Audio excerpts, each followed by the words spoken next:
Alrighty, hello, and welcome to today's stream. Good morning, good morning. Sorry, I'm running a little bit, a little bit late today. Had to post a video, which you guys may have already seen. It's live at the moment, but go check it out if you want to know what it's all about. But yeah, so the agenda there is on the screen. It's pretty straightforward. We're going to be doing a little bit of Grim Forest and live arena because we are overdue for some live arena, as the title of the stream would suggest.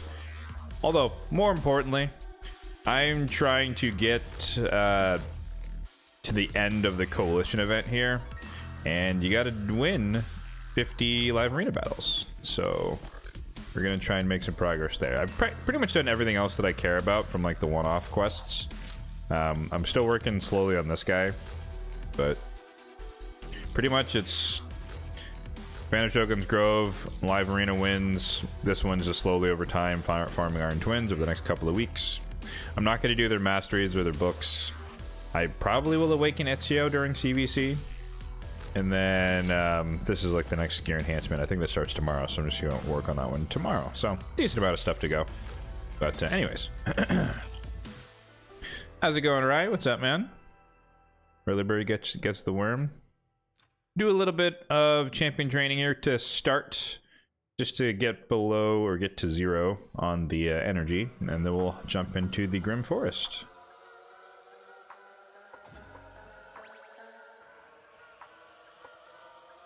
Oh, right, I've got some bad news. Got some bad news.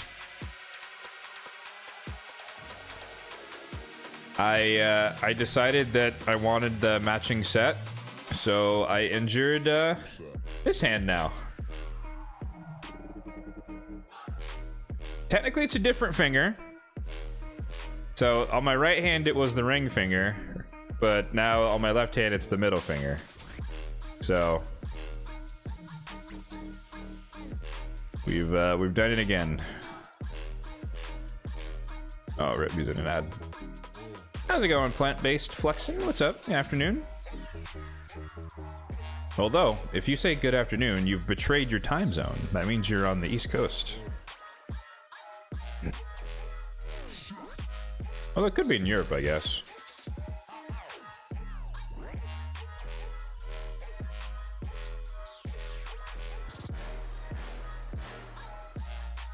What's this? And then looks like it doesn't matter all that much. Okay, cool.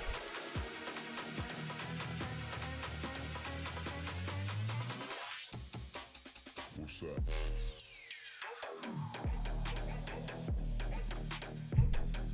You live in California? Ah, okay.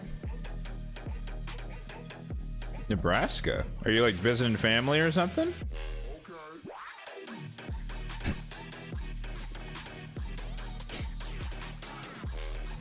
Tired of big city life, gonna move out into rural America.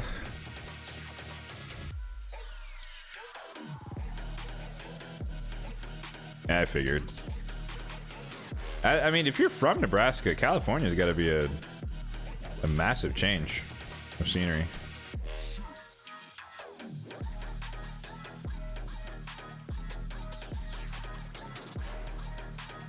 Never moving. See, that's the thing. I've heard, I mean, granted, you know, it's from like a niche group of like people, but I've always been hearing about the mass exodus from California, particularly the Bay Area. But it's like, you know, kind of following like all the tech jobs, the layoffs that moved, or the tech jobs that moved from the Bay Area to Austin. Although, I've also heard fairly recently that, like, all the tech jobs that moved to Texas also disappeared, so they're moving back to California. I don't know the specifics there, but...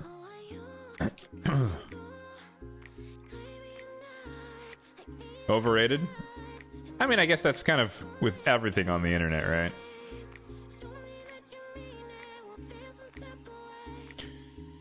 Headlines get, you know, clickbait headlines get views, right? So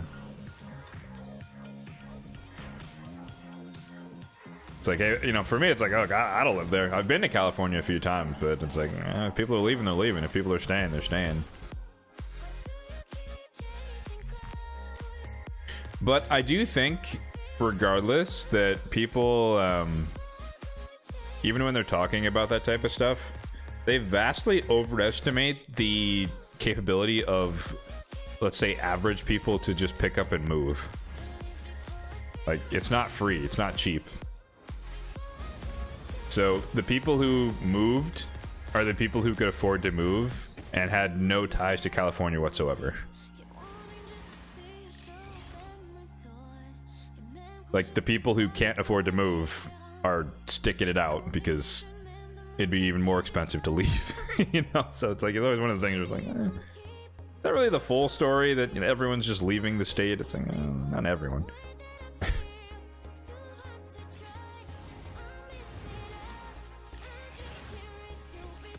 Having moved to this place where I live now in Washington State, like,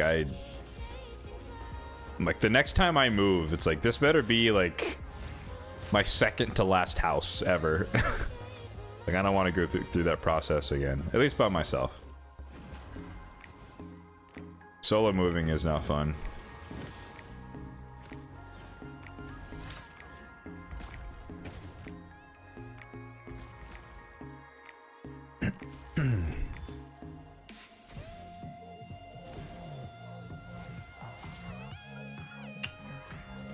Alright, so yeah, just grinding a little bit of tag team arena here. Just kind of catching up on some dailies from yesterday. I guess Theodosia will send a Shazar at you. Yeah, first order of business. I think it's actually the Cursed City. I need to do Amius on normal, which is the last stage. So that shouldn't take very long. And then we'll head into the Grim Forest on hard. I will be fighting Lashun live here for you guys. I kind of tested the team I'm going to use, so I know it's relatively easy to do. But nonetheless, I didn't actually complete the fight. And then defeating Lashun will unlock the purple zone, so we'll try out the purple zone as well and see what that entails this time around. From last time, my experience was that it was actually quite tough, but only because of how restrictive, like, the amount of champions you get access to is really, really low in that area.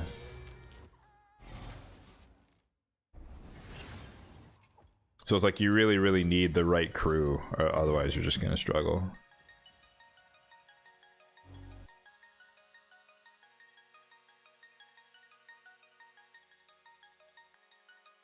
You're back? Oh, no, you're good, man. You're good, man. Killing Zammy is important. I was saying, I decided to, you know, my other hand was feeling left out, so, you know, I decided to match it with my injury. So I've successfully injured my left hand now in the same way as the right hand. Fantastic. So, rinse and repeat. We're running it back. Yeah. Sad times. Alright, let's hop into normal mode. Let's do some Amius. This one's pretty straightforward. Like, I could probably run this on auto, but I won't, because it's a little bit less efficient. But heal reduction from Morrigan, bombs from Nishak, and then whatchamacallit, nuking from Rhodos.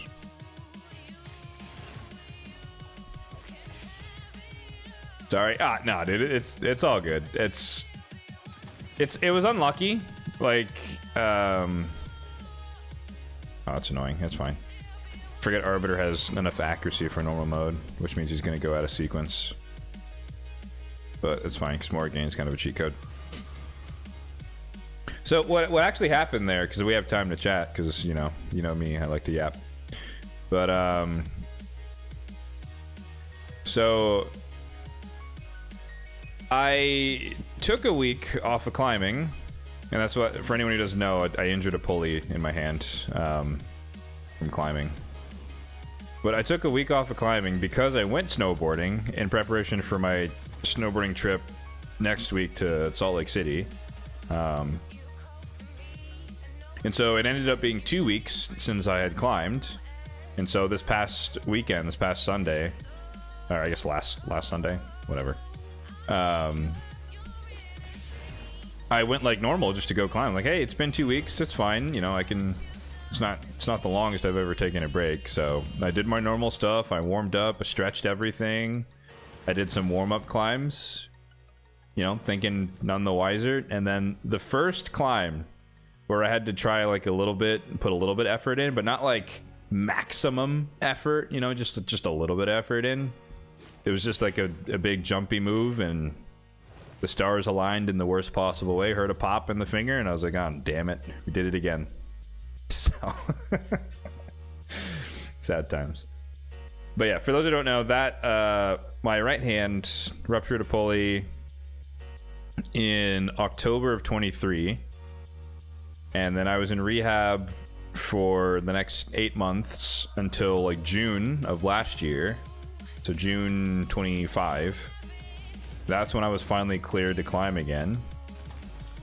And so 7 months later, we're back to square one. Did it on the left hand.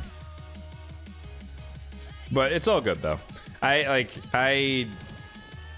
last time I didn't really know what the like proper you know response was, and it took for like it literally took from injury to like physical therapy. It took a month, which is bad. But this time I went from injury to therapy in 5 days. So like way better, and I just kind of know what to do now because it's not my first time, for better or for worse. So I'm prepared. Alright, we block revive. He's in alt form, doesn't matter. GG's. Good night, normal mode. Yeah, exactly. So like, yeah, recovery, I'm starting like, I started basically the day of, like I went to urgent care, got an urgent referral to a hand surgeon, which was like 2 days later. And then I was like, please give me a referral to the hand therapy place. I need to start like, let's get the ball rolling. So a 5-day turnaround from compared to 4 weeks. So got my ring back, or it's a new ring technically, but got a ring on, so that's gonna hold everything together so it can heal properly. And yeah, I'm making sure to keep range of motion, and I just like, I'm not picking up stuff with my left hand more or less, but everything else is fine. You know, I just can't grip things for a couple of weeks or so. But yeah, so snowboarding next week is going to be interesting. I think I'll be fine because again, this is a very like grip specific, climbing specific injury. So as long as I don't fall in a horrendous way or something, I should be fine.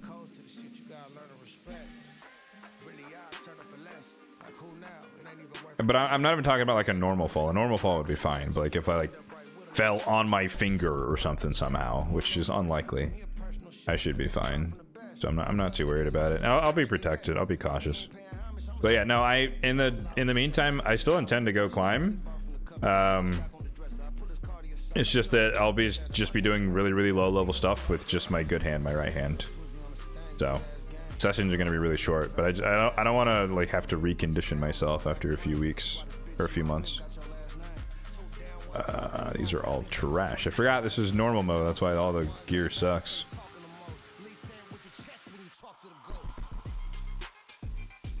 All right. Amius is, whoops. Amius down, claim and claim, normal mode is completed. Awesome. And we get more chaos ore. Actually, you know, these soul coins are pretty decent. We'll take those.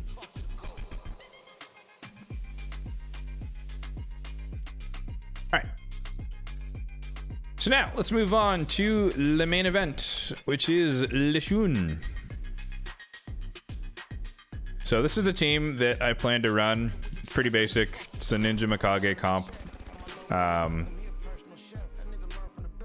I think based on the speed tune, for those who are less familiar with Lishun, Necmo is the second fastest at 280, I think.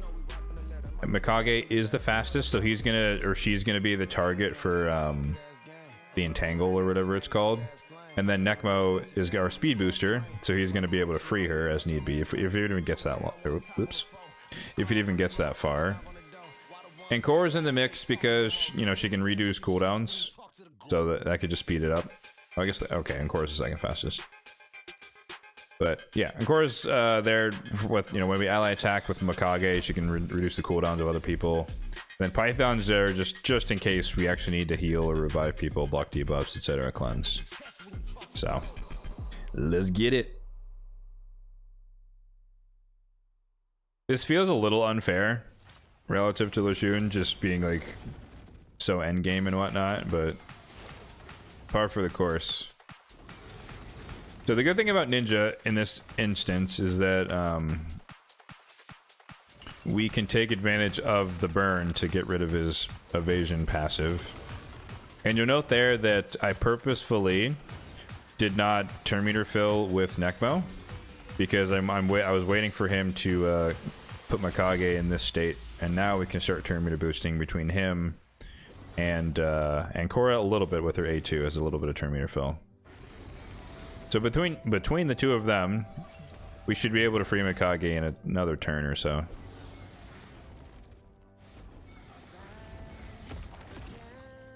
Granted, Mikage is mostly kind of just like, you know, high speed bait, if I'm being honest.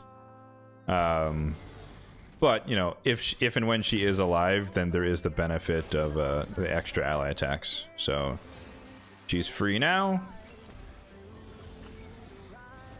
He's going to do this move here, which might hurt a little bit. Extra turn, you love to see it. Decrease cooldown. That was the Curio doing work.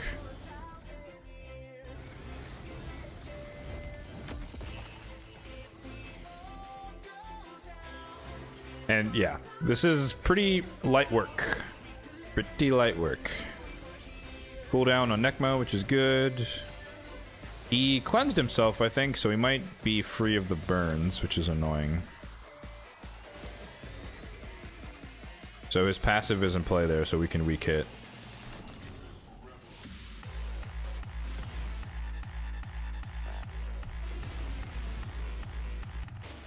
You pulled Nell, awfully lucky. Does she have a PvE uses as a utility booster? I have not seen much, or I mean, congrats, first of all. But I haven't seen much of Nell in PvE, aside from her being kind of like a poison activator type, like Theodore slot. Oh, that's unfortunate, weak hit. I think, at least in the current meta, she's more so just, you know, broken in PvP. What's up, Pedro? How's it going, man?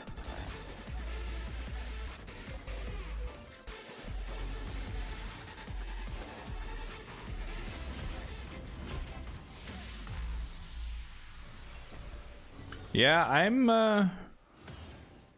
not sure that we really needed Pythion here. I think we probably could have gotten by with just Korra.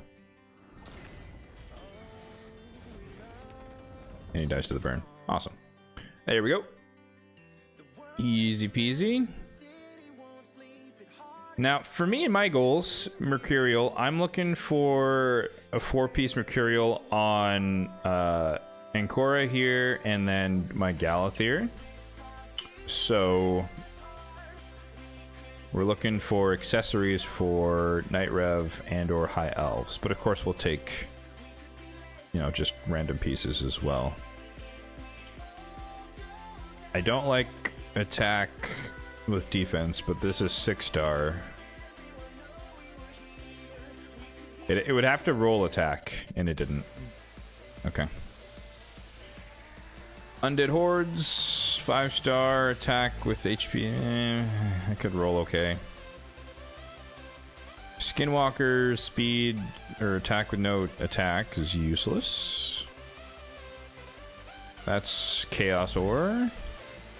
Speed res, okay. Chaos Ore. Trash. Chaos Ore. Oh damn, look at these substats. That would have been great. But unfortunately, we'll have to Chaos War that one as well. Well, we got 50 mythical things. We did the relic crafting last week, so I should be close, but not quite there to a next another mythical set. So I need the next rotation of the Grim Forest before we can do another another set. Unfortunately.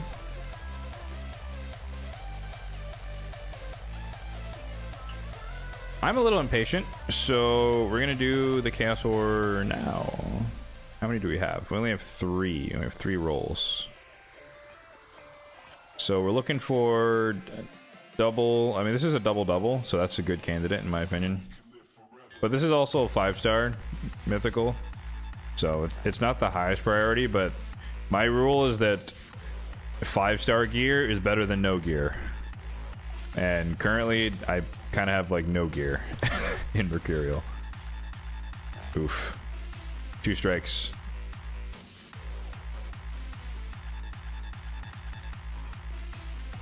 Full splits get sold though, so that's a triple single. It's the last one for right now at least, and it's a flash stand. Bummer. I know some people could or would argue that you're better off re-rolling the top pieces in terms of the odds of you getting something good, which is true, but it's like when I actually do hit the lottery and I get a good reroll, I want it to be on a bottom piece because I feel like it's just easier to get decent or like filler top pieces, and so I'd rather get the, you know, higher risk, higher reward type mindset there. All right, we are level 30 now. Get the or defense one. Let's claim this bad boy, and then the purple zone is open. If anyone's curious, I have these are my like stats from the cards.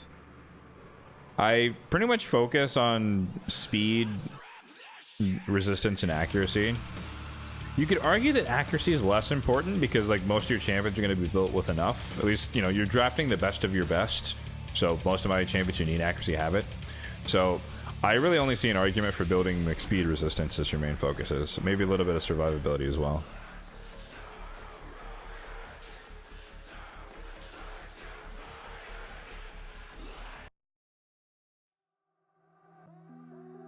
All right, purple zone is open. Are the bosses the same? They are not the same. Okay, last time it was all of the event dungeon ones, I think, or not all of them, some of them. So it was like Queen of Hearts, Odin, and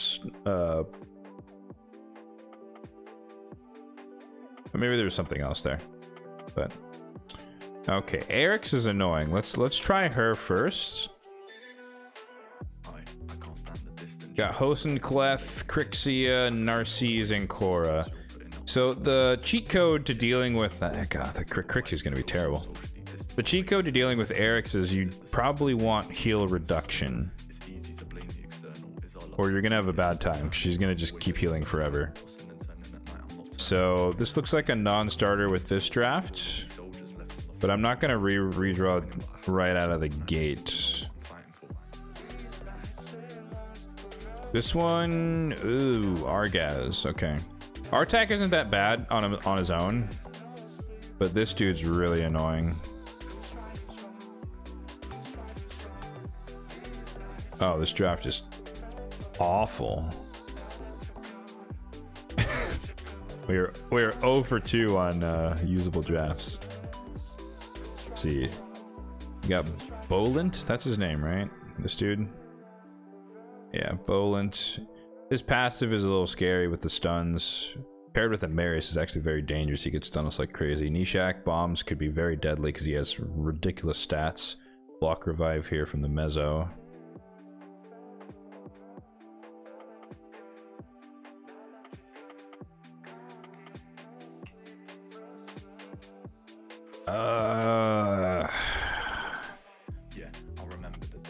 It's not great, but we can make it. We can make this one work.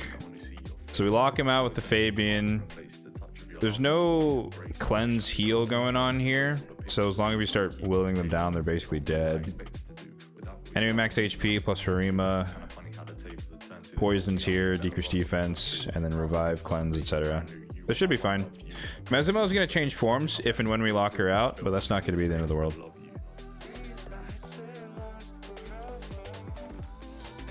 If I remember correctly, the waves aren't terrible-ish. I'm going to petrify Ugo because I don't want him to steal my buffs.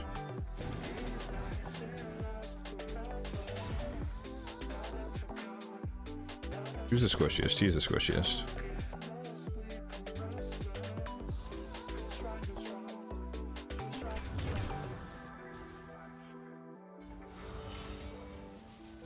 So Uko is going to be priority 1 because we don't want the revive. Like, we can handle it obviously, but it's just more annoying if you have to deal with that. Ah, don't stun her. Okay. Oh, that's what you get. You get petrified. Throw some poisons out there. Go for the provoke because I have absolutely no faith in true fear. Fake debuff, as I like to call it.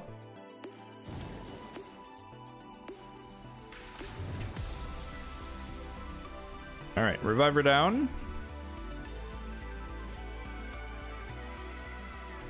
We shouldn't need to lock him out again because we're way ahead of them in terms of turns. Zargoon is annoying as well.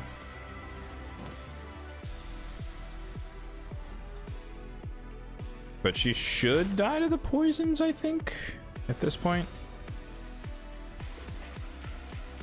We're free to attack Samson here now because we got block debuffs up. Although, given our trait cards, we should probably just be able to resist. Anyways, this is going to weak hit. Oh, we didn't weak hit. Oh my god. Okay.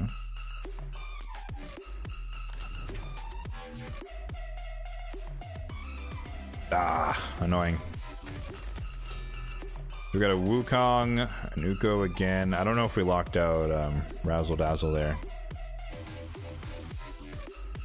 Same plan. He gets an extra turn because of his passive, but I don't want any buffs to go to Uko. Obviously, I could also use Form... Wow, unlucky. I could also use Form 2 of Galather, but it's just not really necessary. Just with the Fabian kind of makes it straightforward.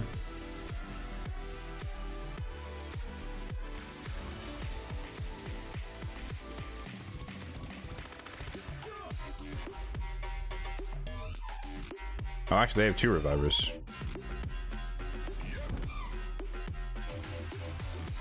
So we gotta kill Uko and Sulfurion, who I don't have, and I wish I did. This should kill these 2.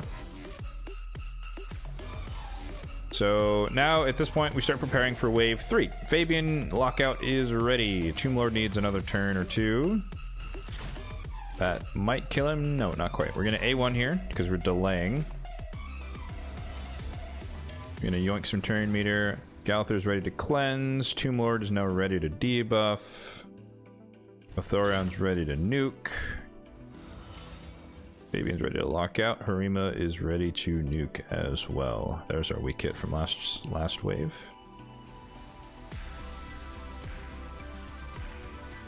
Alright. Increase cooldown across the board. Excellent. We're actually going to petrify Mezumel because we want to keep her in Form 1. We are going to block debuffs because Nishak should be placing the bombs. We're going to debuff. And I think the high priority is actually this dude. Let's start working on him first. We're actually going to open with the AoE so that we can use his A3 to reduce the cooldown. Oh, that was silly. You can't decrease his turn meter.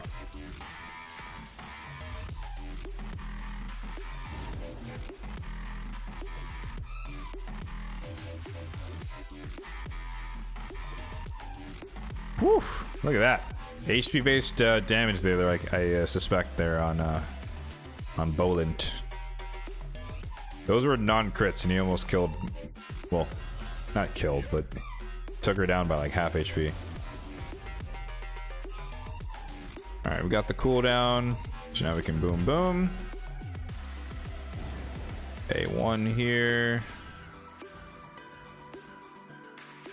Just lock it in there with the lockout.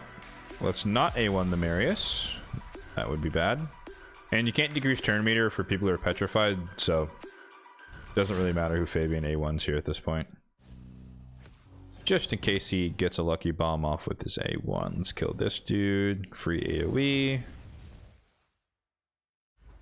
Oh, I guess Tomb Lord's gonna proc Marius if I use the A3. Unless he doesn't have it yet. There is a world where we kill Marius in this turn, or we could petrify him actually. Let's do that.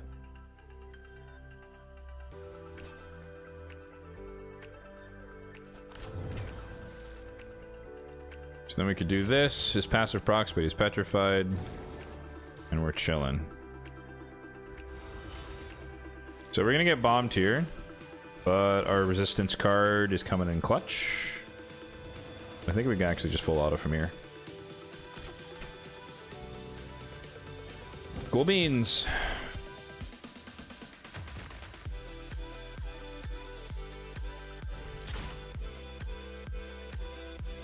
Have you guys, for those of you who are doing hard mode Grim Forest, have you guys dealt with the purple zone yet?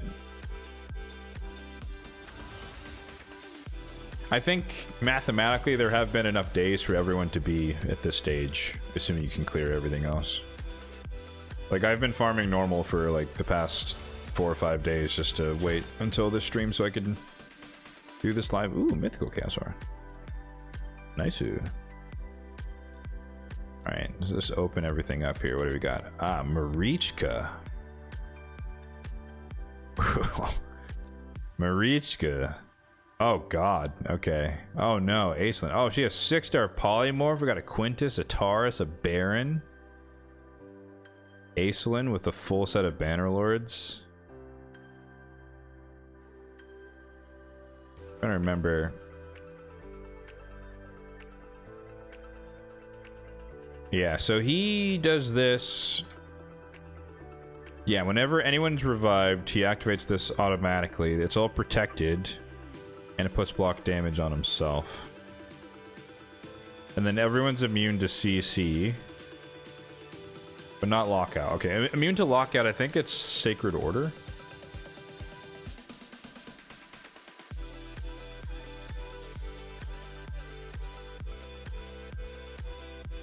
I was hoping for some sort of block revive here, but we didn't get it.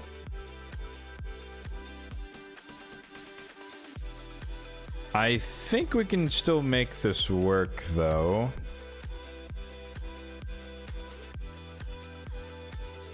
Well, Marius is like our only DPS. We don't want Drexthar because it's Marichka and Taurus. I think we want Armons so we can sheep the Taurus so he just doesn't counterattack us into oblivion. Fabian for the lockout, so we're doubling down on the CC. Galthier again. I want to run Riho for like the debuffs.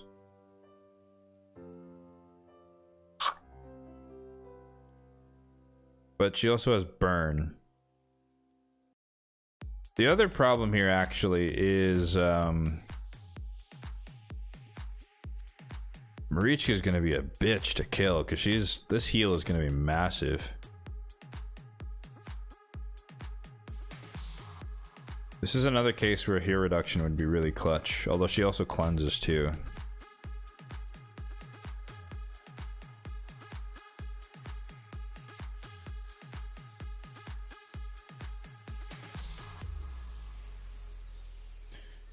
I don't know how successful this is going to be. I don't know if we can outrun Marichka's healing with the Marius.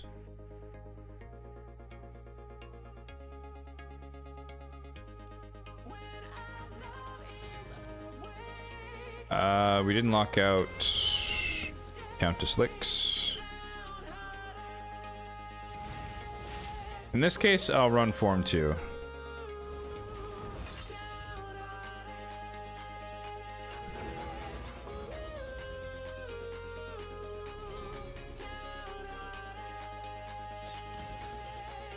I feel like the waves are actually going to take a while to get through. Like, my Marius is strong, but he's not, like, super strong, you know?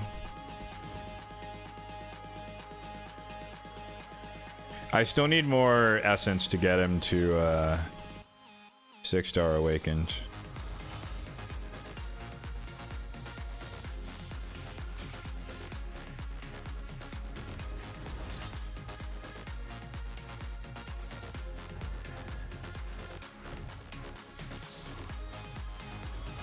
I want to proc Leo's passive as soon as possible. That way Marius can just strip it off. Or maybe we'll do enough damage here. Oh no, he's locked out. Never mind. His passive is disabled. Or, well, the anti-CC passive is disabled, not the unkillable thing.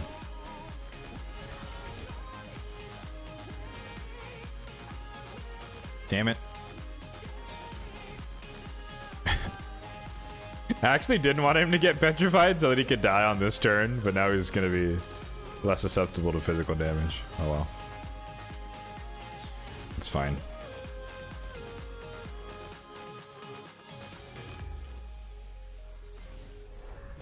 There we go. Wave 1 down. Okay, we got a Hefrak, Kaimar, lots of magic affinity. Did we lock out Elva? We did. We did not lock out Hefrak. But it's fine. Lock actives.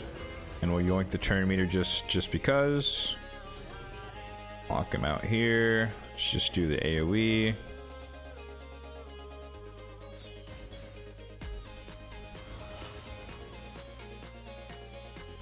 I think these bosses have the cap. I think they have the cap for the 5% max enemy max HP as well. Ooh, Soul Reap doing work. So again, my concern here is that we might not have enough firepower to actually out-damage Marichka's healing capability.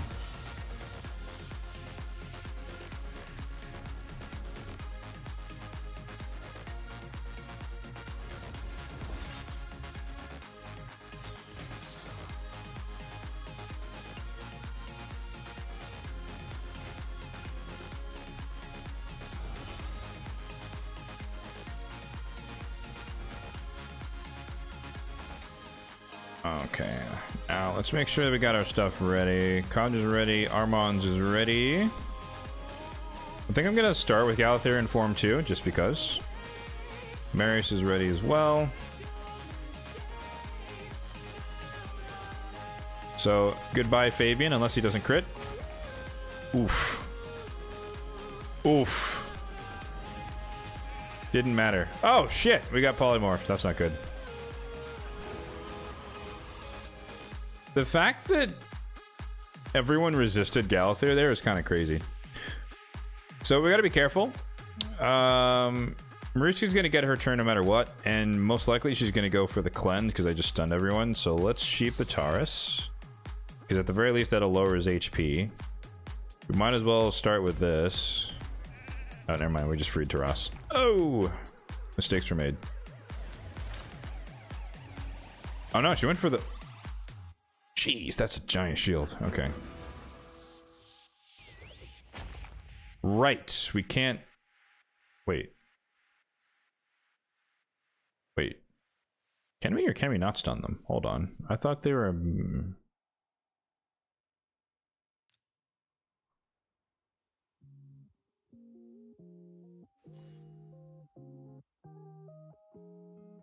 Yeah, okay, they're immune to everything but stuns?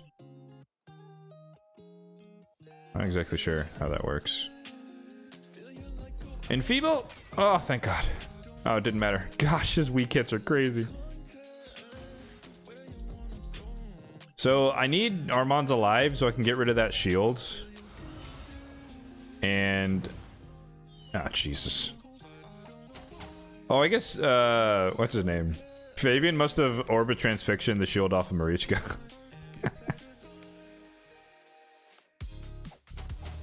That's probably what happened there.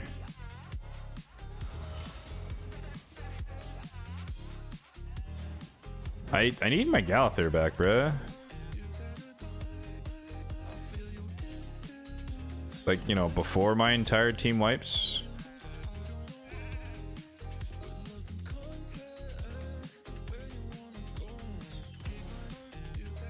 I think they're one turn away, if not already. They might have their abilities. The other downside of Galathyr here is that he is going to have to A1. Ah, shit. Yeah, see, I knew it. I was like, their stuff's off cooldown now because we took too long. Alright, sorry, Fabian. You're going to have to sacrifice yourself for the greater good. Oh, 200k. Rip. Jeep the Taurus. Let's bring him back. Let's heal up. How's it going, Mr. T? This is not going to do any damage.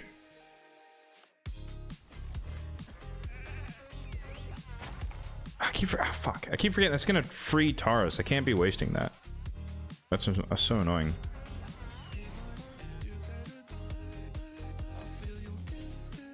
Alright, so she has this. She's going to get the extra turn. Which means Taurus is going to probably kill somebody.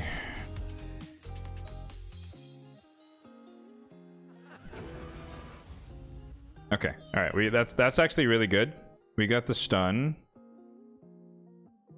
Who do we sheep here? Actually, no. I think we save it.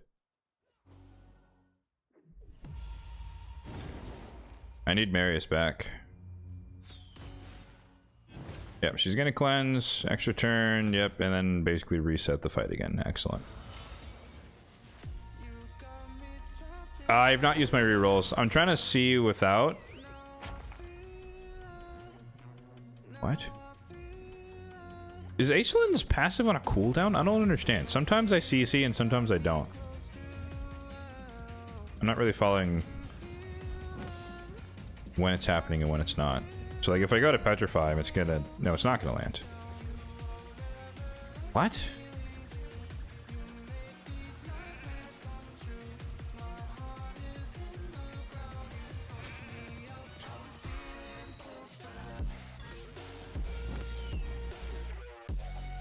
Alright, well, at least we got Enfeeble out. I think right now we have a chance. So we're gonna lock him out. He's gonna counterattack, he's gonna die even though it's a weak hit, that's fine. We're gonna yoink some turn meter.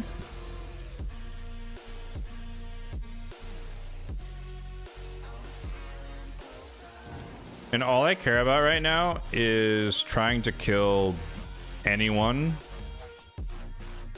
before she gets her turn off here, because this double turn is gonna reset everything.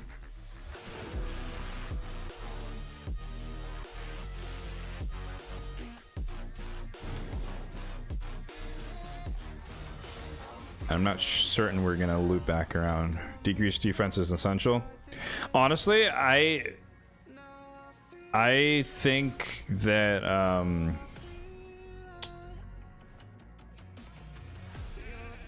what's more important, it would be heal reduction. If I had heal reduction on, like Morrigan, then this would be an absolute cakewalk.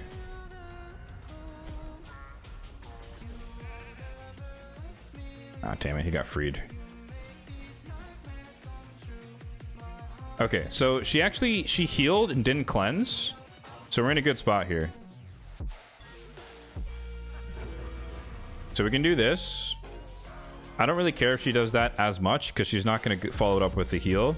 Aislin's about to die. And as long as we start killing them, I mean, you know, Marichka's passive is whatever, but after that, they can't really do anything. He's dead. Oh, he's not dead. Enfeeble would be so clutch. Hey, we lived. All right, one down. So there goes the ally protection. Woo. Well, that could have been dangerous. We'll sheep to us. We'll A1 here so we don't get counterattacked. We will lock him out. Oh, you bastard. We got killed by a sheep. Embarrassment.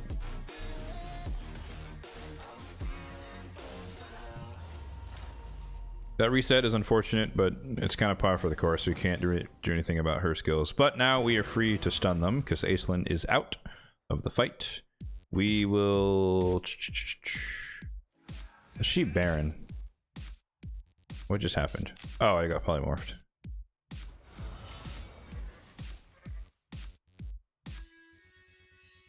So we're just gonna take it slow. We're gonna kill Taurus last, just because he's the tankiest.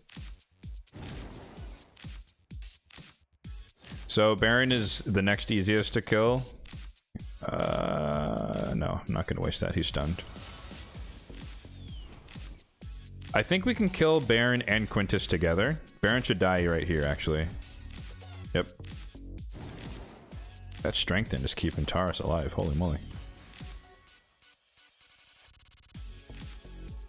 Let's do this.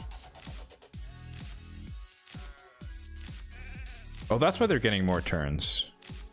Oh, his relic procced. I have the, whatever that relic is called that you get a turn after coming out of sheep. Never actually used it until just then.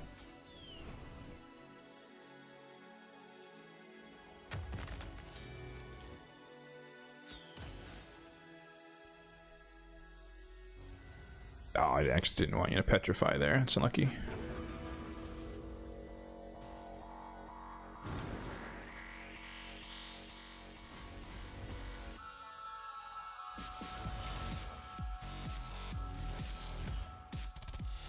Brutal.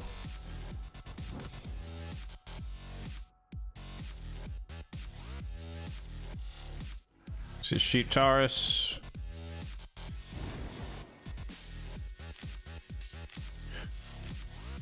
Oh, actually, we should have been doing that more strategically.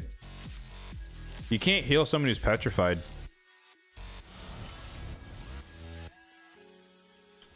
Yeah, I should have thought about that more. All right, last one. Oh, I thought he was going to counterattack. He will here. I think she A1s actually. Yeah, I was like, I don't think she's going to cleanse. I want to petrify him, but there's not much of a point. Marius is going to die for the greater good here.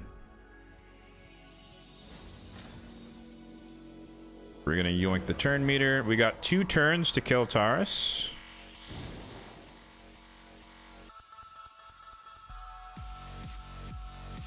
I think she goes for the cleanse here, maybe? Nope. Okay.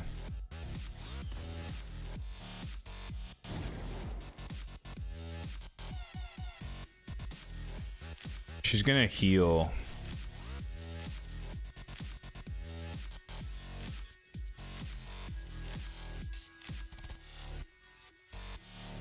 So if she's gonna heal, I'm gonna petrify him. Oh, it didn't matter. I don't think we have enough damage to kill Taurus unless we get Soul Reap. Which we did not.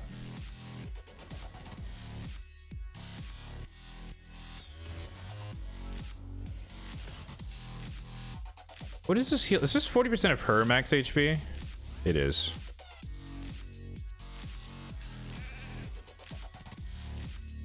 God, that's annoying.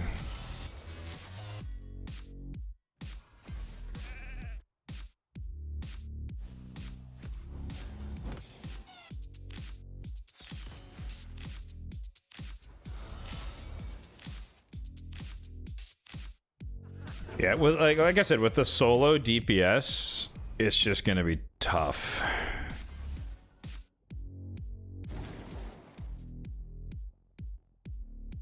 I don't want to petrify him here. I don't know if Marius has enough firepower to kill him in 2 turns.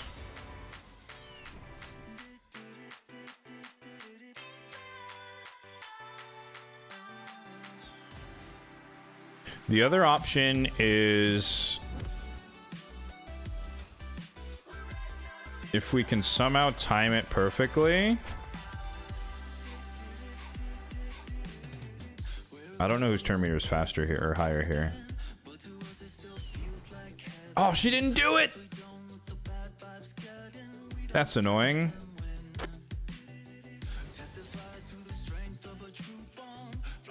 I was hoping she would waste it when he was petrified.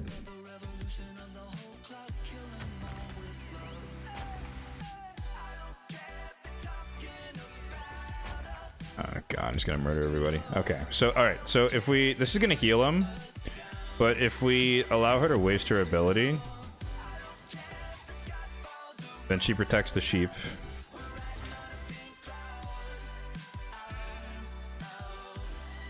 And now we're in a position, we just ignore her for a bit, and we focus on him. And hope that we can kill him? I don't know.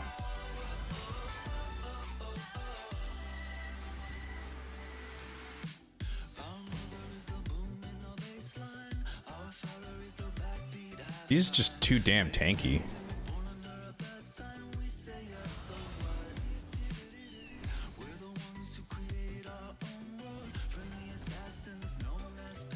I feel like that literally did no damage to him.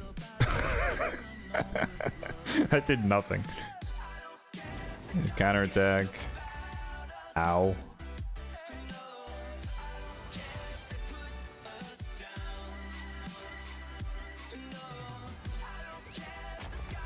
Ow.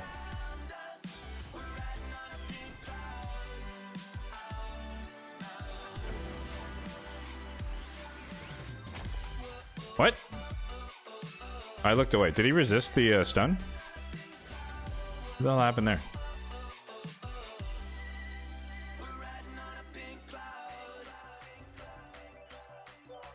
Alright, Marichka, I need you to be stupid and use your A2. Damn it.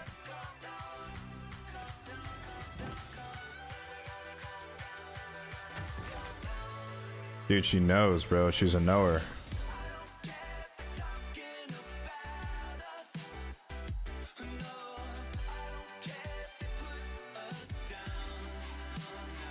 I know Marius has his ability, but I don't think we can kill him here. Oh, sorry. Thank you.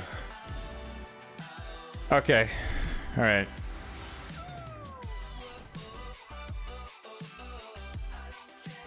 I think we've done it.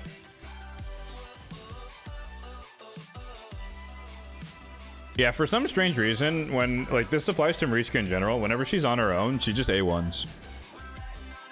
I don't know why, but it is good to abuse, so we will abuse it. She's just gonna forever A1 and never do anything.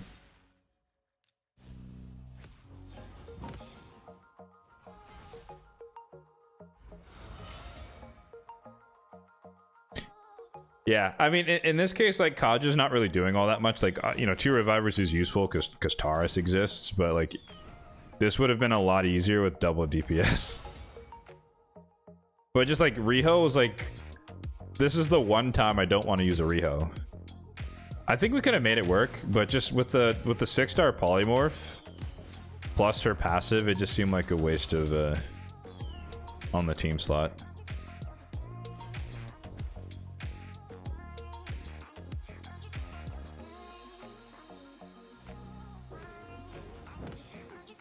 It would be really funny if I just ate my words and she just randomly healed all of a sudden.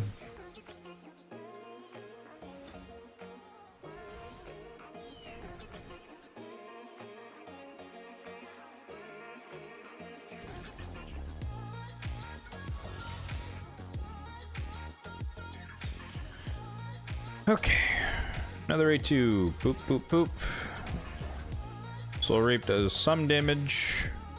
One more A3 or A2, and then she is down. And then it should be pretty smooth sailing, because Fabian locks him out, and then the rest of them can't really do anything. Die! Nope. Die! There we go. Actually, they might cut ahead of me. Oh. Oh, I guess, yeah, if she's dead, it doesn't matter if the minions are alive. Duh. I was like, wait, how did that end? I'm thinking like normal. I'm thinking normal. Yeah, you don't need to kill the ads. Yeah, of course, because the boss is dead. Yep. Those are okay, I guess. I don't know if I'm in the business of re-rolling top piece 6-star legendary material. I don't think I am. Bottom piece epic I am though. Attack. If this roll is accuracy, maybe that'd be a bomber or something or other. High elves. Okay, this is terrible. But this is like Chaos Ore for a Galathier type situation. It's a double single. Good enough. That's just a good piece in general. I don't think I have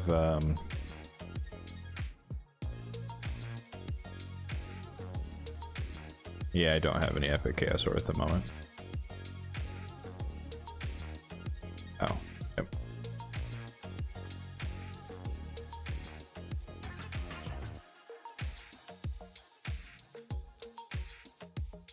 Yeah, so I didn't think that was worth a redraw. Like, if I had my pick of the litter, like literally just having Morrigan in the team with a irremovable hero reduction would have made that so much easier. Like, I could just kill them one by one, focus a person, and they just can't heal forever. So that would have been easier, but she wasn't drafted, unfortunately. All right, let's see if we can deal with Odin. What do we got? Ugh. That's rough. There's no block buffs here. Well, no. Okay. Well, there's a Thorion.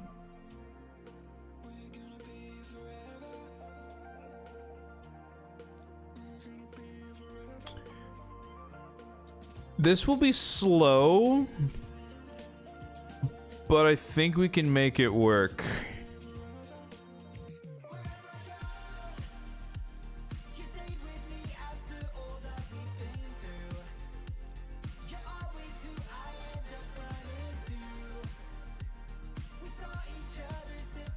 There's no way to control Freya, though, is the problem with this comp. Oh, no. Sorry, we have Hilvi. Dude, I don't know about you guys. I love Hilvi. Like, I know a lot of people kind of saw her more as like in PvP with like alongside Tormund, but just as a straight up PvE champion, like the burn freeze combo, like no one has that in the game. So I love her in PvE. And the buff strip too.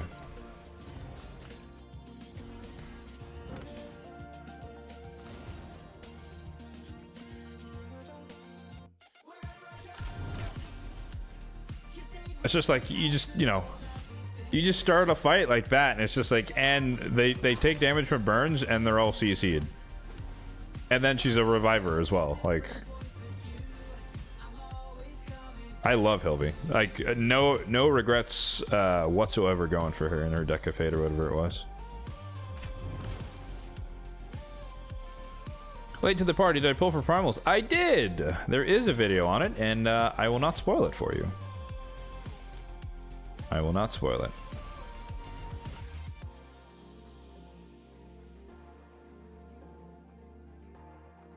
Wish you a great stream. Thank you, thank you. We're kind of still getting started here. It's only been an hour. Event Dungeon Tournament Champion Training is such a grind. Well, hey man, it's only day one. Ow! What was that? Oh, there's a half rack. Okay. I was like, wait, how did I take damage? They're all CC'd.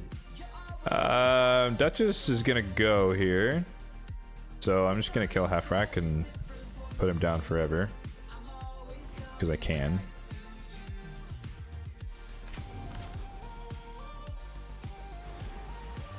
There's a chance here that we cycle back around and I could see the Duchess here, but I don't want to waste it.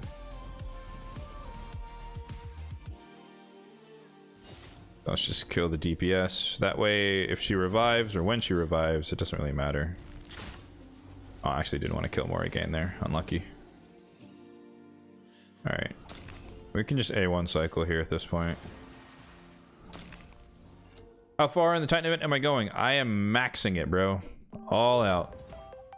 We're going to, do I want to AoE here? I don't. Milestone 5. Always milestone 5.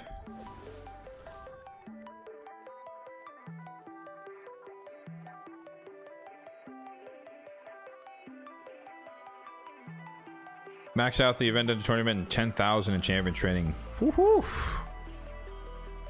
What's the rush, man? You got a date? I've done a little bit of champion training. I haven't done anything in the event dungeon yet, though. Did she just fear her? Oh, I forgot if I wanted a submission on Empress. Oh, we got a Hedgie. Oh, that did nothing. Okay. We gotta be careful here because Sify can purge the freezes. So we're gonna kill her first. Or at least try to, I should say. In your clan, there's a lot of heartbreak? Oh, I'm sorry to hear that, man. Although, the thing is... Hot take alert. Balls, block buffs. I don't know why, but I think people are ridiculously overconfident when it comes to primal shards.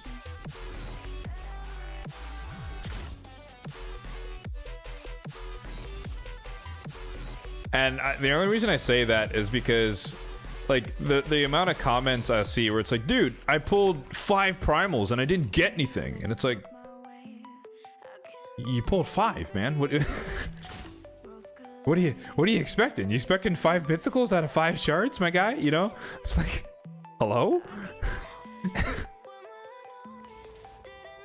Oh my god, I almost one-shot Thor. Holy shit. Empress, my goat. Actually, I don't want to kill Thor because then he's gonna get an instant turn polymorph rip. Where's my Hilvy? Freeze! And then we need block buffs. Awesome. But, like, you guys know what I mean? You know, like, not to flame anyone, but, like, it's just... It just doesn't make any sense to me to... When people are mad about not getting X champion in a ridiculously tiny sample size. Ow. No! Shit.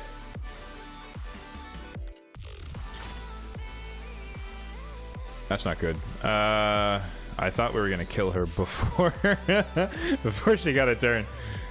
Well, the block damage is... Oh, Jesus. That's annoying. Oh, he has increased accuracy. Ugh. Bad. Bad, bad, bad. Can't do anything here.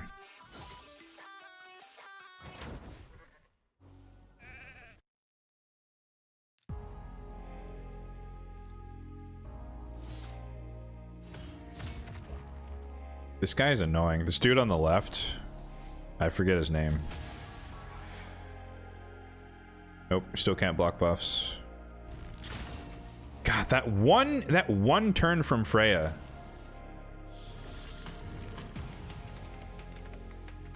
We gotta be careful here because he can kill Nekmo. And there's really not much we can do about it. Actually, no, we full healed. Although he's gonna be like... No, it's enemy max HP. I think he can still one-shot Nekmo here. Oh, he went for Pytheon. Oh, he's an idiot. Never mind, we're chilling. Don't cheat me, bro! Thank you. I don't care about Loki, we're just gonna ignore him, more or less, and we're just gonna focus on Odin.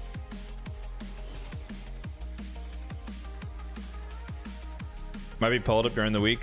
Fair enough. I figured, like, if you're, like, busy, then, yeah, like, hella grinding makes a lot of sense. Oh, 69. Nice. Elastair, thank you for the follow. Appreciate it. Oh, I guess I should mention, guys. We talked about it last week, but, damn it. PvE takeovers are officially live. So if you would like to sign up, the link is here for the Twitch folks. You do ! takeover. There is the link to the form that you need to fill out in order to have a slot It's a lottery ticket, more or less. And if you're watching via YouTube and you want that link, there you go. It's in the chat. But it's important to note that the takeover stream for February, I should point out, is unlocked if... Where is it? Way up there. That's above. It's above the camera cutoff. But in the upper left-hand corner, we need 5 subs for the entire month. So again, we have lots of time, 27 days to go. But if that number hits 5, then the takeover stream will be unlocked. And so if you are a Prime subscriber, Amazon Prime, and you have your free subscription and you would like to use it on the channel, you can pay that forward and unlock a takeover stream for one of your peers. So no pressure, but them's the rules.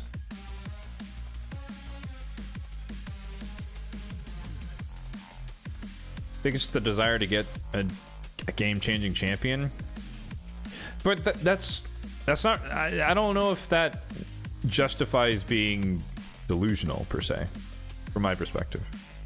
Desiring what you desire makes sense, of course, but desiring it beyond all logic doesn't make any sense to me.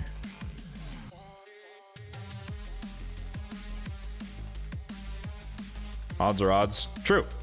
That's at least that's what always tempers my expectations. I expect nothing most of the time when I pull, and I think that's the healthiest way to go about it.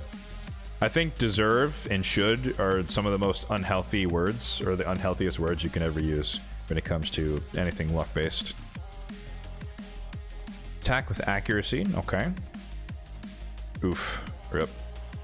I'm looking for speed res basically across the board. These are boots, so we're gonna reroll those most likely. That might be this might be what we use that fresh chaos ore on, actually. Unless it full splits. No, it's a triple single. Hold up. Is this the beginning? Is this the beginning of the Mercurial set?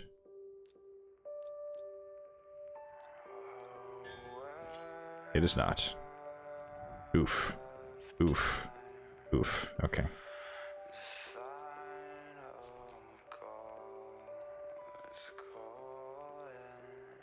Don't need to take over yet. No pressure. I mean, if you don't need it, you don't have to sign up for it. It's completely voluntary if you do want to sign up. Dark Fae is in 2 weeks. Because we're in rotation 2. Or, well, we're in the Eternal Dragon rotation. So 2 weeks and 1 day. Plus 12 days, obviously, to get to level 120.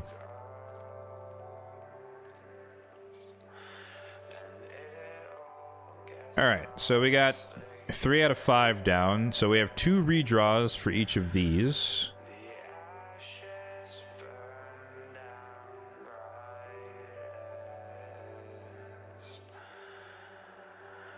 If you want to take over, can you make a FireNet hard team? I mean, there are absolutely no promises in what my capabilities are, because it completely depends upon your champions, your gear, and whatnot. So I cannot guarantee any amount of success with that.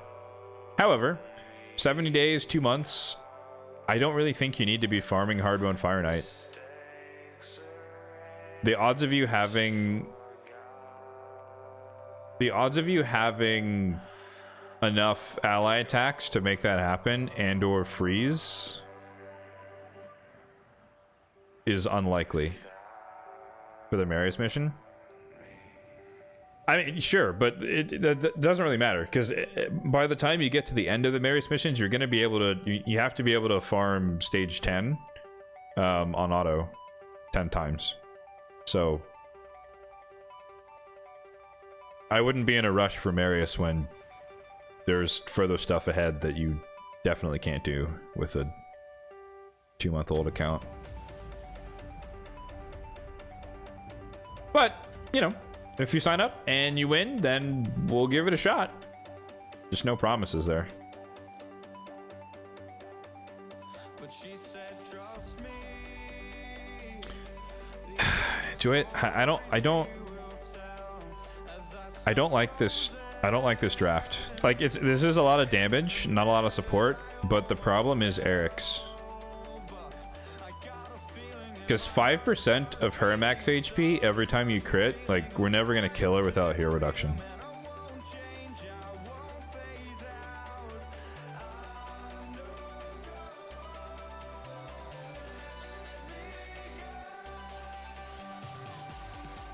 I'm taking a second look at this team. We have no healing. Like I could lock him out, right? And I could just petrify Argas until he dies. That's fine. I could bomb him when he's petrified, so that'll work. We can debuff. Ankor's the only reviver here. We can enemy max HP.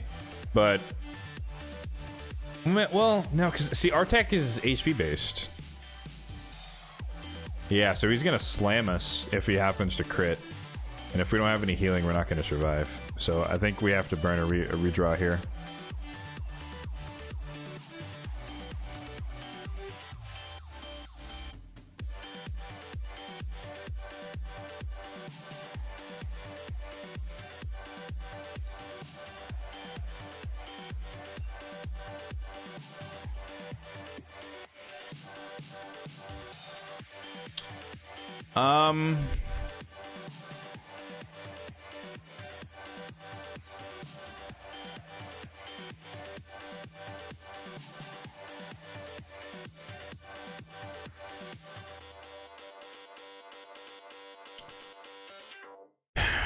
Like, we have healing protection, DPS. We could freeze the minions here. But they're gonna get a turn. Eventually. Like, we can't lock them out forever with just Lady Noelle. Unlikely, at least.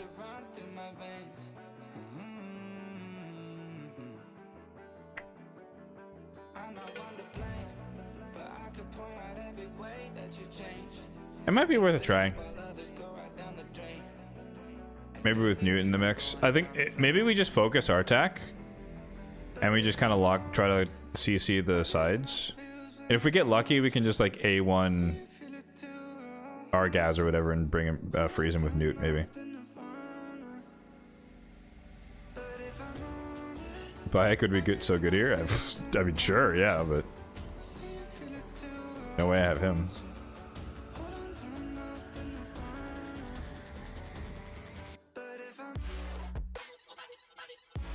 You beat Fire Night Hard one 20 times. It unlocks other stuff that you can't do. I mean, so sure. Like if your goal is I just want to. Oh shit! I should have.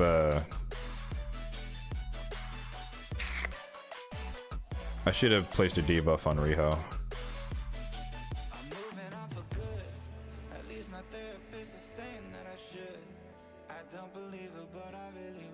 We have to, I don't want to do this, but we have to layer the freezes here. It's unlucky.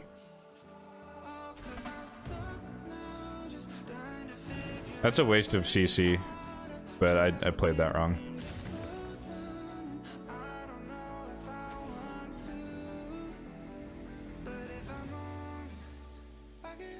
What was I saying? Forgot. Oh, so if your only goal is to get to the next mission, fair enough. But I always think a little bit more long term than that. Oh, we gotta be careful. I don't want Riho to get a turn. Like, even if you can do the next 30 missions, is there really a point in doing the next 30 missions if you can't do the next 5 after that? And that could be a rhetorical question. But from my perspective, it's just like, if I can't finish it, there's less of a reason to worry about the stuff that's near term, just because you can't finish. Like, for example, like I'm not worried about Polara at all, because there's so many factions I can't do. But that's my perspective, right? Yours might differ.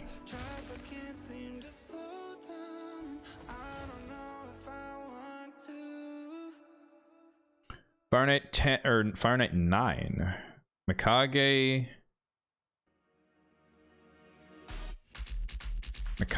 Patrick, Longbeard, Cryo, Neldor. No Newt, no Yakarl. You don't have Yakarl? You haven't bought him from the clan shop?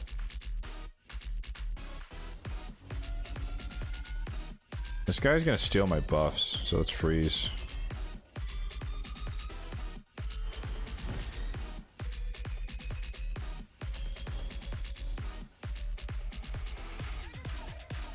I think you could, like, if you really wanted to force it and it would just be slow, you could go Mikage, Patrick, double Cryo, Neldor, and it would be doable. It would just be a really slow team.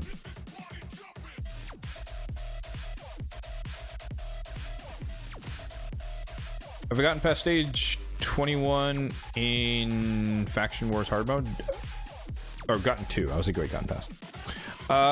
Yeah, I've beaten stage 21 maybe 3 or 4 times, give or take. I have 63 stars on 2 factions, Undead Hordes and Night Rev. I did Night Rev like a few days ago, actually. Finally got it to work.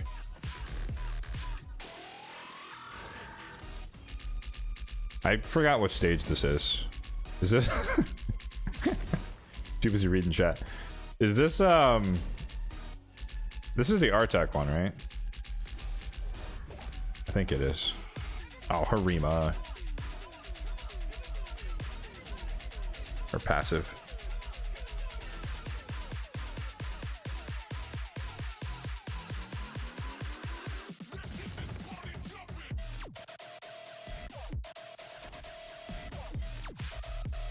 Sand Devil 25 in 2 months with Selene and Aniri.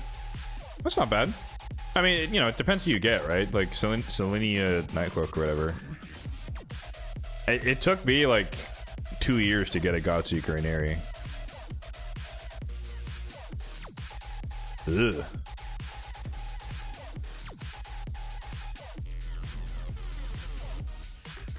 What is that? What is the resisting? Hello? We have increased accuracy, decreased resistance, and they resisted? Bruh. The 3% go crazy, huh?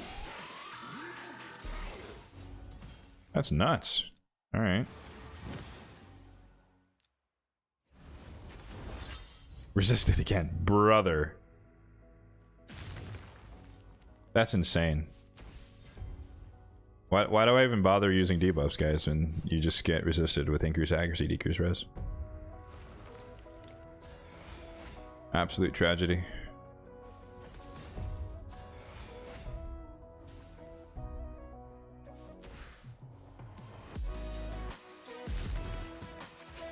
I mean, like I said, you're welcome to try and rush Marius, but I'm just saying, like,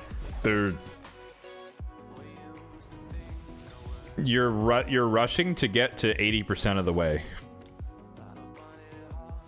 So if you want to, fair enough. But for me, it's like, what's the rush? If you can't do the last 20%, what are you rushing for? Marius is a very, very tall task, and it should be, in fairness. But you know, if your goal is to try to be, you know, world record Marius or whatever, you're trying to get him first ever in 3 months, then best of luck.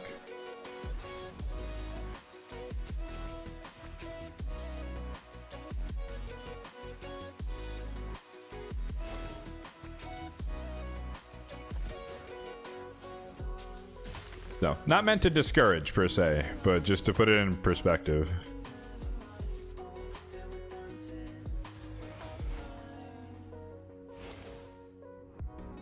All right. We got to be careful here because Argaz is a really, really annoying champion.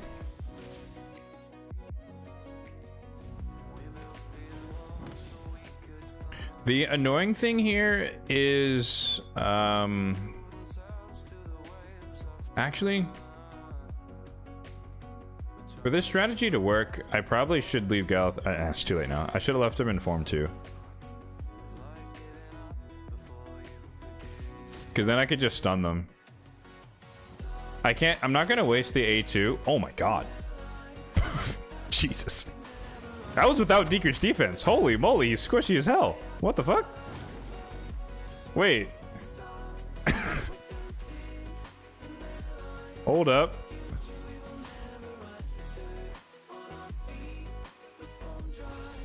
I think she's gonna get a turn, so we have to go for the AoE freeze here. Jesus! Oh my god, our deck is squishy as hell! Holy moly! Unless maybe we just like built up a bunch of ninja stacks from the waves by cycling our abilities. Maybe that's it. That's insane. Holy moly, dude, we're cooking them. That's insane. All right, speed run it is. We're done. We're done, boys. Wow. Imagine if I had Mikage too. This would be over. We'd just like ally attack and would have been over. He's gonna heal every turn because of what's her face. Oh, that was easy. Okay. What's her name? Raka Valtide. She's gonna heal him every turn, but it doesn't really matter. Okay. Ninja OP. Ninja OP. I think Ramontu is suckier than Marius. Agreed. Like, Ramontu was good he was good when he came out. But the game has changed so much that you just, like, he's just not really usable, unfortunately for him. Like, Polymorph meta, Stone Skin meta, 50-50 chance to strip. Lightning Cage now protecting your Stone Skin and everything else. It's just like, you know, it's just hard to use Ramontu. I only use him in like PvE at this point. Alright, so we're basically gonna redraw until we get some sort of... I literally have 3 heal reduction champions. We just need one of them and then a decent team around it. Oh, Morrigan's perfect. Can we make this work? I think we can make this work. I think we can make this work. So Hilvi coming in. What is Crixie immune to? She's immune to stun, right? Yeah, sorry. So we can freeze her. Although, the Eric's is gonna hurt, though. Eric's is gonna hurt.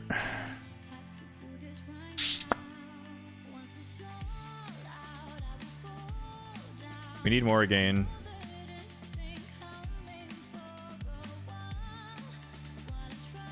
We could Leo our way through this. Ally protection. Anyway, max HP. As long as we just have to kill Ancora. Which is gonna be tough because of Narcisse. And then we can't CC Narcisse, who's also HP based.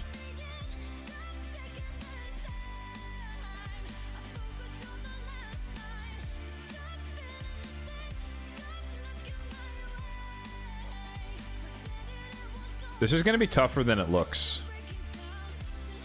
I can kind of see that now.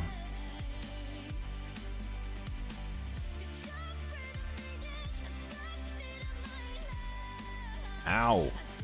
There's a Hegemon? There's a Hegemon. That's why Ninja's called a boss killer. Indeed. Indeed, indeed. I think we just got lucky there, and that I stacked up his passive so much by the time we got to the boss that he was just kind of destroying. I think that's what happened there. Like, if we just started on the boss wave, he wouldn't be, you know, taking a third of his health in one A1. You need Ramontu for the mission for Chimera. He's decent there. I think Lydia-based comps are a little bit better, but use what you got.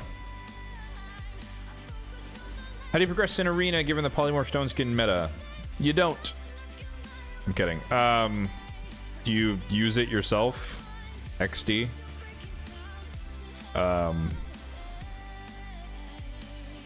Or, well, Polymorph is kind of fading a little bit, but you need Pinpoint, or what are you doing? Stop it. You need Pinpoint to avoid Polymorph, and you need Lockout to avoid or to stall for Stone Skin, or you need Bombs with Pinpoint to go ignore Stone or bypass Stone Skin. It depends who you have, unfortunately, and it depends on your gear. Which kind of applies universally, to be honest. Alright, we gotta run this back. Same thing as before, we gotta be careful about Sify removing the removing the cleanses, removing the freezes.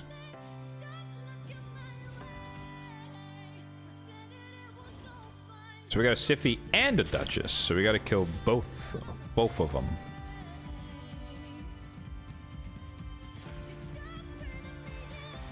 Oh, she didn't go for the revive.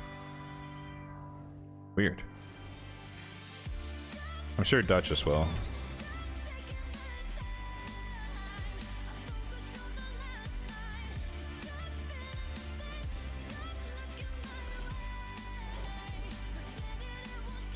I really don't want him to fear, but of course he does. So Duchess burned her revive. So that means our mission right now is to kill Sify. I can't waste that right now. I can use this though.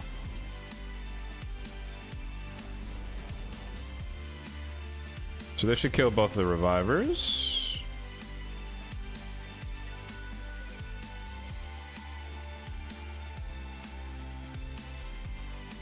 You want Ramontu for faction wars? Ramontu was extremely useful initially for me progressing into hard mode faction wars for Lizardmen.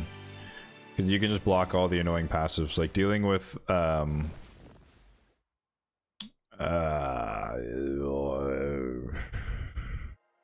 Jingwan. Dealing with Jingwan was so much easier when we just block his passive. And steal his turn meter.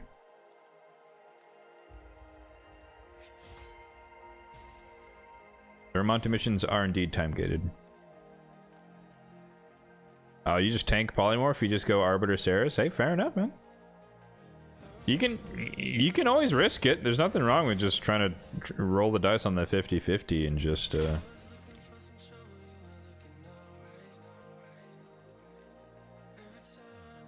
Liddy doesn't bring decrease speed, true. And the True Fear. The True Fear doesn't land in Chimera. The ability as it reads is if you place 4 debuffs on the target, it places True Fear on everyone else. So there's no one else to place it on, so he doesn't do that, unfortunately.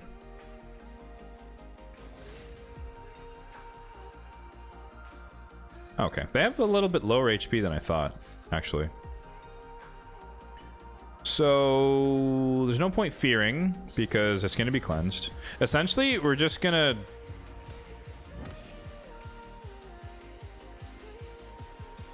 I'm going to do this just so that it forces Ancora.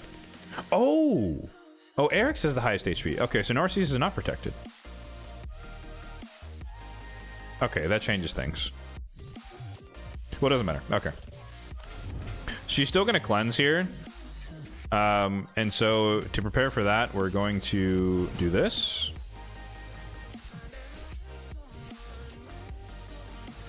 She cleanses. We get locked out.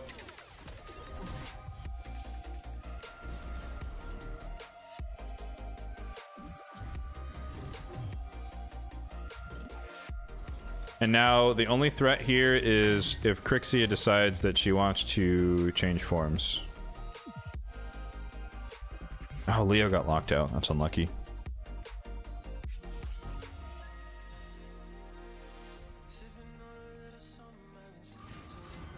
Alright, now we got True Fear on everyone. Oh, the heal! Rip. Oh, shit! That's not good. That's actually very bad.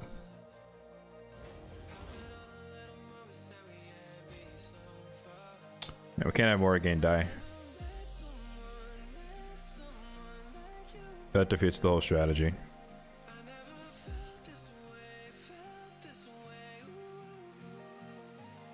Yeah, I just... Leo is not it for... I need to kill Narcissus then. That's even worse. That's even worse. All right. Tomorrow it is.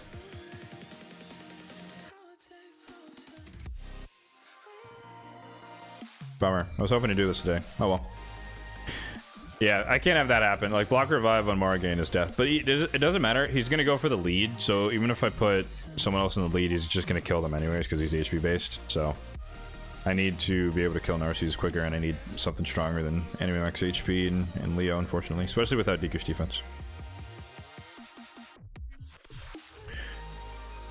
Free to play 240 days. Nice. Coming back after 2-year hiatus.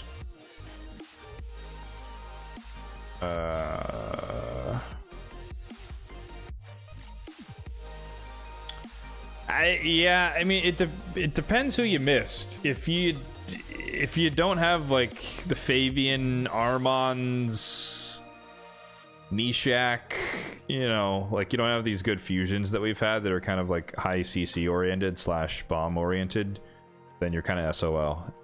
And if you haven't been around as much for like farming the event dungeon for pinpoint, you're gonna struggle with polymorph. But granted, polymorph is kind of phasing out of the meta just because pinpoint exists. So, give or take. 2 months in, 25 sacreds. Should you go for Bayek? Only you can decide that for yourself. I can't tell you what to do. I think he's a good champion, but I also think there are limits. So when I first read this passive, I read it wrong. Oh, not this one. I thought that this says... I thought this meant that the enemy can't crit if their accuracy is below this champion's accuracy. But it's an individual check on your allies. So if your Marius has lower accuracy than whoever is attacking him, they'll still crit. Which means that in order to really benefit from this passive, Bayek needs to get a turn. Which means you have to build him fast. Which means you kind of have to go first. In most situations, not all. So you could argue that he could have high accuracy and then he wouldn't be crit by their DPS, but that doesn't really matter, right? If their DPS kills your DPS, you're SOL, right? In most cases. I'm thinking more live arena context, but just in general. So if you're not... I mean, you know, banking avoid legendary is always... not always good, but it could be good as well. But I think he's a bit trickier to use than he seems as you get closer and closer to endgame. But for Hydra purposes, I think he's extremely powerful. So you get perfect veil, increased accuracy, and you get a 2-turn provoke, assuming you set him up properly. And that is really strong. So he can just kind of carry you through Hydra at the same. So if you have the resources and you need help in Hydra, I think he's probably worth it. But you're also assuming that it's going to be Hero's Path, which may or may not be the case. Could be Deck of Fate, could be something else. We don't really know. So, you know, be prepared for whatever. Some people say a lot of things. I don't know if it was rage bait per se, but you have to consider that most of the people with test server access are going to be endgame. That's just the nature of it, just time-wise. They've been playing for a long time. So if you're only looking at him through the purely, like I said, like the PvP endgame lens, then he's not that great. Unless you go first, then he can be powerful. But for the general average player who's barely working through Nightmare Hydra, this dude's goated. So it really depends. Like in general, the CCs will discredit a lot of champions that are good for progression because, you know, being good for progression is a very generic catch-all term that a lot of champions can do that job. But I think you kind of really... It comes down to what the kit is and what it offers you in your particular situation. So if you need a Hydra champion, you don't have any perfect veil, you don't have increased defense, This is your guy. You're struggling to provoke the Head of Decay. This is your guy. Void Affinity. He works across all rotations.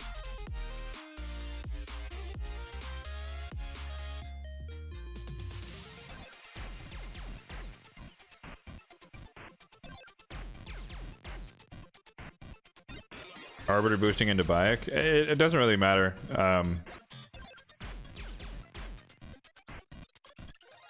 Bayek doesn't have. He doesn't have turn meter fill, right? So your Arbiter is probably gonna be. It'd be more useful to have Arbiter be faster, anyways. But you build them differently. That's the thing. Again, like I have my end game hat on, right? Where like my plan for Bayek is 6 feet protection. But like super fast. But I'm gonna build him with like crit rate gloves and then just as fast as possible with as much accuracy as possible. So he's not gonna be faster than my Arbiter, but he's gonna be like 300 something.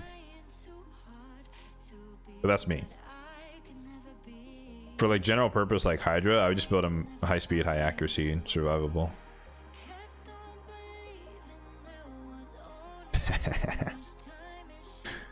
Uh-oh. My clanmates watched my video. That's funny. You don't think you have a single full team increase defense on your entire account? Oof. It do be like that sometimes, though. Are you saying you don't have a Steel Skull on your account, bro?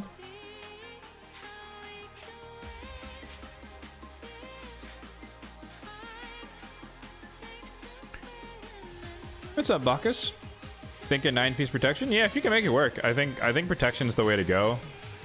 Just because, obviously, if you can strip off the increased accuracy, then his passive becomes a lot less powerful, right? Again, for the people with lower accuracy, for him it may not matter. Relative to enemy DPS versus Bayek, I think he's going to have higher innate accuracy no matter what, unless it's a Marius or something.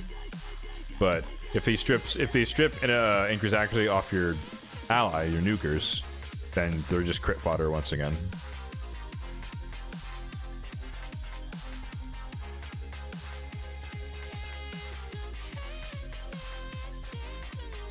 Alright, I guess we can do a bit of normal Grim Forest and just kind of sprint through. What I'm actually trying to do in normal mode, just to kind of prepare for potentially trying it in the future, is I'm trying to leave all the bosses alive and fight Lashun wherever he is on normal mode. I'm trying to fight Lashun with all the 4 bosses on normal just to kind of get a gauge for how bad the fight is. I don't think I can do it on hard without some sort of cheese strat or like crazy rebuilds and whatnot, but I just want to get my feet wet on normal mode. Obviously that doesn't count for the badge, but that's not really the goal. It's just to kind of get a feel for what the fight's like.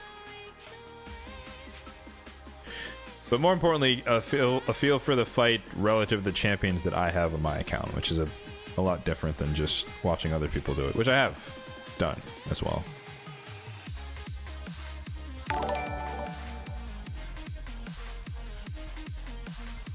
Sheldon Uchiha. Ooh, good clan, good clan. Thank you for the follow, appreciate it. What's up, Crop? How's it going, buddy?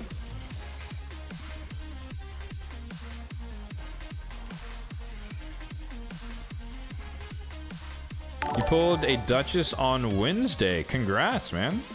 I was hoping for a Duchess, and I did not get one. Okay, Mikage, are you just going to end the game? 4 extra turns? You love to see it. Relentless set. Doing work.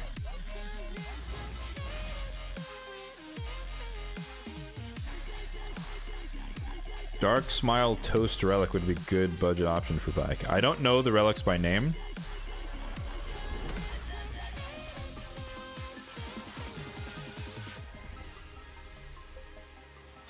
Oh man, he doesn't even get it. Oh, rip Mimic, no turns. You hate to see it. Too goated. Cleared hard today. I fought Lashun earlier, which is kind of a cakewalk as usual. And I did all the purple zone except one stage. I just need to redraw until I get better champions who can actually beat it.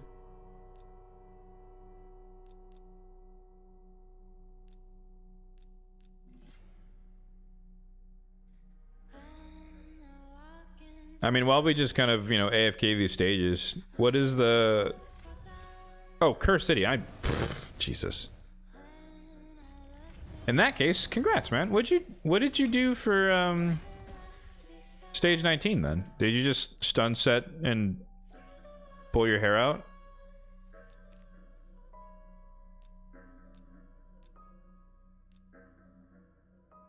Oh, no Marius. Rip.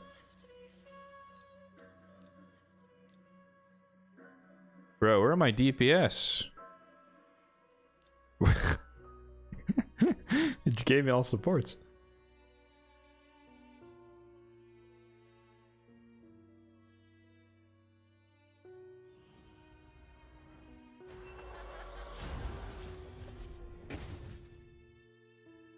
Can't even get out of Cobble Market on hard. I mean, yeah, getting it. Cobble Market's just kind of like a gimme in most cases, unless you really can't handle like the Bommel stage or whatever, which is true for some people in fairness. But leaving there is actually really tough. Oh, I wasn't paying attention to what the minions were. Oh, what the Mikage? What are you doing? What are you doing?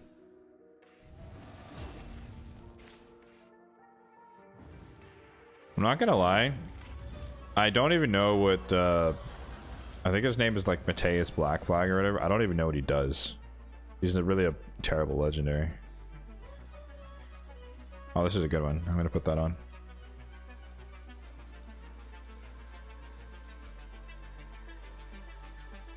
Wait, I think I was actually working this way.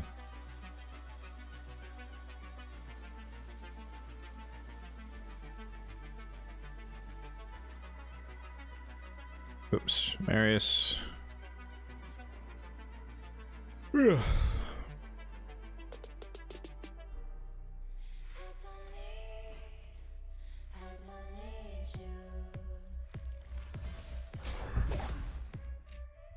I actually do plan when I get my Marius to 6-star, I'm probably gonna switch him to Crushing Ground.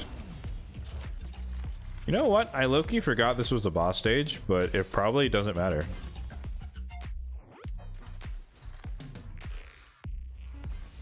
Yeah, did matter. Okay. Oof.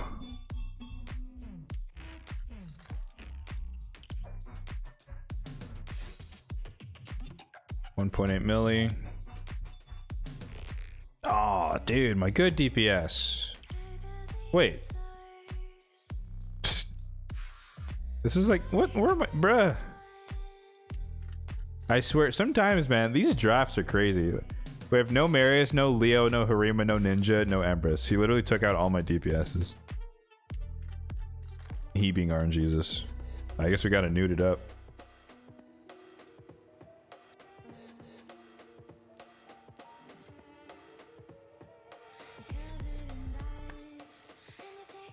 You know, Tholin's great for Hydra if you're in that kind of stage of your progression. My Tholin is sitting in the vault, but that's me in my situation.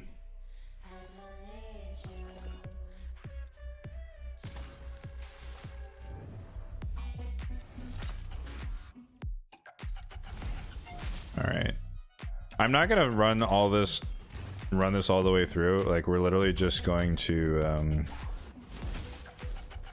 do enough just to get to the 1.8 milli.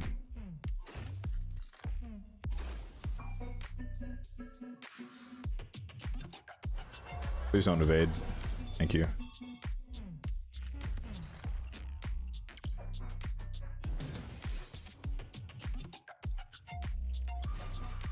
Damn it.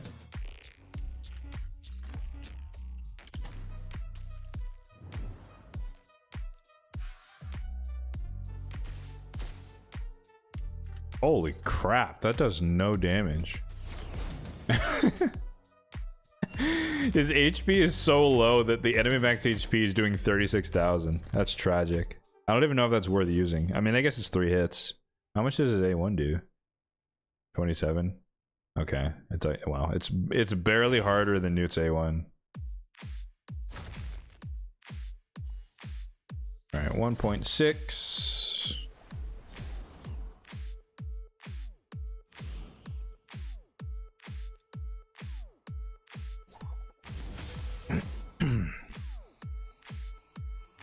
Should be 1.7.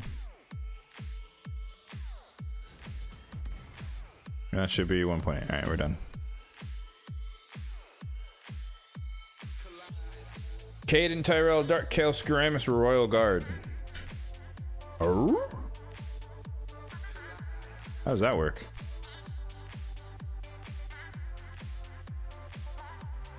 Who killed Taurus?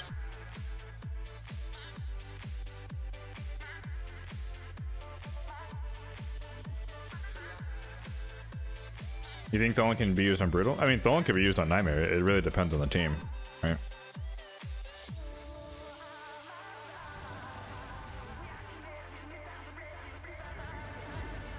Oh, that's annoying. Oh, never mind. Maris is clutch.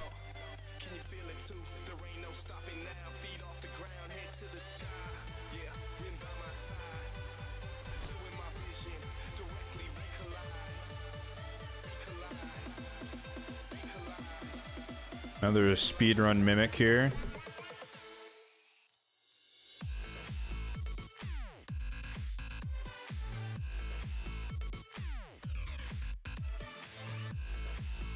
Gwyneth, interesting. I've not seen anyone use Gwyneth before. Ah, oh, damn. We didn't get the decreased defense from Ninja's A1. Rip. 2 champions in full merciless. Yeah, that sounds about right. Ninja's just gonna... Yeah. Oh, that was 1 out of 3 hits.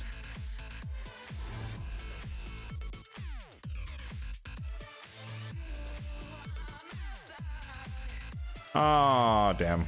I wish I'd seen that earlier. Oh well. But yeah, stay tuned. Maybe, I don't know. I don't think it's gonna... I think it'll take me longer than a week, but maybe like 2 weeks from now or so. Actually, how long does Grim Forest last? Oh. Maybe it is next week. Psst. I don't know. Whatever. But either next week's stream or the following one, we'll try with Shu normal mode, all 4 bosses, just to get a feel for it. It's not going to be the same as hard by any means, but just from a mechanical understanding, that's kind of the goal. Alright. We got 2 hours to spare, so let's do a little bit of live arena here. Yeah, there are not that many options for S19, unfortunately. And my sanity is more important than my desire to fully clear the Cursed City. I've done it once, and I basically swore it off forever. Unless it's within reason. Like, I think the one time I did S19, it was like, I had like Molly and something else that just like made it, like the 2-turn provoke made it ridiculously easy. So if there's something like that again, then maybe. Or I guess when that rotation comes back up.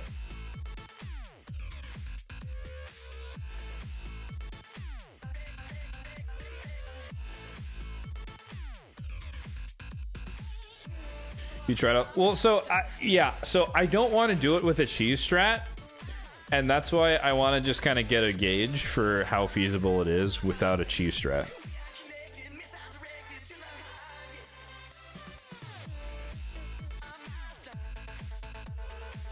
Because most of what I've seen, it's just like Sir Nick and Lady Noelle 30-minute slog type deal.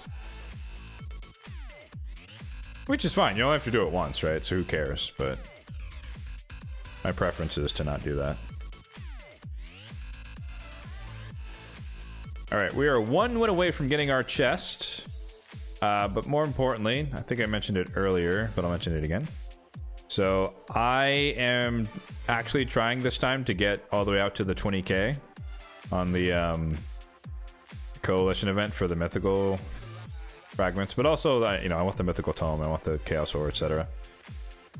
In order to facilitate that, we need to win 50 live arena battles. So we're gonna do like 15 to 20 fights, and if my win rate persists, then we should win slightly above half. But we're also sitting relatively low in the seasonal points, so maybe we have some easier fights. It's hard to say, really. But let's jump right in. What do we got? First victim, which could also be me. Ninja 101. I don't know about you guys and what your strategy is for live arena, but I have gone back to full-time first pick Fabian because he's just like quintessential nowadays with all the other crap in the game. And if and when they first pick Fabian, then I kind of respond. It depends on what they're... I think my default's been like Empress Galathier or something like that. It kind of depends.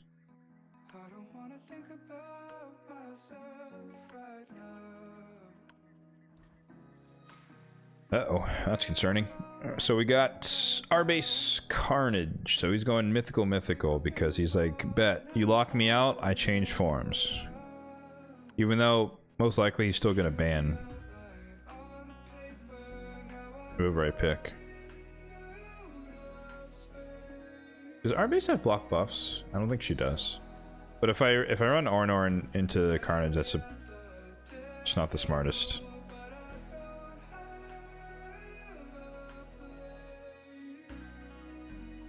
Good luck. Thank you, thank you. We'll counter his counter. Oh, that's you? Oh no. All right, well, I can't talk then. I can't reveal my strats. I'm not saying another word. We got sniped by a viewer, guys. That's crazy.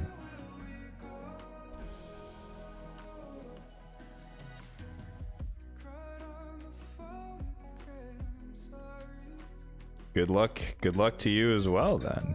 Unless you just want to, you know, you want to help your buddy out and just give me the free dub. What? Who said that? What happened?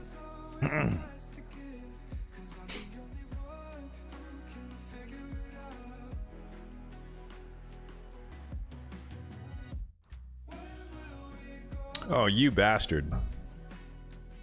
Okay.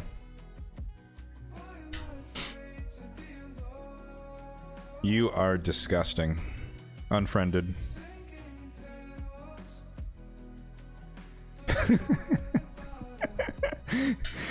No charity. Yeah, no shit.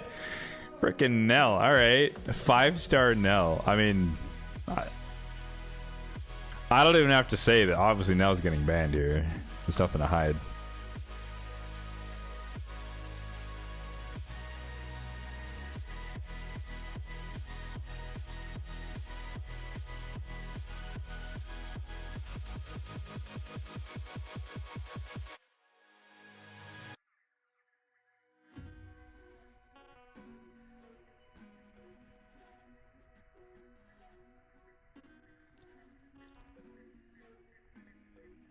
Okay.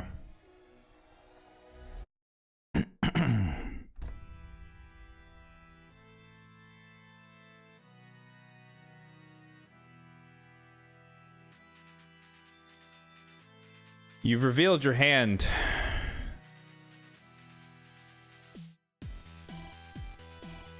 So what's your last play here? God. And people say I have loads of mythicals. Look at this dude.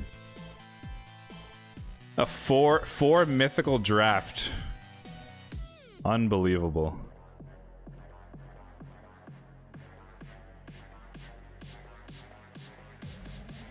What was I considering? I can't tell him what I'm thinking. We've had enough of this nonsense. I can't tell him what I'm thinking. We'll talk about it afterward. Remnants have been kind to you. Hey, they've been kind to me as well, in fairness. We probably lose this one, to be fair.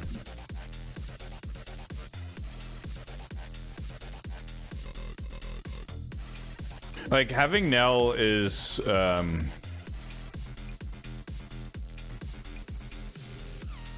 Unfair is not the right term, but it's such an advantage because then like the rest of your team gets to get through no matter what, more or less.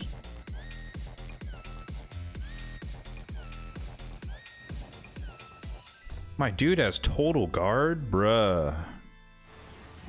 Supersonic total guard.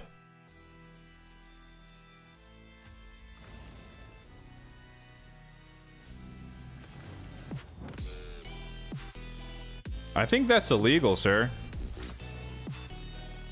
Just so you know.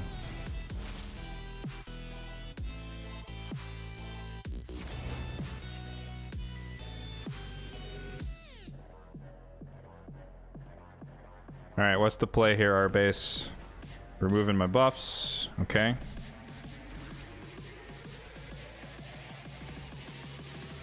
We've had enough of this nonsense.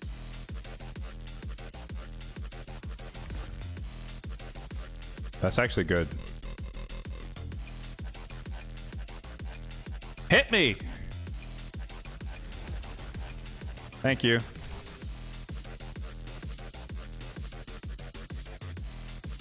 He can lock Marius's passive here if he wants to. It won't spread around. Well, actually, it'll go to, oh, interesting.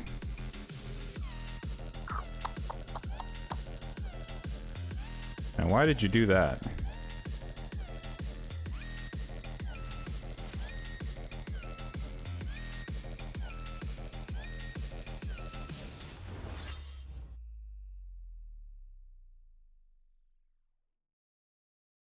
Why did you do that?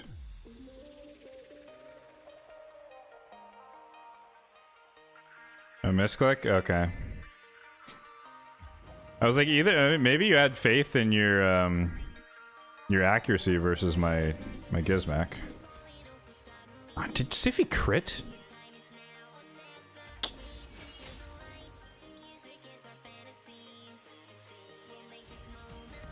All right, we killed Carnage. We killed our base. She's locked out for 2 turns. He's gonna A1 here, transfer it to whoever he wants. He's dead. No wand. Or at least it didn't proc. We revive here. We need 1 turn. We need 1 turn. 1 turn and it's over.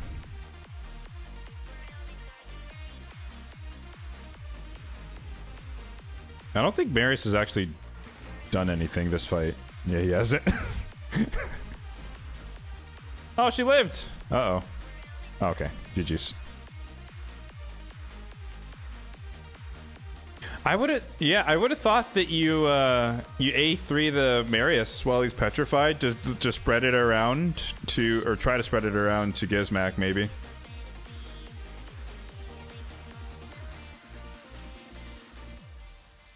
I like that. I like the, oh, I did have taunt up, you're right.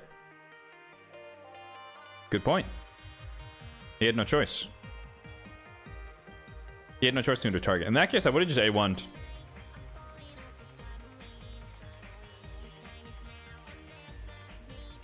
Try to strip it. I mean, I guess the A2 is also a strip. But my secret is that my Gizmac has resistance. I'll show you guys the build. Yeah, I have oh, it's yeah, you can kind of see it. But I have 500 resistance on my Gizmac. So if you're rocking a low accuracy Carnage, you're not going to do anything to him. You need what? 550 accuracy or so, which is pretty tough.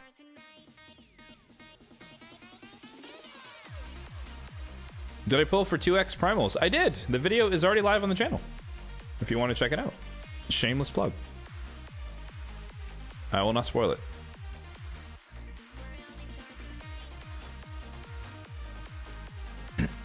But yeah, no, I have a high res Gizmac. Originally, I did this to avoid low level polymorph, which is still a thing, but it's a lot less common. so at some point I might rebuild him, but I just the pinpoint dungeon's been gone for like 5 years at this point.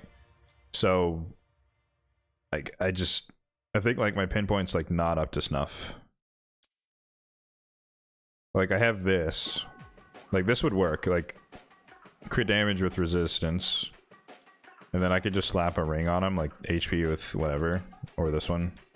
Probably this one. So like I have the accessories to put him in pinpoint, but I don't have any artifacts at all. Like this is just not good enough.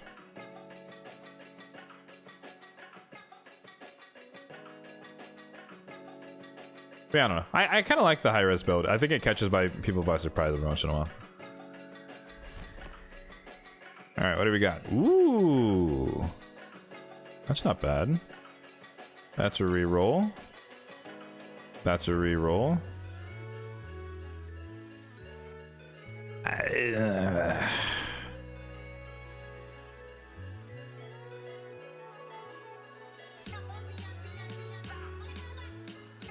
I'm not a huge fan of Zeal, I'm not gonna lie.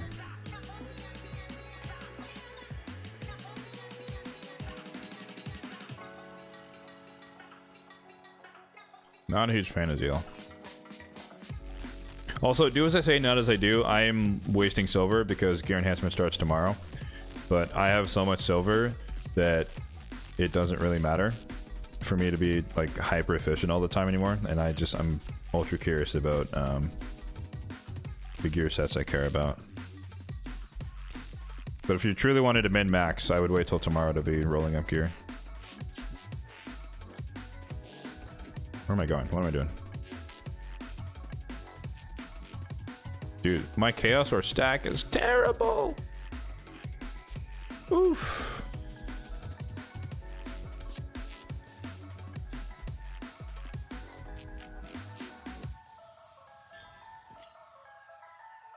$40 mil? You can't cut in line on the takeovers, man.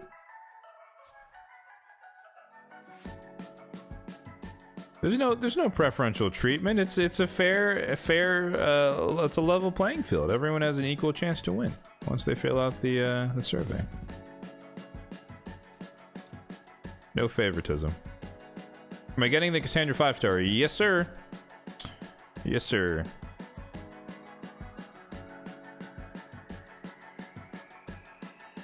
Oh, just like to pull the primals. I don't like pulling primals for other people or pulling charts for other people. Like back to our discussion from earlier, I feel like people attach too much they assume too much good fortune for themselves, especially if they're, you know, having someone who's on paper luckier than them pulling. And I don't want to be the bearer of disappointment when nothing happens.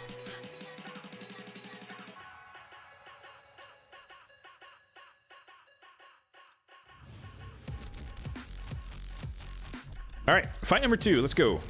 Paradox.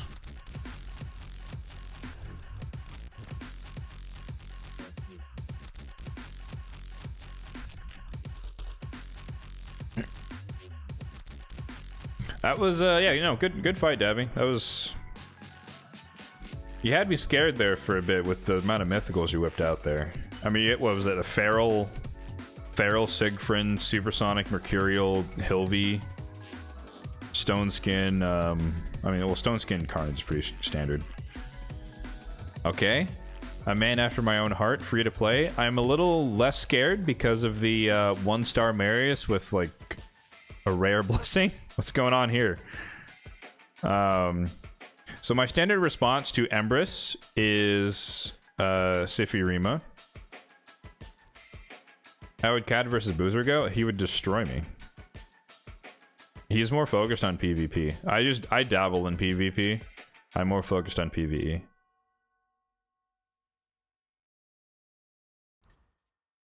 Oh, this poor guy. Oh, he's in the wrong tier. Okay. So if I'm him, I'm banning my Fabian. Which means I should be free to go first with an Arbiter here. Or No. No, that's too greedy. Well. Yeah, no, we can make this work. Maybe?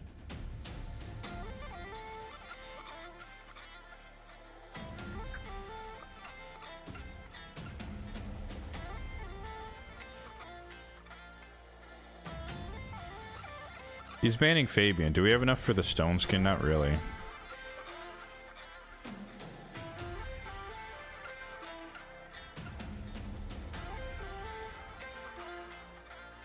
Unless he bans Siffy, but I don't think he would. Everyone is so happy to, or like trigger happy to ban Fabian, so I kind of expect it at this point.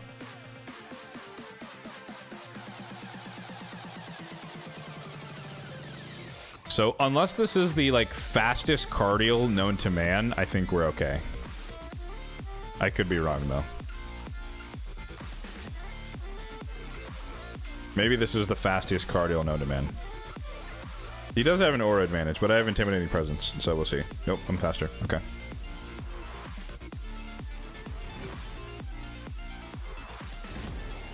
Ooh. Okay, he's pretty fast.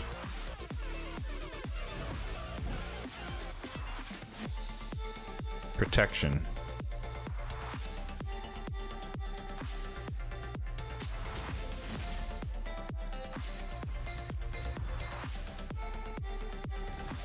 Oh my god. Swift parry Wukong, dude. A swift parry Wukong? That's crazy. Who does that?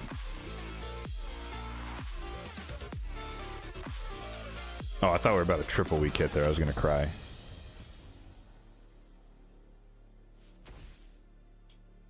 I wanted the extra turn so I could put Pain Link onto Empress. But Swift parry. People don't run Swift parry much anymore, so this is not going to kill us, but it is going to hurt. I mean, he might swap with... Okay, so Siffy's going to die. And Marius might just finish us off here. He doesn't have Soul Reap, though. We might live. So Wukong can only use his... Oh, he can A1. He can ally attack here.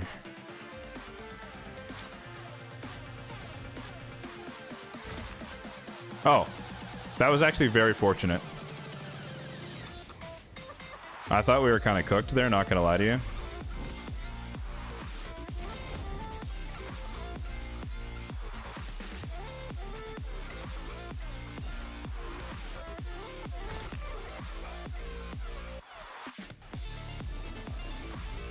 Bro, he has 2 swift parries? My guy. Is this 2016? What are we doing? He's 2 champions in swift parry. Come on, man. Wow. Alright, GG's.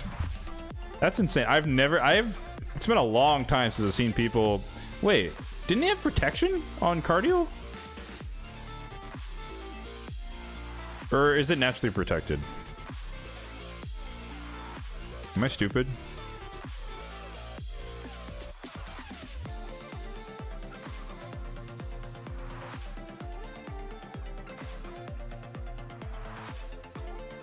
Oh, it's protected automatically. Never mind. So we had a swift parry Wukong and a swift parry cardio. That's a super fast swift parry cardio. I'm not sure how valuable that is. Because it's like... If everyone else dies and your cardio survives... Like, what's your plan, you know? I mean, maybe if you're running him alongside of Wukong, then Wukong can come back to life, but that's a very, very old strategy. Alright. Weren't some of the block debuffs protected? Maybe? I don't remember. I mean, I guess it could have been 4-piece protection, 4-piece swift parry. That could have been what it was. I thought it was a lot of protection though. And not what it was. Alright, so we're gonna go Galathier, Harima. We're just skipping the speed aura here because it's gonna get banned anyways.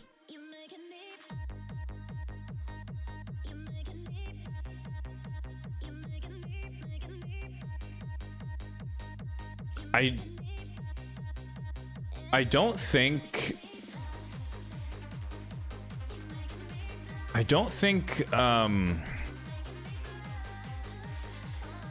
what's his name?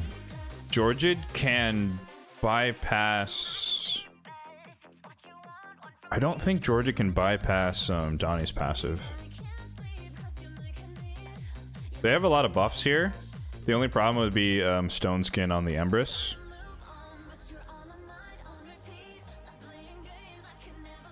Do we know when they're buffing Swift Parry and Deflection? When they're making them a 9-piece set? No, I don't think we do, actually.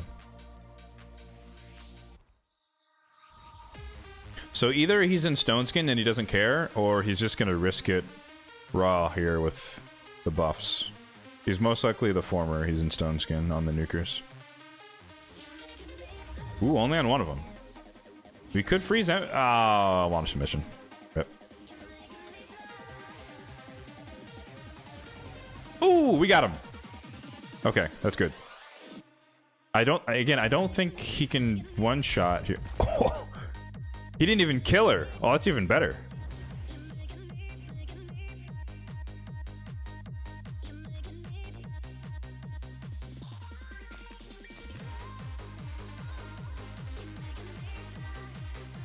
Let's go for the AoE here. GG's. Harima for the win! And people say Harima's dead, guys. If anyone wants to know what happened there, it is because I've got this on. This mythical gemstone, so Georgia just barely didn't have enough damage to kill her. We didn't see it. I don't think you could kill her through Donnie anyways. That's probably true. But her living is even better.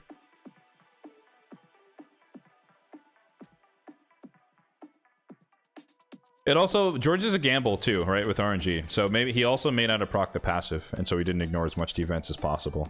But regardless, Harima reduces it by half, and then that reduces it by additional 12. Matty Ice. Ooh, Trap House Mafia. That's a cool name. First pick Fabian. PosChamp. Ooh, okay. Polymorph. 6-star. Alright, dude's playing in 2024. You love to see it.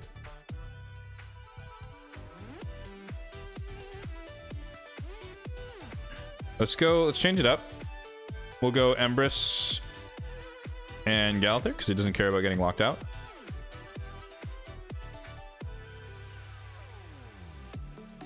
Marius Neve. Okay.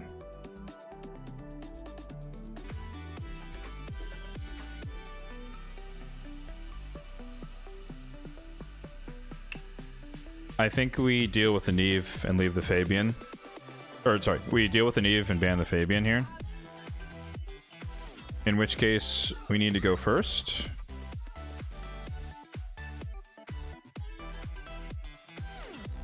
Yeah, I need something Marius-proof.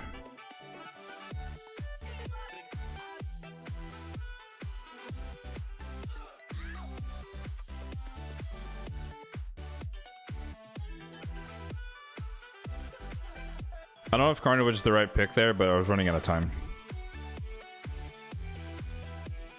I need to know what the rest of his strategy is here. Because he can whip out some crazy champions here, and it might be GG. Harima. It's not the end of the world. So we're banning Fabian for sure. This is a go second team, so we could take advantage of that. We're going first no matter what. So if I'm in control here, or since I'm in control here,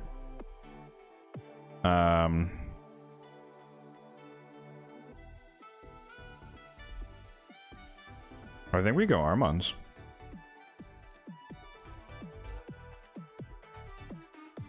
Hopefully that draws the ban.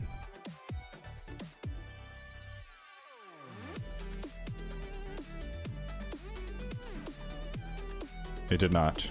Damn it. Okay. Damn. I was hoping he'd leave Carnage in, because the Carnage is kind of my ace here. So I could ignore all the or block the passives. Alright, what do we got? He's either unlucky or he doesn't have 9-piece protection. Oh, there was no stone skin either. Damn it.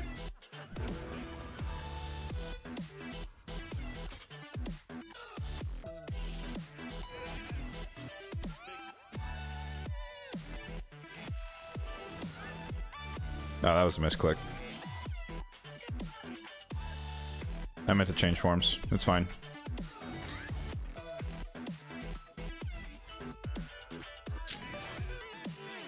Annoying.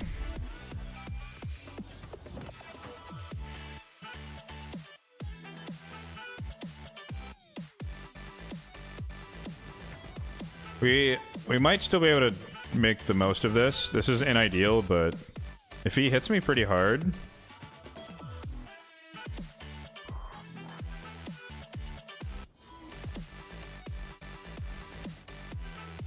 Damn. Yeah, I messed up. I wanted to change forms earlier.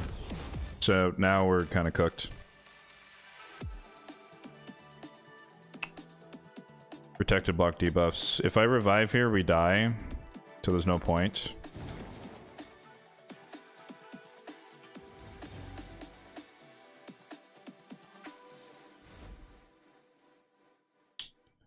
Yeah. Hey, it happens to the best of us. Sometimes you just mess up and you throw a match. So we messed up and threw the match. Ouch. Life Harvest.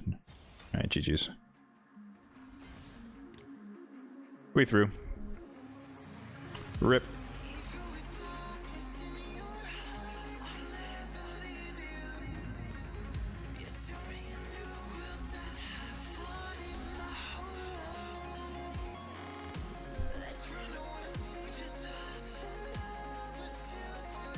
Yeah, I really didn't think he was gonna ban the Carnage. I thought he would ban Arbiter or the Armons, so he kind of put me on the back foot there. So let's whip out the Siffy here, see what we can do with Siffy. We haven't used her in a while. So we've locked in increased defense. We're fighting him a little bit for the speed race. Another Georgid. But see, this is not smart on his part. Because I could ban Arbiter and then he's not going to go first.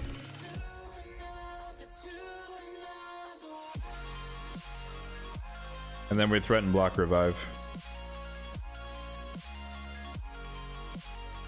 Wait, did we fight this guy before?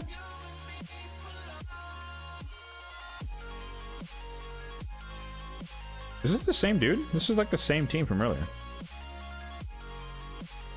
Oh, we left in the Fabian?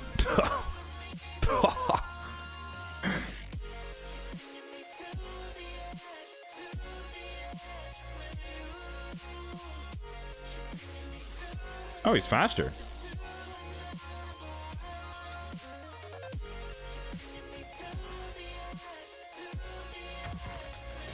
Too bad it was all for nothing.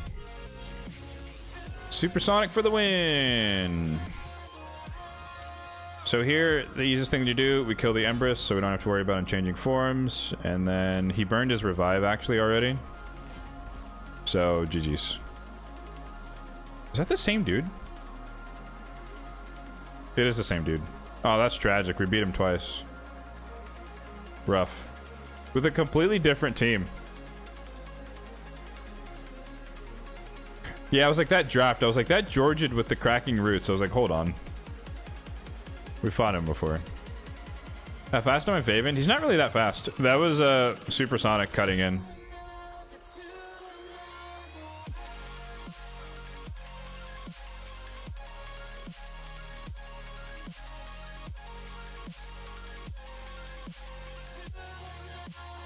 Oops, spoiler alert there for the video. Off the top of my head, I want to say 357. 351.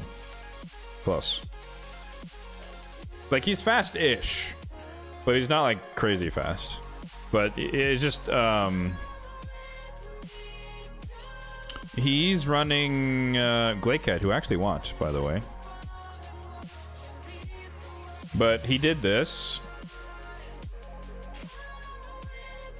So he gave him 1, 2, 3, 4 buffs. And that's just like, that's just a no-no into Supersonic. So I instantly cut in, locked him all out. So we won 4 out of 5. Not a good, or not a good start. Not a bad start.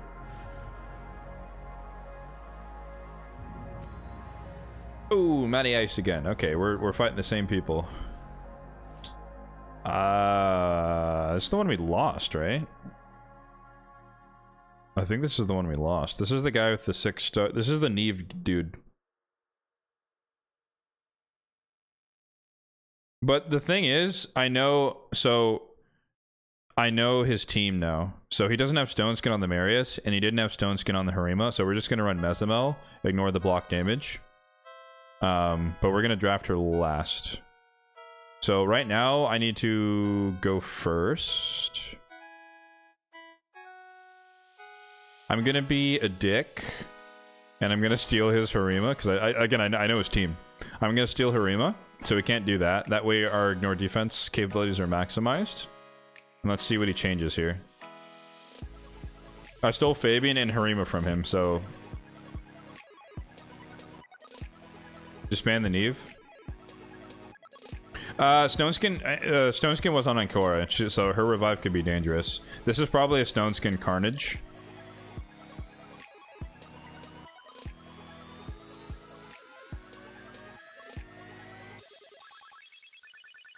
I might ban the Ancora.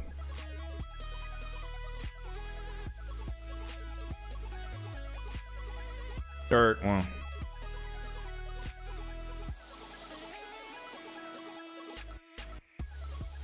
Odin. It's always interesting what people have in their back pocket that you just don't even... don't see.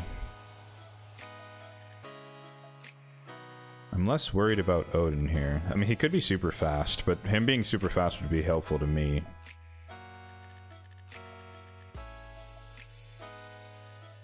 I think if we get rid of the pure reviver, we're gonna have an advantage here. So I actually want him to go first.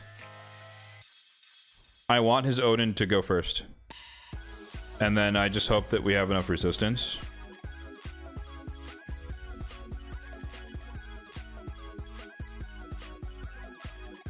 Okay.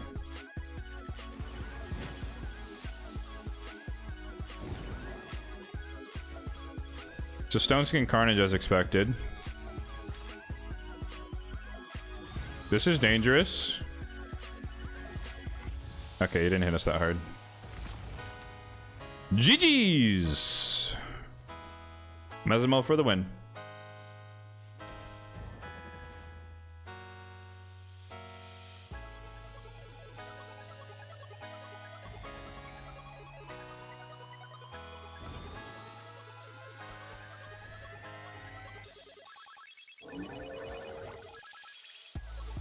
As I always say, people overestimate the capabilities of Neve. But obviously this is me knowing the builds on the champions he's using gave me an advantage there. Like, I know the Marius is not in Stone Skin, so I took advantage of that. I know he has Harima, so I stole Harima from him. I knew the Carnage was in Stone Skin, but it didn't matter. And then we got rid of the Ancora who could revive people. And even if this Odin was in Stone Skin, it wouldn't matter. Like, we could handle him afterward. And I know I could just ignore Neve because he's in 9-piece protection.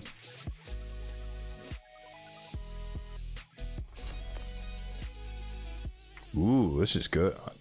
That's still like it might be good. I'm gonna re-roll that. This gets sold. And that gets sold. Usually underwhelmed by Mezzo. It depends. I think people underrate her, and that's what makes her kind of a pocket pick for me. But she's one of my best built champions on my account. But I have her super fast though, lethal and speed. 288. 333 crit damage, 7.5k attack. And she's not even like fully decked out yet. She is my next project for gear rerolls. I want to get this to attack, and I want to get these to crit damage. So I think she should really be 7,700 here and like 350. I guess, you know, if I get the boots to speed as well, she'd be basically pushing 300.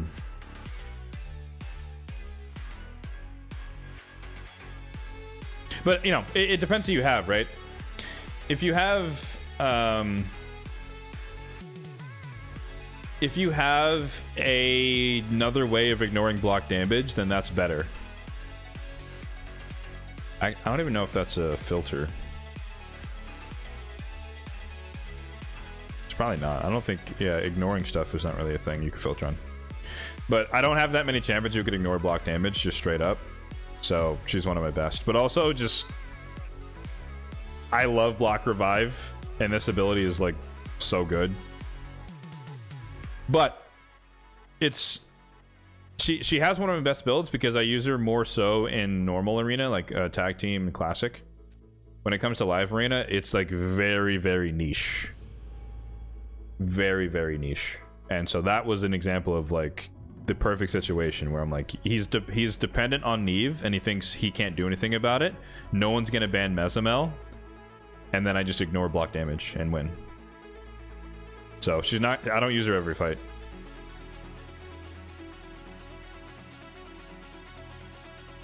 Yikes. All right. Did we win too many times, boys?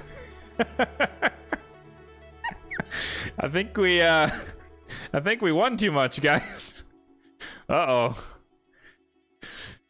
Ooh. 6-star mythical +1, 6-star mythical. 6-star mythical burn. Oh, he's slacking. What is this? 5-star Siegfried, bro? Now we've totally got a chance, guys. We got a chance here. My dude's slacking.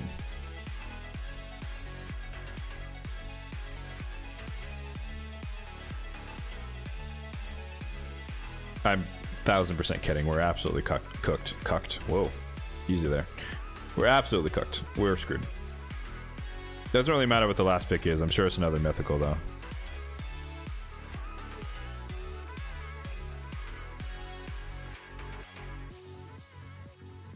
There aren't that many accessible choices. Agreed. Agreed. Theodosia. Yeah, of course it's Theodosia.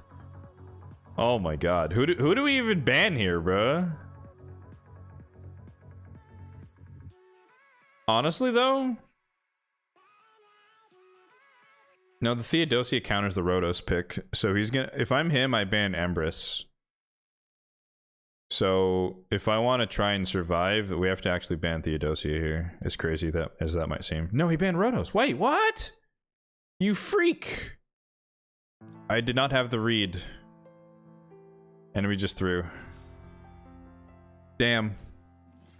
I thought I had the read. I would think that you'd keep Rhodos in and then you just bet on your Theodosia with the whatever her ability is. It's gonna get wanded back. Oh no, we didn't get wanded back. We have to wake him up, unfortunately.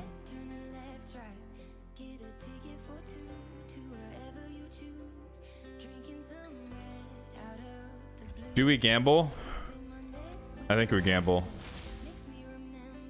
This is a Hail Mary play. If we don't strip the Stone Skin, we lose. GG's. Unlucky. Yeah. We had to risk it. It's 50-50 chance. There's the only way to win. Or to have a chance of winning, I should say. So we lose.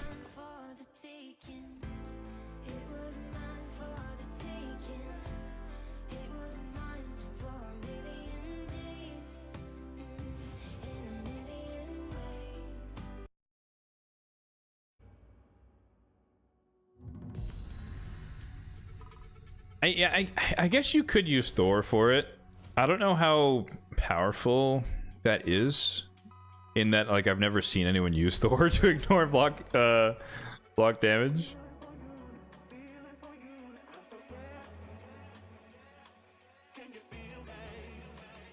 No, it wasn't a mistake, because the alternative was that I have to A1 because I'm locked out, which means I wake up the Siegfried, and the Gizmak cuts in anyways because Incinerate's pushing our turn meter back. So it's either I A1, Siegfried is awake, I hand the turn over to Gizmak and he does what he did anyways and we still lose, and I'm locked out so I can't revive, or I go for the Hail Mary play and try to strip him off and lock him out.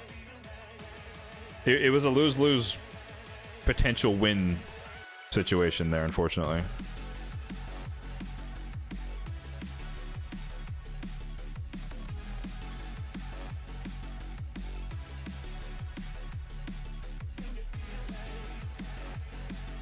You've used Thor? Okay.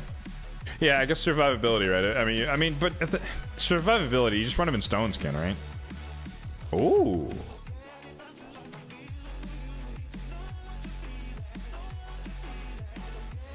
Okay, that was unexpected.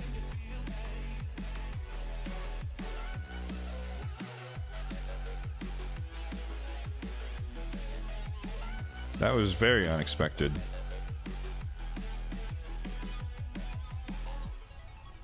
Okay, so this dude's in like hella Stone Skin, obviously.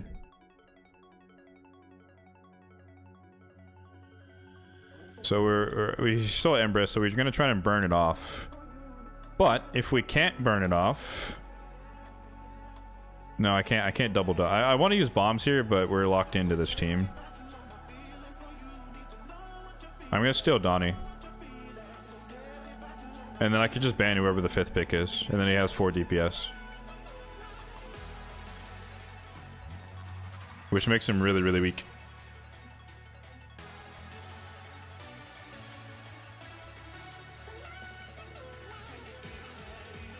Fuck.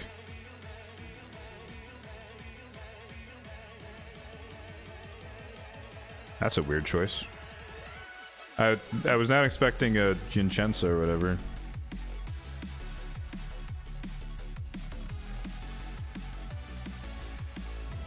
Oh, we got some Feral. Okay.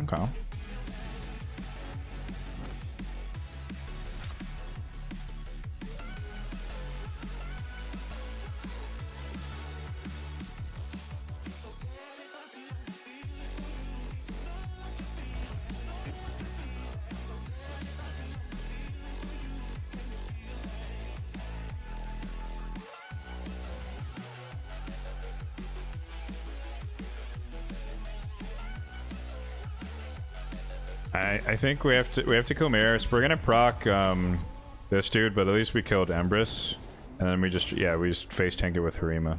So he's gonna go unkillable here. I mean, he could try to AoE. Ow. Ooh, actually, hold up. I think we just lost.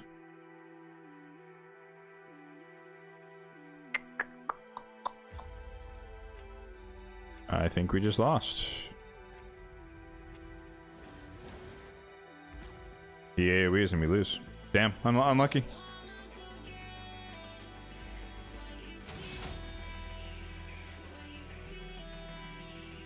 Wait, did he just throw? Oh my god, he threw. Is he serious?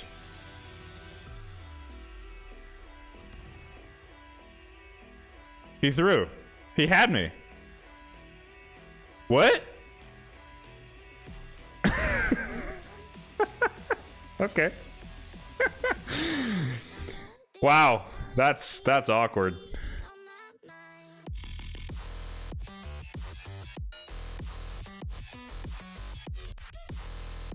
Yeah.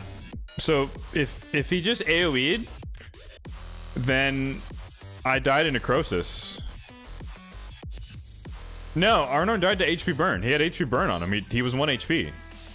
So he killed Galathir with the A2, extra turn, he died to burn because he's at 1 HP. He literally inted. Necrosis bypasses Gallagher's passive because it's not a hit.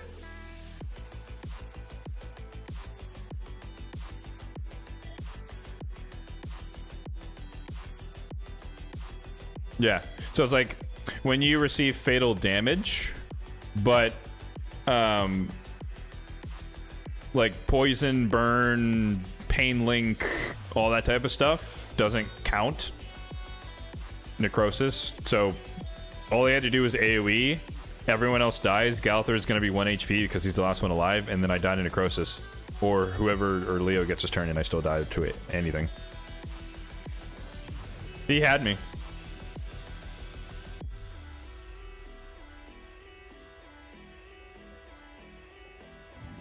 No, I think from his perspective, he was worried about the Gallagher passive.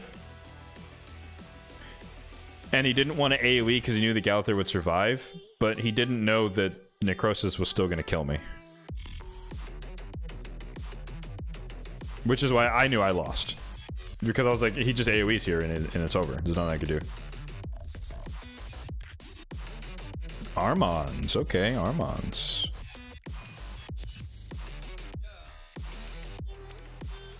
We could leave the Armons in and ban the Empress. It's not a guarantee, but it is an option.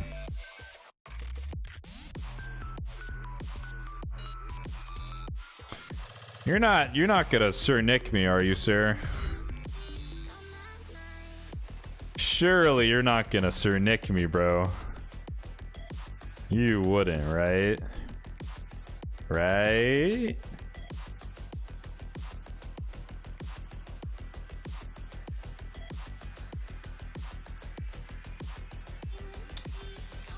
Right? I swear to God, if he picks UDK, I'm gonna throw my keyboard out the window.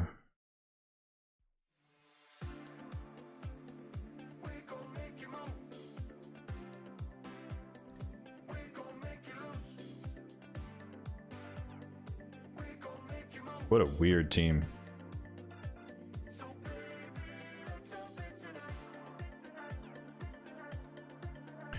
Most people would probably ban the Armons here, but the Empress is the real threat for me. We could handle Leo.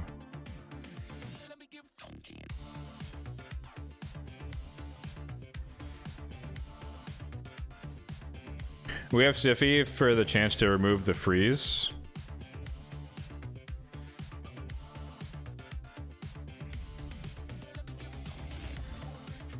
Stones can stone. Jesus Christ. Okay.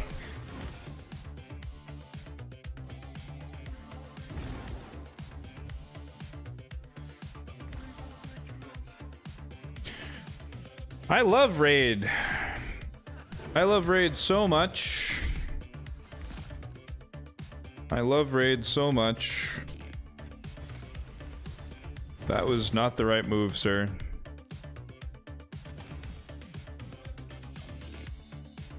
They have 2 revivers, so I'm not gonna try and... Oh. Alright.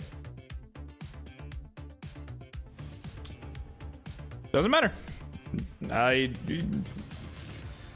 don't think that was over right there, but... you know, we take those.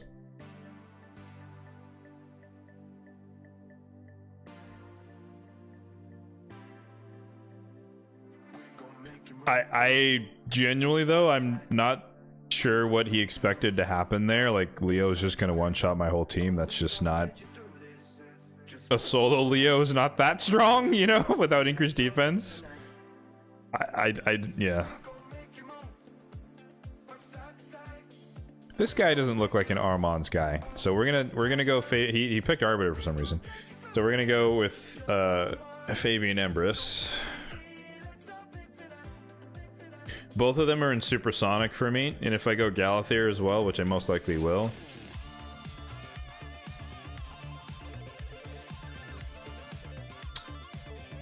It's too early to show that hand, sir. He did that way too early.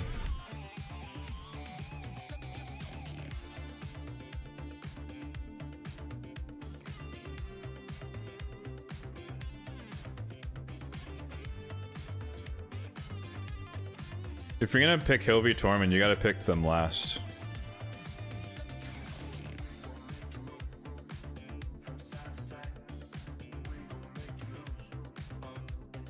Okay.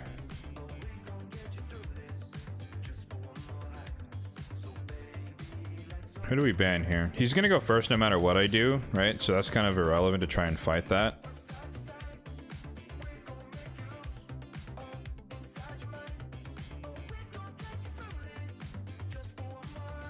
But the perma lockout Armons with the reset is kind of dangerous. So I think we just face tank the cat.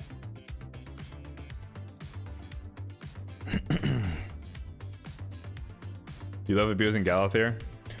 I mean, yeah, he's good at what he does.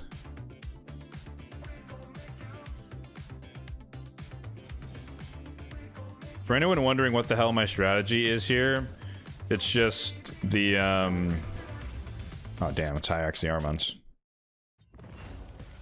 The cat literally cannot crit Harima, but it doesn't really matter if well, I was going to say it doesn't matter if we just get oh damn it, he cut us off. And now he's gonna sheet me.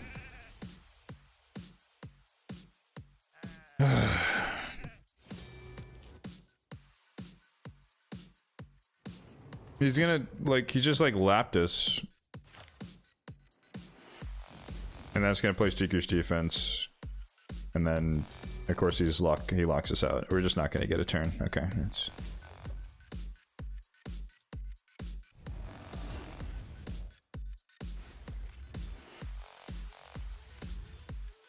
okay. We just don't get a turn. Fair enough. It's all good.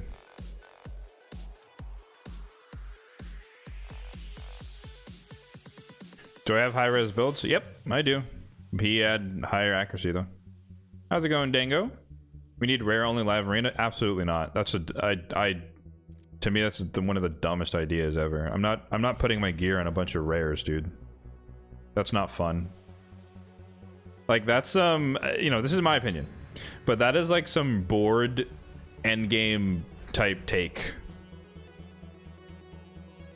Like a person who has literally every champion, but a person who has a lot of champions in the game are the people who want to change it up by going with rares. But the average player in the game, one, does not have a bunch of rares built and does not want to waste the resources on a bunch of rares, and two, they'd be happy to pull any of the meta mythicals that the people wanting the rares only are tired of seeing. It's a very, very, very high level endgame PvP problem that's not really a problem in my opinion.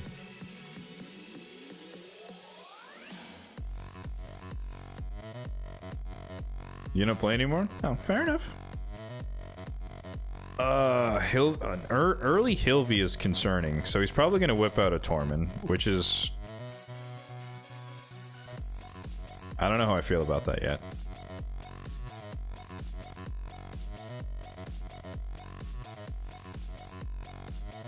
No, I can't do that. Let's lock in the speed aura. Let's go with the Ancora. That way we can protect ourselves from the impending freezes.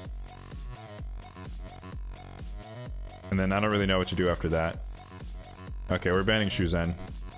Harima for the Hefrak. Harima for this dude.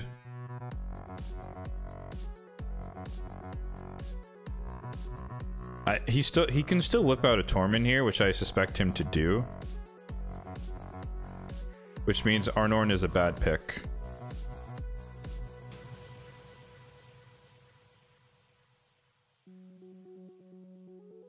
I think we can get away with a Wukong here, actually.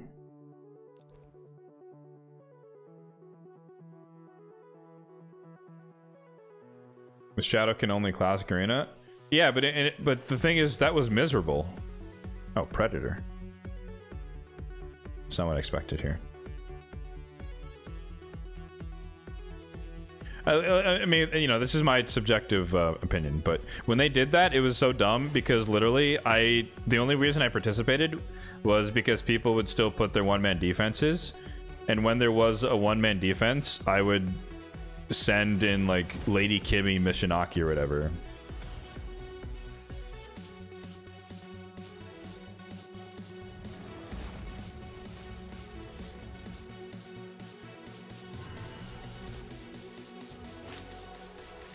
It's fun and optional. I mean, you know, fun is subjective. To me, that's not fun because it depends who you have in Shadowkin. If you have like Shuzen, Yumiko, this, that, the other, then sure, it's gonna be fun. But for me, it was like, I don't even have a nuker, bro. This is before I pulled Harima. So it literally was like Lady Kimmy, Mishinaki, and dealing with Arbiter solo defenses. I'm not gonna revive him. I need Predator to Predator here. Okay, we lived. He didn't kill anyone, so I think he doesn't have the evasion. So he's dead.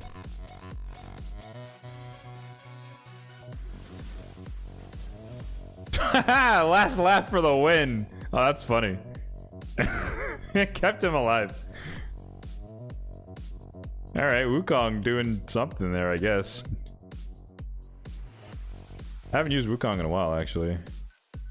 I didn't think the last laugh amulet worked in that way. I'm not gonna lie to you guys. It reflecting damage, and yeah, kept him alive. Okay, interesting.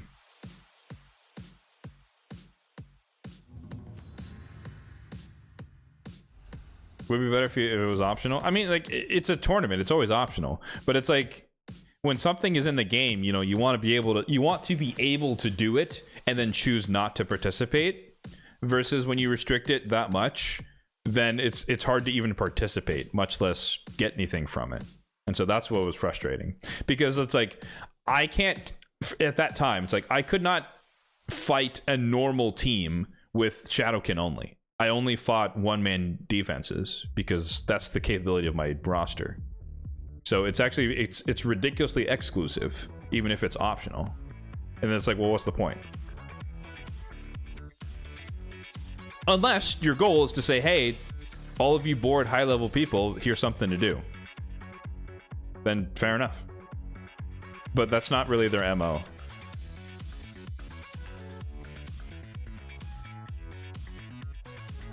You have 7 rares. Well, exactly. I was like, I'm not gonna waste a bunch of time for a perennial rares only something tournament. It's like, I'm not doing that.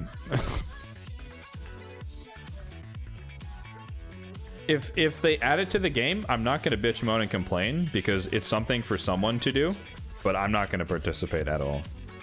Ah, jeez, we got another Predator. All right, so okay, this is a fast Estrid.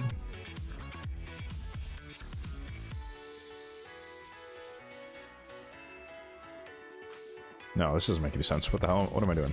What am I doing? We're gonna have to trust Fabian to get rid of the Stone Skin or Embers to get rid of the Stone Skin. Either one. They're both faster than Carnage is. I think we have to ban Estrid so that we can go first. He's still... Oh, he's still on Korra.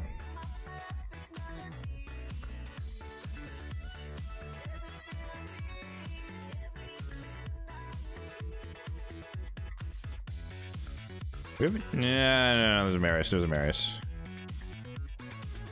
I don't want them to ban Sify, though. Ah, no! See, this is how you draft a Neve. That's how you draft a Neve. You don't draft her first. See, now we're screwed.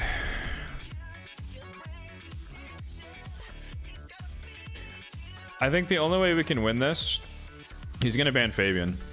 Only way we can win this is I have to go first. I have to hope and pray that somehow the 9-piece protection doesn't proc on everyone.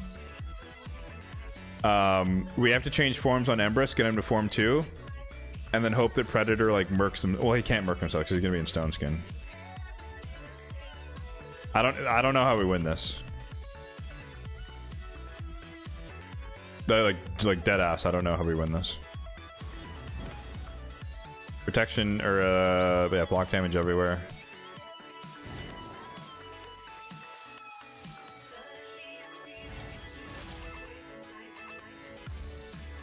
Ow!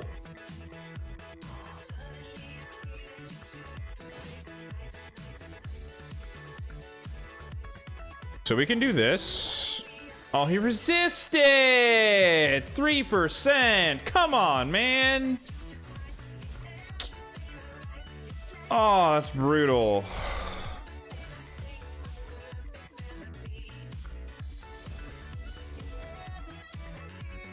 Man, that sucks, dude. It always happens at the worst times, too. I wanted to, because I could have blocked Predator's passive, like his active is blocked, but I... Dude. Ow. Jesus. Why you do this? So he's gonna kill him. Oh no. Oh right. We locked his Savage? What did we lock? I don't even know. Let's sleep her unless there's a wand. No, or there might still be a wand actually, but that's inconclusive. No, the takeover is February. It's 27 days to go. So he has to A1 here, reset. Okay, that's bad. He procced the passive. We can't sleep Marius because of Ancora, I'm pretty sure. So let's keep sleeping Neve. He has his ability. How did that not? Oh, that's not good.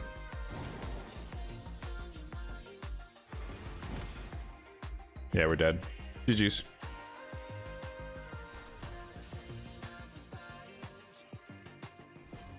Dude,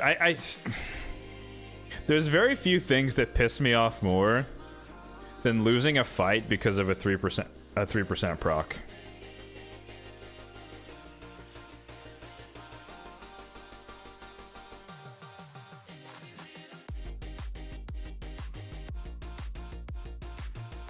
Like that screwed us in two ways. So obviously, you know, Marius, you can't reduce his turn meter, right? Which is why I wanted to lock his passive so that I could then steal his turn meter on the third hit. But he 3% resisted the block passives, so then we just got a free counterattack, or we gave him an extra counterattack. That was, oh man, unlucky. That's tragic. And yeah, we could have locked Predator's passive and his active, and that would have been such a different fight. We could have won that. Oh well. Yeah, see, it looks like fun for live arena. Maybe. I don't know how well he works in live arena compared to like a Nell, just because Stone Skin is a thing. But I think SEO works better in controlled fights and controlled engagements, i.e. tag team arena and classic.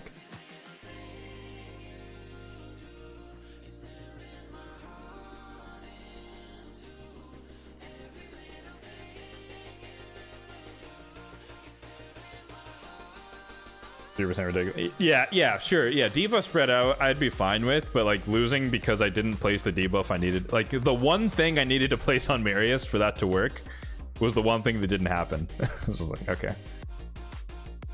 Ooh, all right. Lockout for lockout. Lockout for lockout. What do we do with lockout for lockout?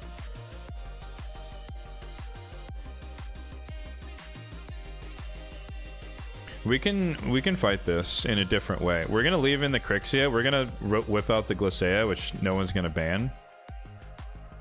And so if that's the case, then I want to go Gizmac so that we can burn off the Stone Skin. I'm probably gonna go Empress as well. Maybe. Ooh. Ooh. Okay. Wow.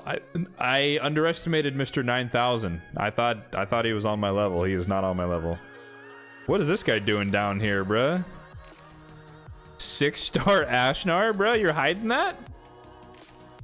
And a 6-star Marichka?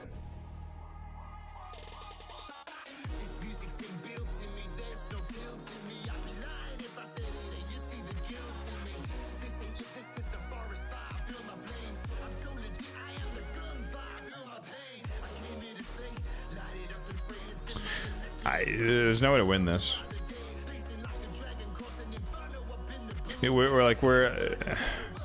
I mean, we have to get rid of Ashnar, I guess. It doesn't really matter though. Like in this case, I have to go first, and which is, he's not going to let me, so it doesn't matter. We just lose.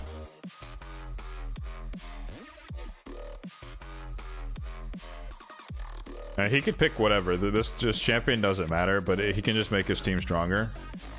Doesn't matter relative to him winning this fight, is what I mean. Yeah.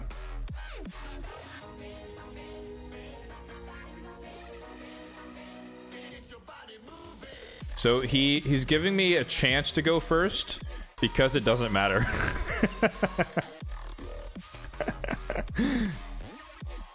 Yeah, everyone's in stone skin. They're under block damage. It just... All right, Hail Mary. This is our one chance. Oh, yep. Okay, well, the one person we needed to lock out. GG's. Oh, she's gonna cleanse. That's interesting.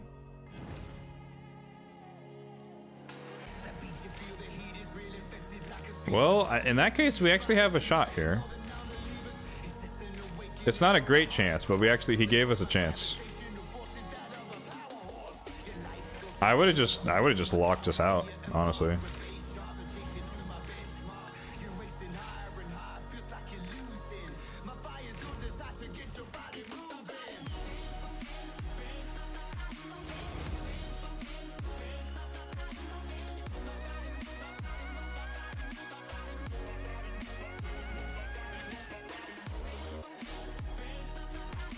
We have one shot at this. I want to check for a wand.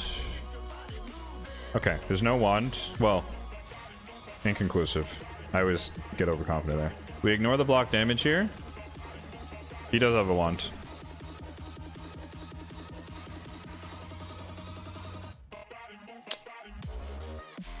That turn meter is too high.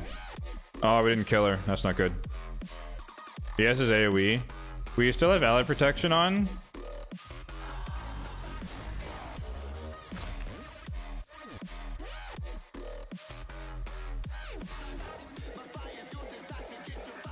And I wasted Arbiter's revive, which is unlucky. We have to risk it for the fear here. Nope. Alright, GG's. That's gonna kill him. He gets his turn. Unless we just get like super lucky here and he doesn't kill oh. Okay, I thought he was gonna go next. We have a chance to do a little bit of something, but eventually Crixie is gonna change back and lock us out, which it should be this turn. Or no, it's the next turn.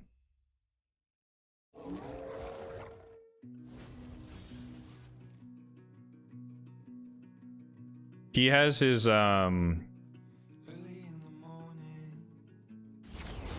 block damage thing. She has her lockout. So if I'm them, I change forms here, get rid of all my buffs. Yep. Because you don't want the taunt. And then he can just murder us. Or no, he's AA3s. Oh. Interesting.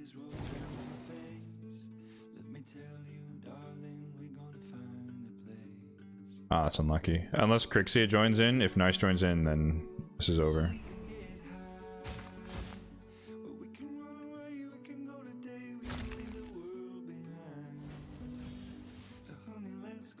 Gosh, nice Marichka is really annoying, huh?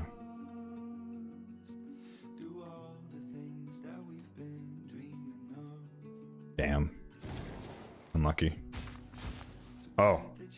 Okay, his passive was still there. I thought he procced that already. Now he can just kill Arbiter, yep.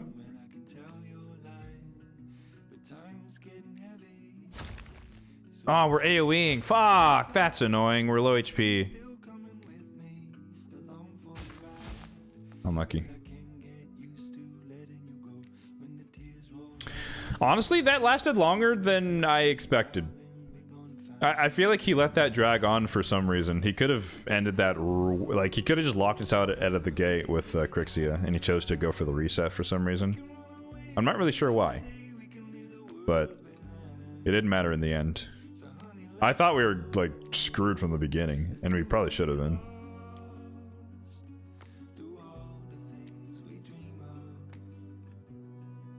I don't know if there's anything I really could have done differently from that situation. Yeah. I think what they need to add into the game is we need another block passives champion. Like, I mean, I guess I'm really just asking for a nice counter, like direct, a hard nice counter. Because, like, the only way to counter a nice is, like, enfeeble slash block passives, or maybe both. Like, enfeeble him and block his passive, that way you just can't revive people. The Carnage is great, but he's the wrong affinity. They need to nerf nice, that's never gonna happen.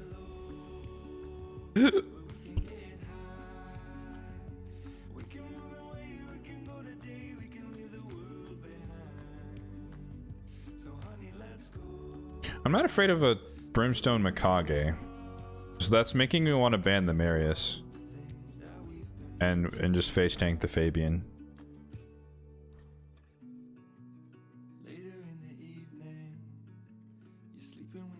You can use Ramontu. No, Ramontu, I'm talking about the situation where exactly.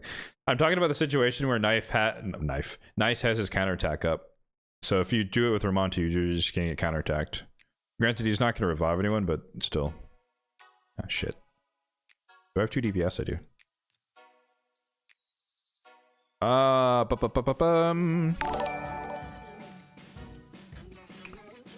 I think we still ban the Marius here because the ally attack and feeble is kind of a menace, and then we just have to deal with the Empress. That makes sense to me.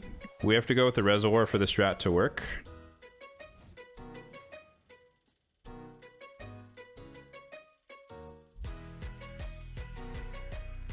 Total guard. Oh, what the hell? Oh, she's going to increase accuracy. Oh, that's... Or no, she's not. Wait, what? Ooh, damn. Alright, well, I had faith in my resistance, and we were wrong. And that timing was horrendous.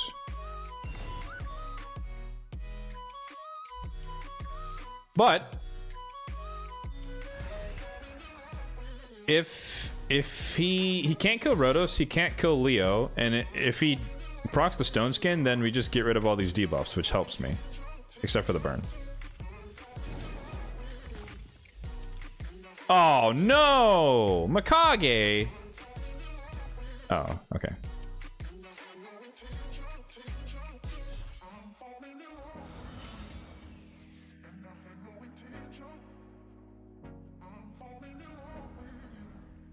Jeez.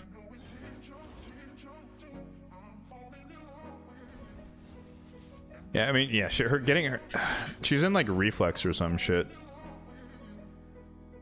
That's like a PvE Mikage. That, yeah, the timing of the, the timing of the Hilvy there was really unfortunate.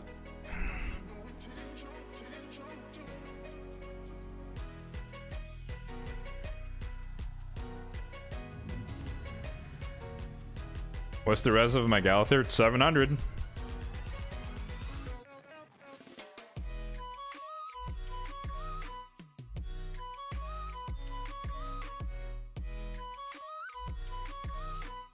Oh, you know what's even more awkward? Oh, this is a bot. So he didn't lock out Galathir. No, he didn't have increased accuracy. Mikage is stunned first. He locked out he locked out Donnie, who has 800 resistance, but he didn't lock out Galather. So Galather's lockout was the 3%. Because it's literally lower. Ain't no way Fabian had 700. No, he had 800 plus accuracy, dude. He locked out my Donnie. I'll show you the build.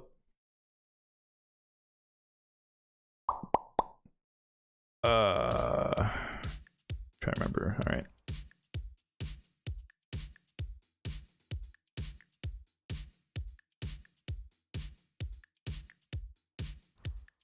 Killed by level 90. The level doesn't mean anything really. It depends on the champions and the gear.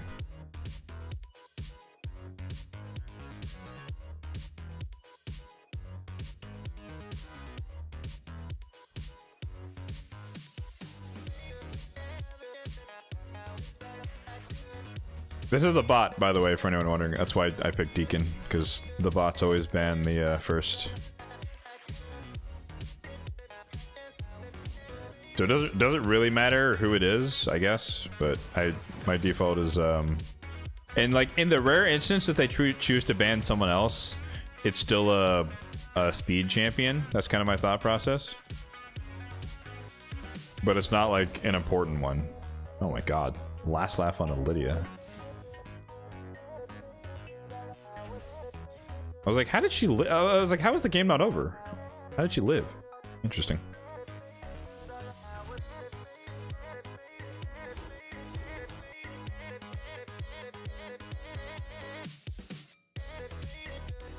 Yeah, so Galather, I say, you know, 700, I'm rounding, but 712 resistance here. And he did not get locked out, which was the 3%. My Donnie, who did get locked out, is 750. So that means that Fabian had like 800 plus accuracy, which is not crazy. Like mine's at 712.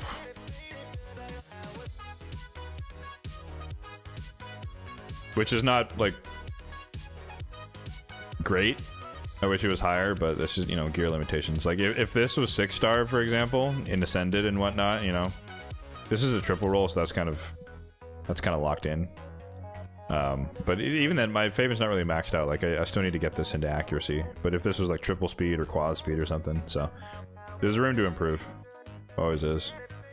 All right, last set of 5 here. Do we have time for this? Yeah, we have a half hour. Okay. I've not really been paying attention in terms of the Coalition event, but not bad. Hey, that's a solid dent. Oh wait, that's the 31. Okay. Still a good ways away from winning 50 battles. We're about halfway through. But the win 30 is definitely within grasp.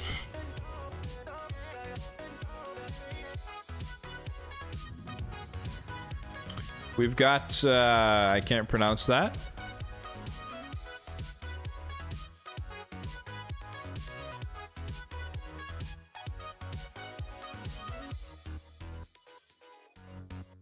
Okay, 5-star Fabian, intimidating presence.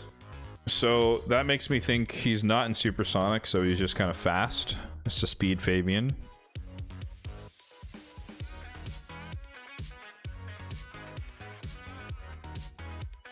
I'm thinking we go with an Arnorn strategy here. But just in case that's the wrong approach, I'm gonna pick supports first. Hey, what's up, Dio? 5-star polymorph Leo. I don't know what to think about that. So we already have 2 revivers, 2 supports. So I'm gonna steal Donnie. And then we're not gonna pick Arnorn first. I think we just go... actually... I think we can kind of trap him with the nice pick. And then we go for the Arnorn. I don't get to use Arnor that much. Oh, what the hell?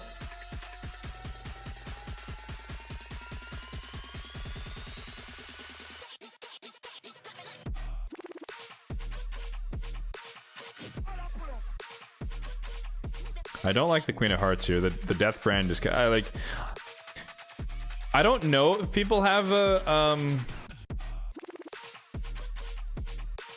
If people have the Chrono Cube on their queens. And it seems reckless to leave her in. Especially with the Empress too in the alt form. Oh, he bans Galathir here? What a freak.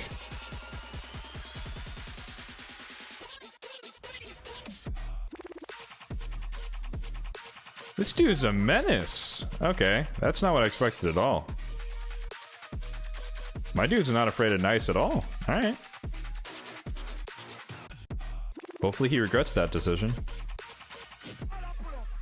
Oh, this is a non-savage Empress.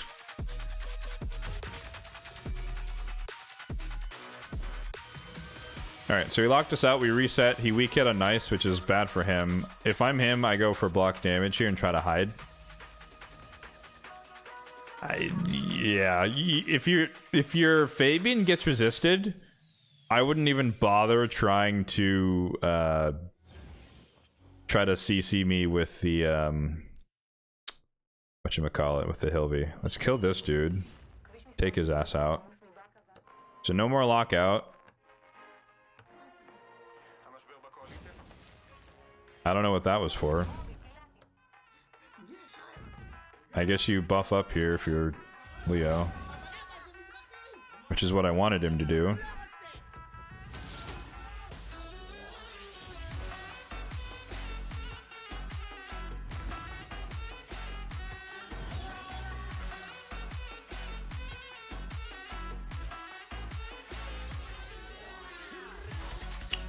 I want to reset here, but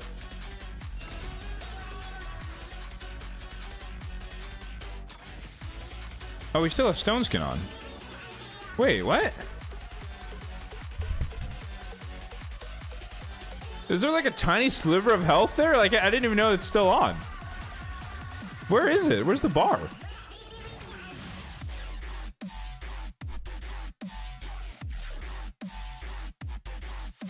We still have Aspect of Seroth on,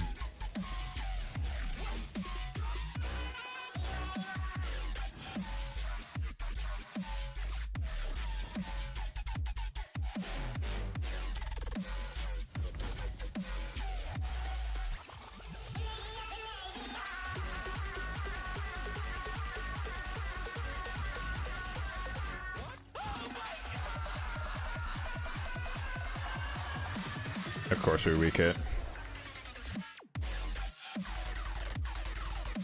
I guess you A3 here. You might as well. A1. We're at the mercy of RNGs at this point. So if we weak it, then we just lose.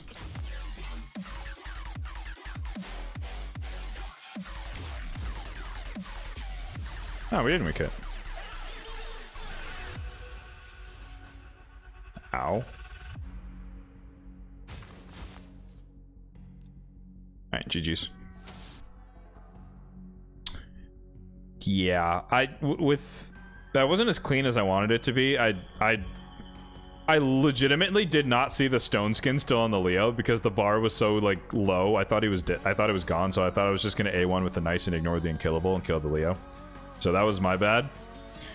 But I mean, it's a non-savage Empress, which doesn't scare me. Interesting fight. Interesting draft. It's very unorthodox. But maybe his plan was to use Donnie and I stole it, so maybe I hope I disrupted it? Maybe? Hard to say. Sify first pick. Interesting. Well, don't mind if I supersonic do. Not that he knows that. We're leaving Sify in, that's for sure. I could ban the Armons. I could ban the Empress. I think we go Perimarius.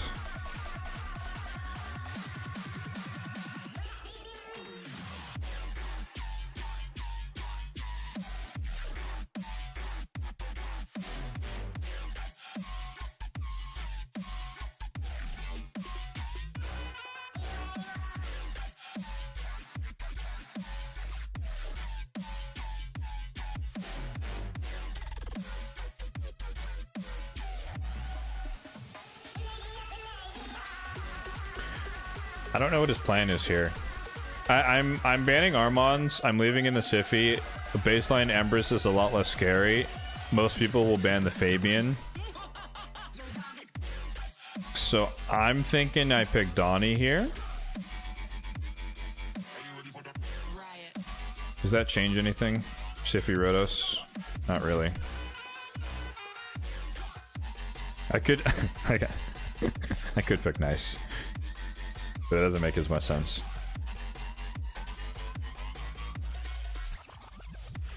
I was like, so there's two options here. He bans Galather when I pick Donnie, because he's like, oh my god, get rid of the Reviver, which is a little bit of a bait. Or he just sticks to his guns and bans the Fabian. But here we should have the advantage here, unless he has a redonkulous speed tune between the Siphi and the Mikage. We just cut in with the Supersonic here. And we do. However, if Mikage changes forms and we don't land in Feeble, unlucky.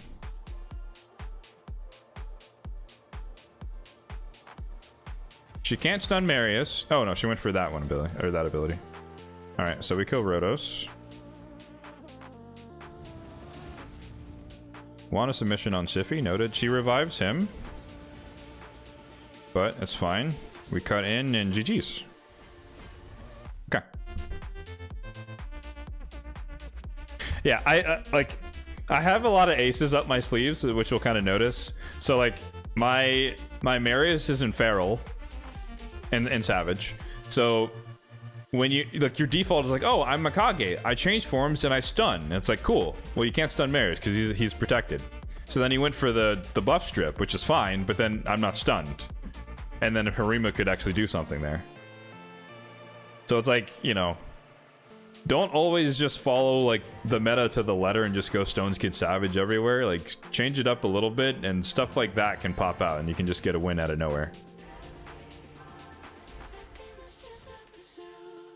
And also, I would get another free counterattack if he did go for the stun onto Marius, because it decreases turn meter as well.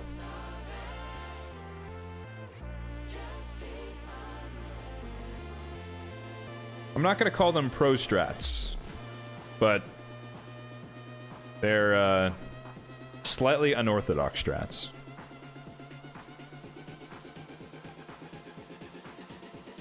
I do think Stoneskin is the safest bet.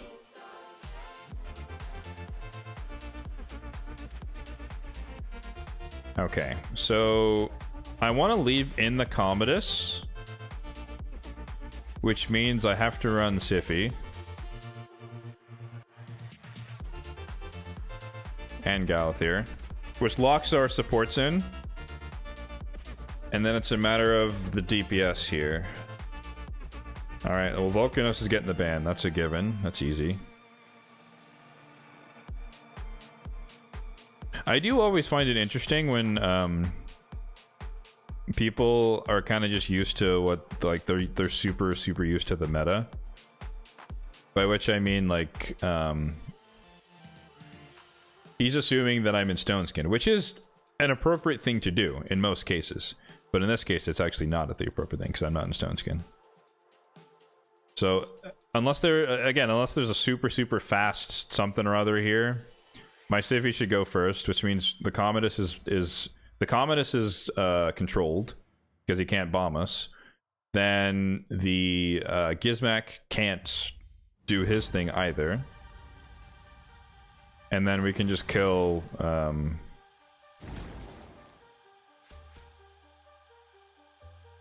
oh, okay, it's a super fast Commodus. And then we can just kill one of the two. I don't know if that was the right decision, sir. Alright, we got rid of the block damage.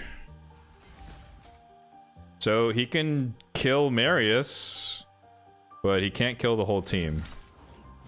Even if he lands the burn, which he does, of course. Oh, it's even worse. So we try to sleep him, keep him in base form. We cleanse that off.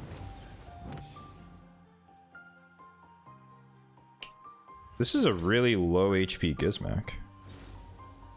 Yeah, he has like... I don't know why he has no health. He's HP based. That's weird. GG, sir.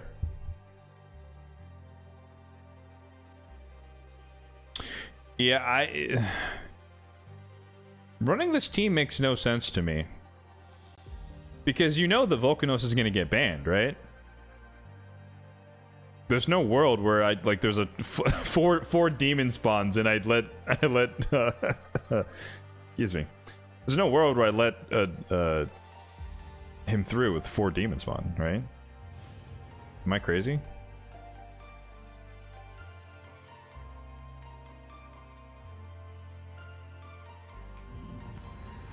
I don't know. That was odd. Alright, 2 more fights, and then we call it a day here, folks. Because I need to go eat lunch. 6-star intimidating presence Fabian. Alright, we got a speed. A speed Fabian with presumably high accuracy. What do we want to do with this?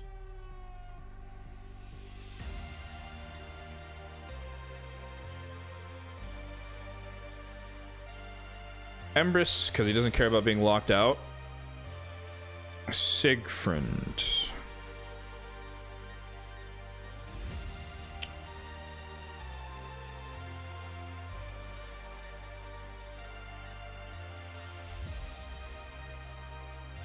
There's a chance that we can go first here. So let's whip out the Siffy Rhodos. We could... I might still ban the Fabian here just because. Theodosia counters the Rhodos a little bit, so does the Freya. Freya's protecting the Sigfrind. So we can't one-shot them.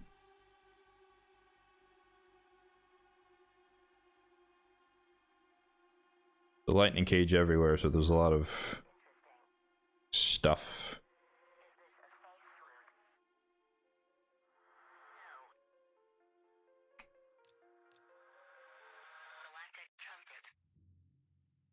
Okay. This is a like out of the box thinking. We're gonna leave the Fabian in. It's a risk because Theodosia, her second form, can kind of destroy me here, and that's probably what he's gonna do. But we ban the Freya. He bans the Rhodos, which is unideal. The idea here is that we get the we cut in when we get locked out, and then we just try to disrupt what their strategy is here.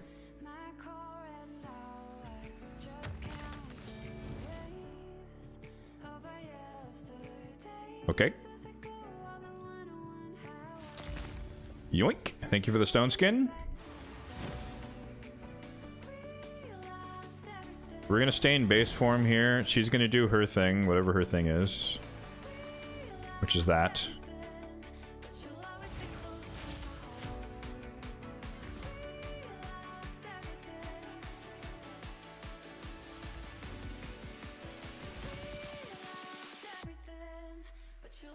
We're probably still screwed here because Sigfrind is Sigfrind, but... yeah. Okay. Sigfrind to Sigfrind. GG's. How's it going, Pat? What's up, man?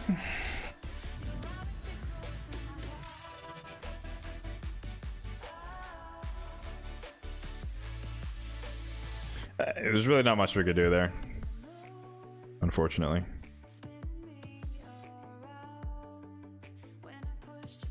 You know what I found interesting the other day? I was watching Ash's video about sorry, I was thinking for a second. About like 5 lies that players tell to themselves. And I think one of them was like telling yourself that this you know, X champion is going to be a game changer for your account. And he was like disputing that. And from like, it just didn't like, I didn't agree with that take. Because like we talked about earlier, like there's a difference between having every champion and then having a take, and then not having every champion and having a take. And to me, it's like, that's a take when you have every champion, therefore the next champion is not going to change anything. But like, if you're 3 months in and you pull a Galathier, like, you know, it's like, I think your game's changed, you know? Yeah, I know it's conditional, but just in general, a lot of the takes. Oh wow, dude's going old school. Okay, it's like a lot of the takes are they're from the end game lens. But I get the underlying point, because people do, you know, lie to themselves a lot.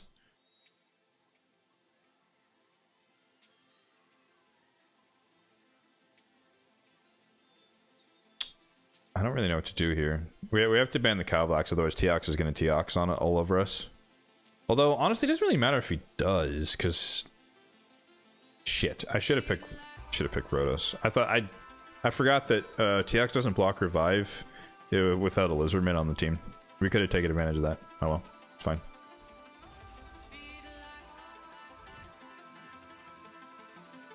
Watch Tyraku's new whale account? I don't actually watch Tyraku that often. Oh, there's only one.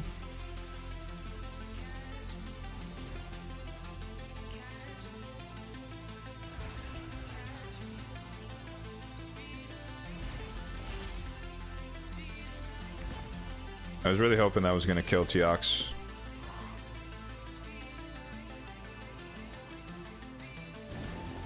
Wow, this is the slowest Armons I've ever seen. Wait, what?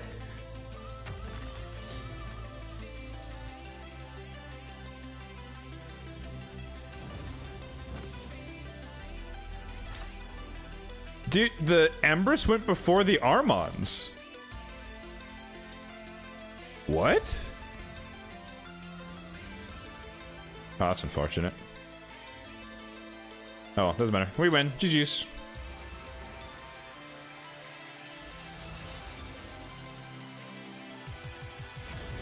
He got unlucky that he weak hit Fabian there.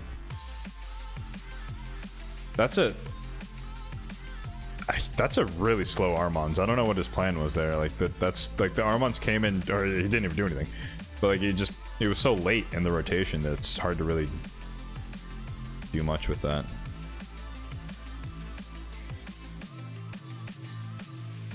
He got 5 mythicals in 20 days? Wait, what? From where did he get the primals from? Did he just like buy a bunch of primals right out of the gate? Excuse me.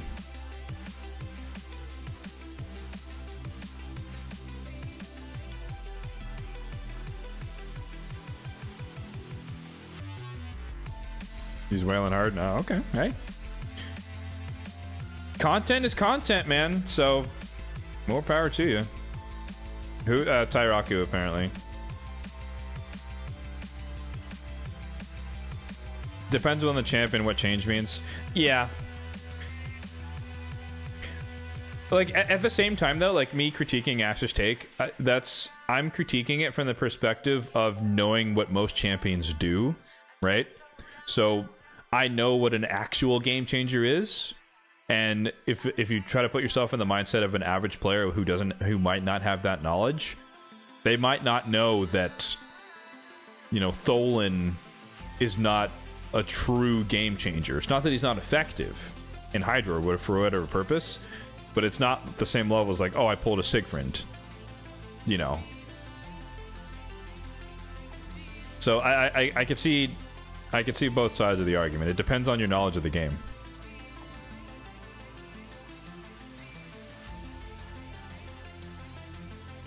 $100 plus primals, pulled 4 mythicals in one. Wow, in one sitting. Hey. Luck is luck, man. Luck is luck. I'm not gonna... not gonna disagree.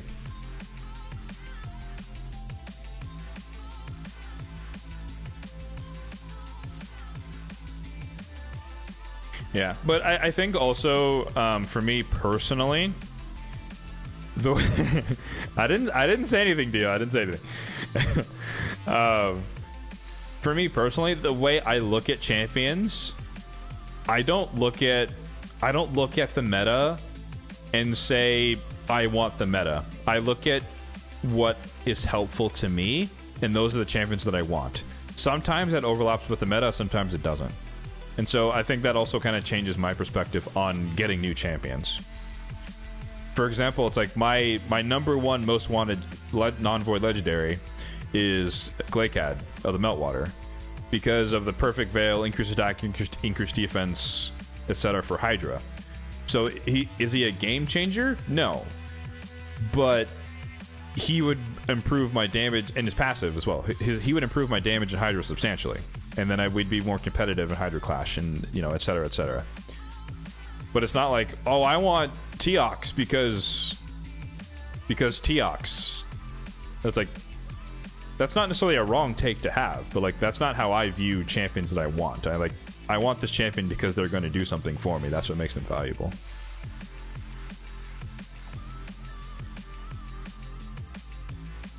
No, agreed. I'm saying, but I'm talking about it from the perspective of someone who's also endgame, and saying that like I want Glaciad, and he would improve my game. I don't think I would say he's a game changer for me even in the end game, but he would most certainly improve my game. And there's no one else who can do exactly what he does. So it's like I'm kind of riding the fence of saying like he's not a game changer, but even being end game, he would be a substantial improvement to my account as it is. Therefore, but only that one champion is the one who can do it because of the passive and the veil and everything else, because his kit is relatively rare in the game. He's a reviver as well. And so that's kind of where it's like,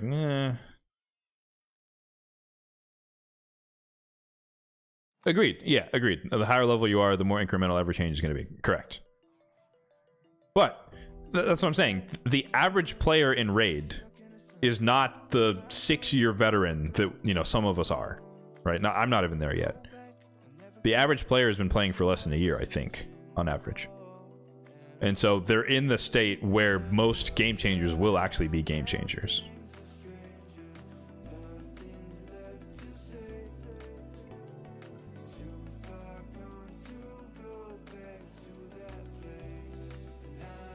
That's why, like all these things, you gotta put it in perspective, right? So it depends on your reference frame and what you're defining things as. If you're looking at it through the sole lens of everyone is endgame, then yeah, you don't need anything. But everyone's not endgame. That's not the player base. That's not the game that that's a different game. All right. Most people are not endgame by definition. If they were, the game would be dead. And I'm not saying that to be hyperbolic.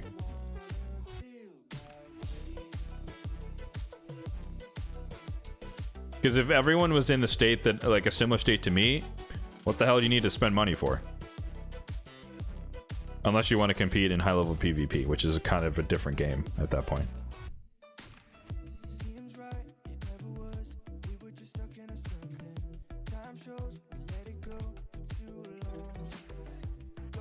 Gosh, it's always hard to do like mindless champion training while I'm trying to like power level and chat at the same time. I need to make sure I'm not messing up here. Feral change your account. Yeah, Feral, another Veil champion with a crazy damage passive. I want him less. He's not on my list.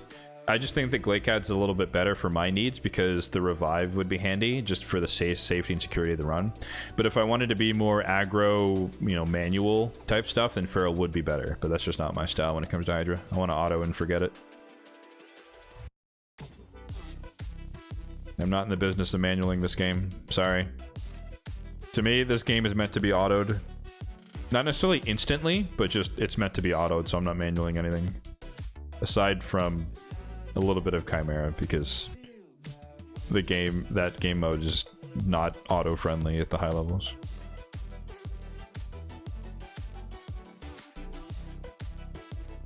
You could do with either of them, no Duchess. Likewise, I don't have a Duchess either. Duchess is 4th. Duchess is 4th on my list of most wanted non-void legendaries. So she's up there.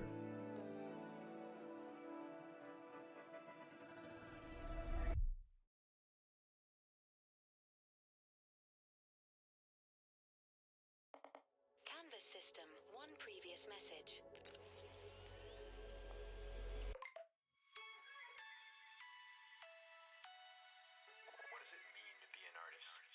I'm confusing myself. Hold on. Okay, sorry. This guy's at 30. This is the new one. This is at 14. This is the third of 3. So then we start the new set of 3. Good God. Really? 20 million in normal to 70 million in normal? Normal, bruh. Surely you can do 20 million in hard, no? With the Feral team, right? I think it's time to graduate. 70 million normal is kind of pointless.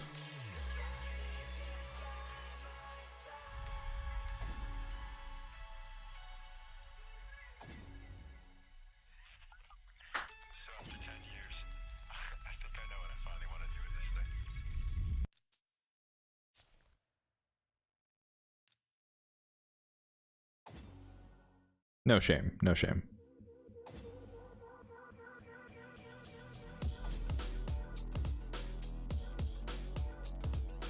You could do hard or 20 million before it was switched.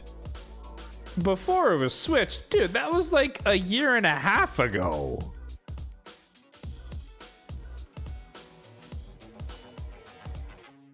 You haven't gotten any improved builds or any champions in the past year and a half since the Hydra change? I don't believe that for a second. Like an entire year of... Like last year was like Hydra fusion year. They released like 6 Hydra specific fusion champions. There's no way. Unless you didn't do them, I guess.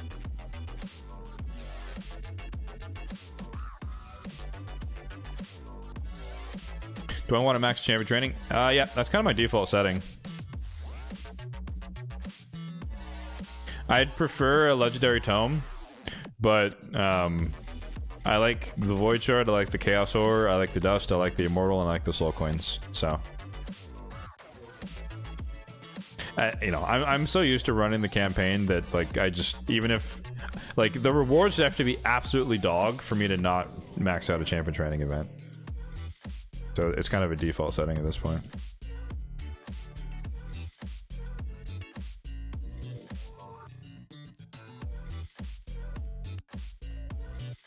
The jump to hard is pretty tough at first. Agreed. I do think it's yeah, the going from 7 million normal to 20 million hard is a big leap. But if you're doing 70 million on normal, I think you can do some damage on hard. You know, that's what I'm saying.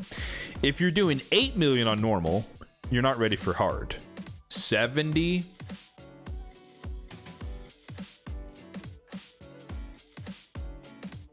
So cut yourself some slack, man, you know?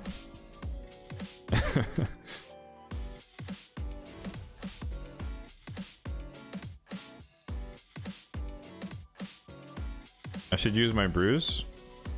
Wait, dude, what do you? I'm using them right now. You see? Brews.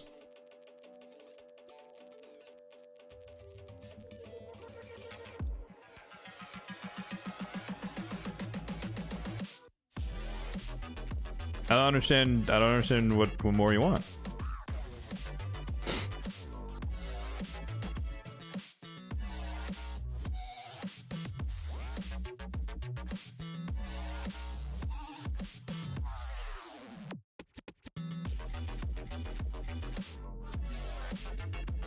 Oh, I guess I'll re-mention it since I talked about it at the beginning. But anyone wondering, like, what the heck's on your finger, dude? It's a pulley ring because your boy managed to mirror his injury from, I guess technically 2023. But I ruptured a pulley in my other hand from climbing, so we're back in that state, unfortunately. So we're in rehab once again. 7 months after I got out of rehab for my other hand, unfortunately.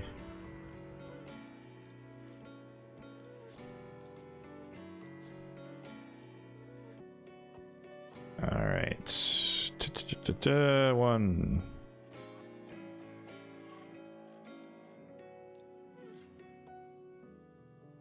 Yeah, well, soon. I wish it worked that way. It's a 3 to 4 month ordeal, unfortunately. Plus or minus.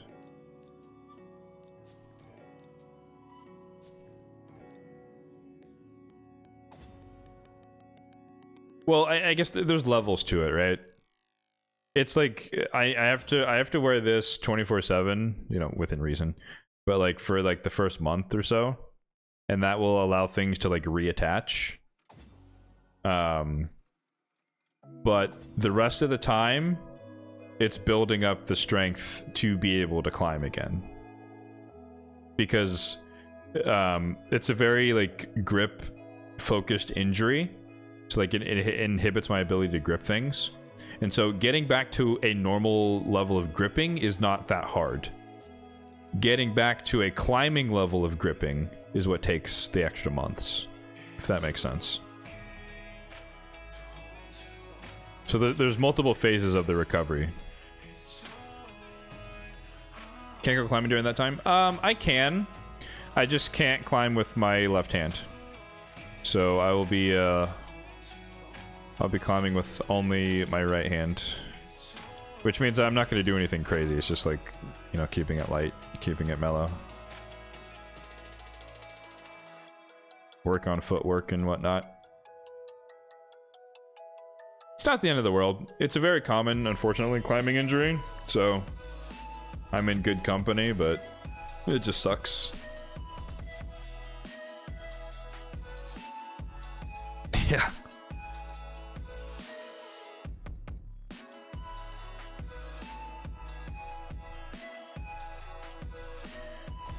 Double dipping in the event dungeon. I never do farming food in dungeons. I think it's so ridiculously slow, and I just always have so much, like, not always, but I save all of my excess energy like this for champion training.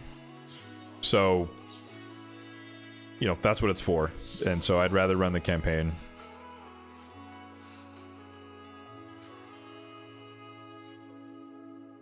But that's a very me-centric point of view. That's not a recommendation for other people. I optimize time versus optimizing energy, if that makes sense. So I want to be able to run my event dungeon quickly, and I want to be able to run my campaign quickly. And I don't want to... Because, just, again, thinking about me focusing on... trying to do champion training in as quickly as possible, I would finish the event dungeon in like a day, and then I'd still have to run campaign anyways. So I'd rather just burn all my energy stores in the campaign and then come back and finish the event dungeon separately, and have them just be fast and separately fast. So. What mythic do I want from the coalition fragments? Dude, I'm not greedy. Whatever happens, happens. I think the Volcardiac heart would be pretty dope to get, though. Hey, we got Bronze!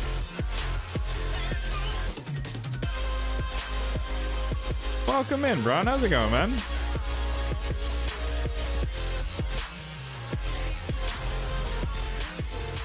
Let's get a shout out for Mr. Bront here.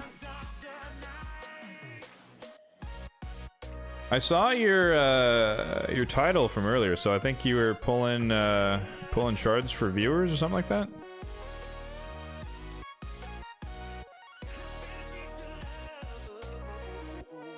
1, 2, 3, 4.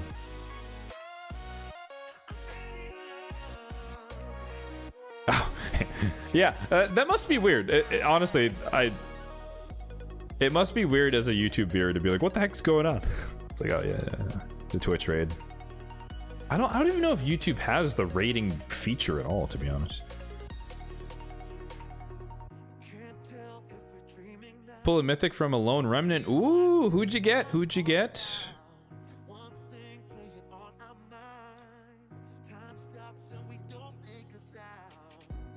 If I had to guess, I would say like Theodosia or Theodosia.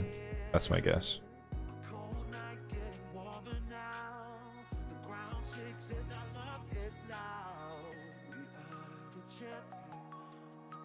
YouTube streaming is nice from a video standpoint. It sucks. Yeah. Well, YouTube streaming is not really a thing.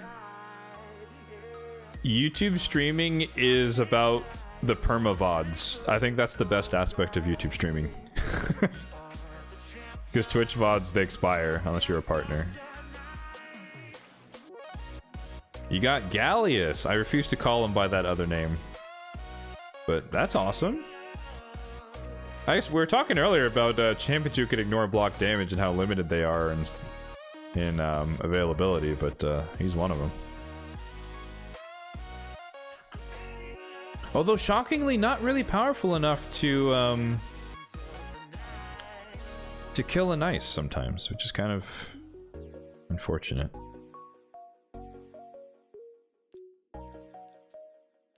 Yeah, I'm not gonna lie. Don't like that word. It's beneath me to call him that. That's just personal preference. I will say though, like, I feel like someone at Plarium knew what they were doing because they literally made a thunder. Yeah, you know. So I'm like, this is not an accident. In no world was this an accident.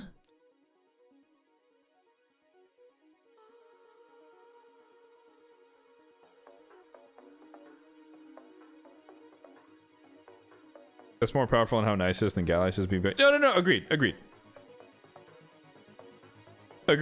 That's nicest power level for sure.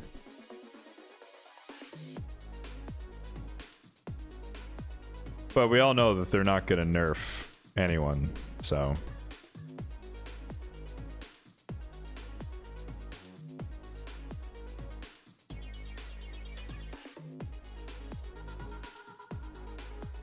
Gallius and 2 Newts.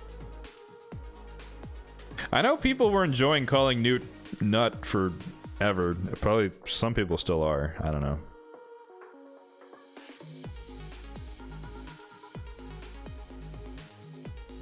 I don't know. I've never been a penis joke type of person. I think it's like the lowest tier of humor. Well, it's not the lowest tier. The lowest tier is like Will Ferrell. That's like bottom of the barrel. Above that is penis jokes. Yep, shots fired for anyone who's a fan of Will Ferrell. Shots fired. You heard it. No regrets. But that's cool though. Congrats. He's I mean, super fun. He's one of those like he's kind of like the Empress type of champion, right? Where like the ult form is so strong that if you don't want him to get a turn, you know.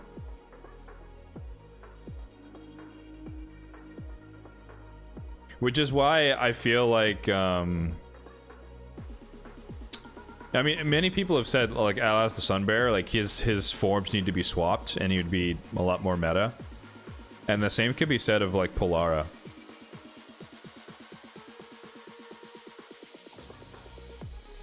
I think Polara's like her forms need like they just don't make sense. The order doesn't make sense.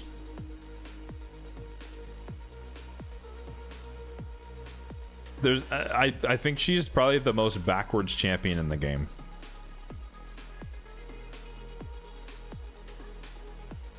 Because it's like, all right, she can place burns, right, and activate burns or whatever, and she can do a bunch of stuff if you have a burn and a freeze, but there's no freeze in the kit. The freeze is on the alt form.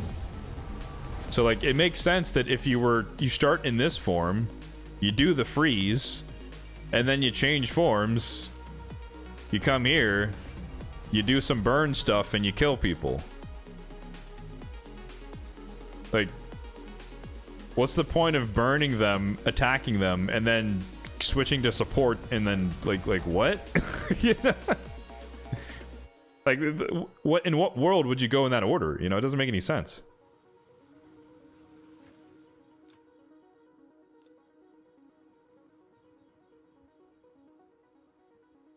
Like, it just, you know, that's one of those, like, the literally just kind of dropping the ball type of moments where it's just like, I don't see any world where you would go in that order on that champion, or any champion like that. Ugh.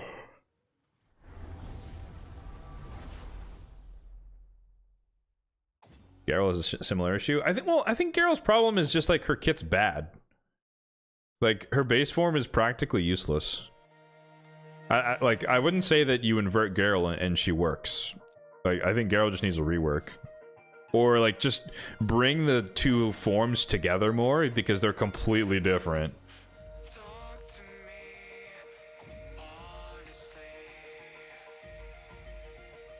And there's no overlap or synergy between the two. It's like, you either build her to be, well, I mean, no, you don't build her for Form 1. What am I saying? You build her for Form 2. Right? Form 1 doesn't exist. But yeah, Garrel, Mikage, Nice, Laz, Toshiro, Aphidus, Carnage, Ashnar, Galather, Embers, Frony, and Gallius. Sheesh!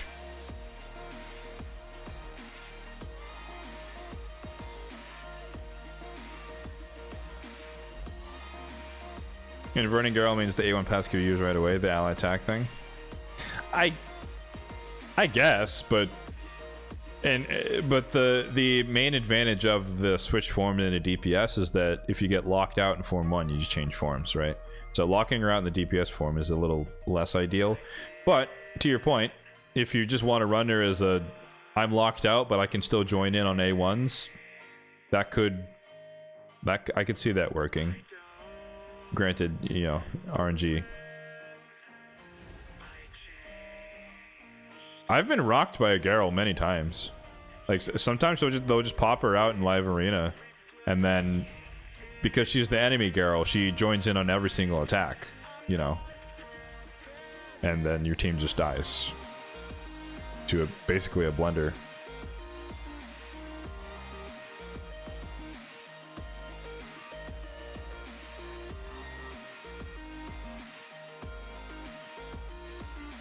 Oh, she gets a turn because in that situation she's in Stone Skin, is what I'm saying. But yeah.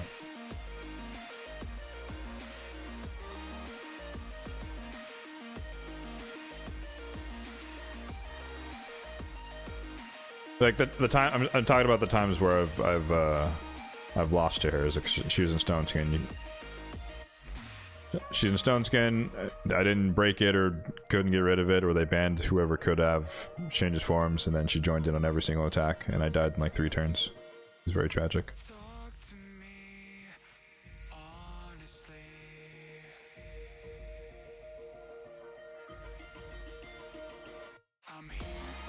I don't know about you guys, but I really don't have any champions to build. And so I'm pretty sure I'm up to like 20 something 5-star chickens.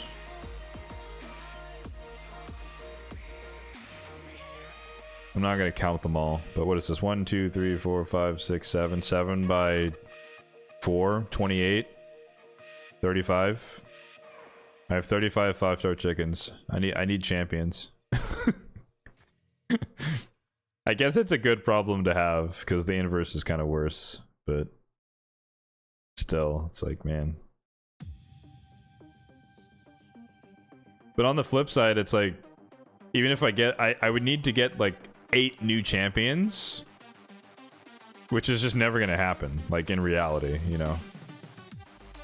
So even if I get 1 to 2 champions, it just eats into the chicken's stack. It's not gonna eat into, it's not gonna solve the problem.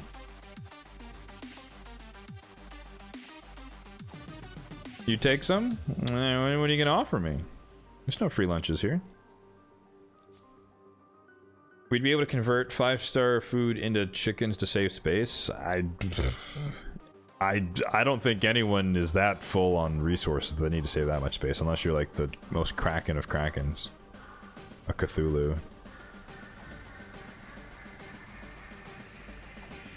A Calamitous? I don't know. I don't know if that's... I don't know how I feel about Calamitous. Like, I know he's better after the buff, but I don't know if I would actually use him anywhere. I think he'd be fun to try out in Hydra, though, maybe.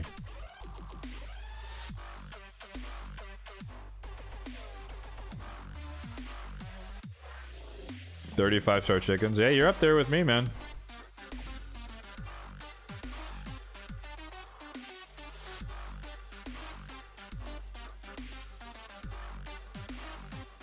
You love post-boss Calamitous? I mean, no, I think he's good. But he's not, like, top of my list for mythicals. Now, if you're offering a Lazarius... I think we're in business. I would trade 30 chickens for Lazarius.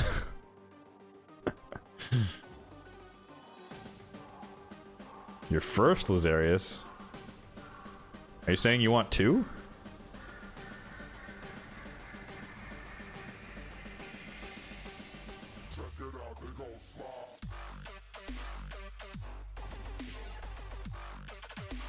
He eclipsed Toshiro? Really? He beat Toshiro Mikage? I'm not in that Discord for the whatever raid PR, I forget what it's called.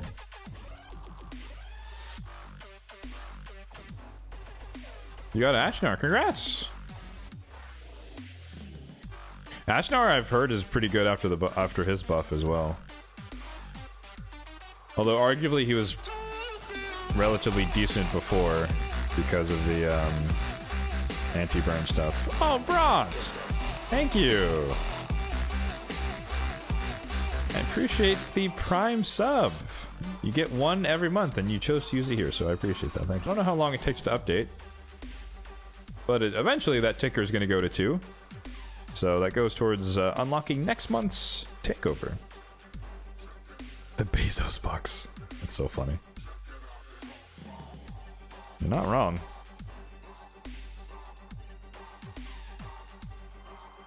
Actually, speaking of Bezos, see, Bezos let me down.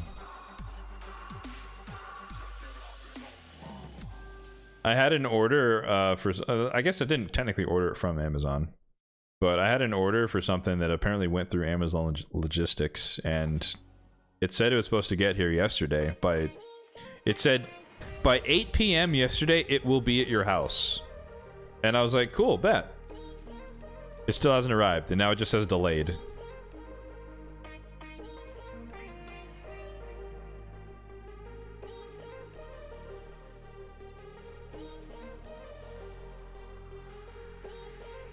Did you break it? I don't think so.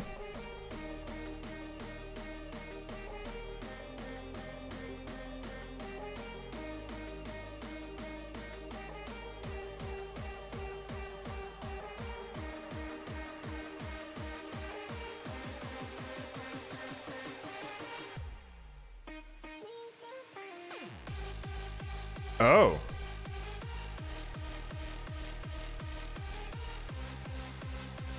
Yeah, I see that.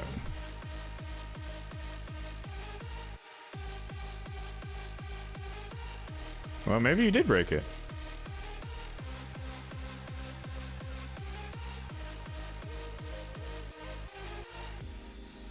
Huh. Not sure what happened there. And my bitrate is... it's okay, I guess.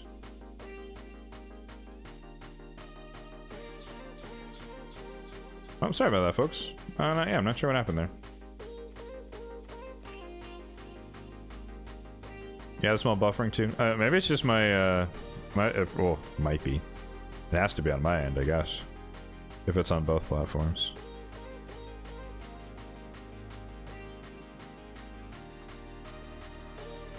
It's all good. We're just chatting at this point anyways.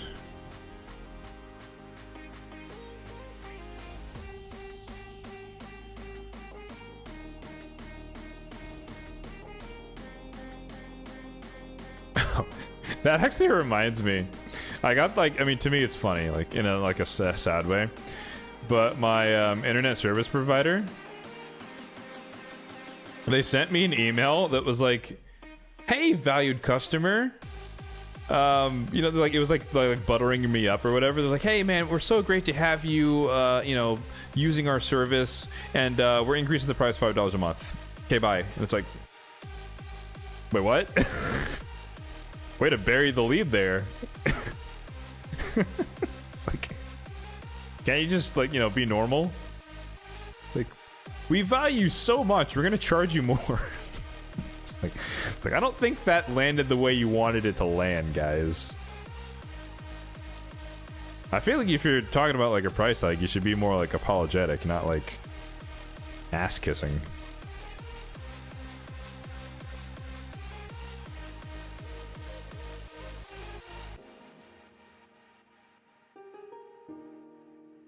They value money. Yeah, I know. Like it was just like it was so weird. I was like, what is? Who wrote this?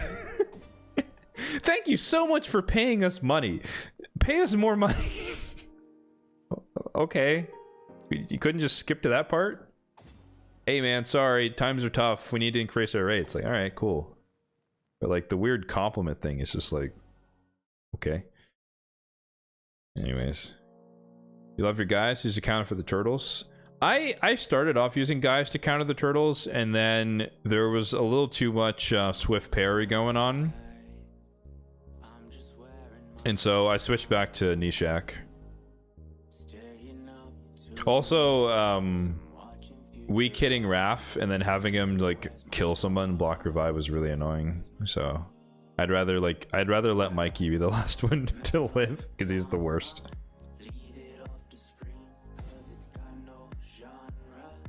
They get money from me and that makes them happy? True. That is true. Hilby Tormund counters the turtles. I would never risk that because there's so much Lightning Cage Stone Skin out there. Or Lightning Cage Stone Skin Feral in any combination that I don't risk buff strip going into the turtles. Like I'll most of the time it's probably gonna work. But I want something that's going to work like 90 something plus % of the time. I don't want a 50-50 to just lose because RNG. But when they do work, absolutely, yeah. Block buffs out of the gate with burn and the freeze is really, really clutch.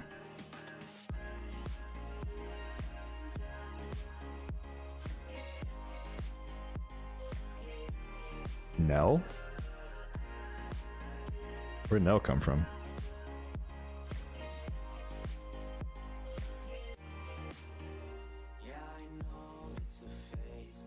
Oh, you're saying like she could steal all the buffs? I guess, yeah, I mean, there's still a chance that it doesn't happen, right, with the Lightning Cage.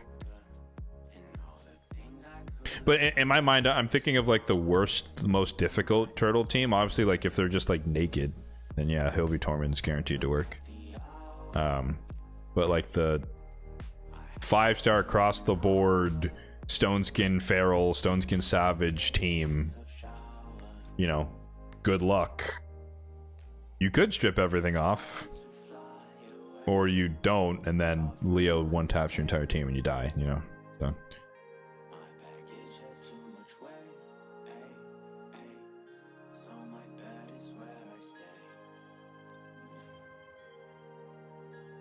Sanguine Maria? Does she buff strip? I thought she just cleanses you. I don't know if she strips the enemy team.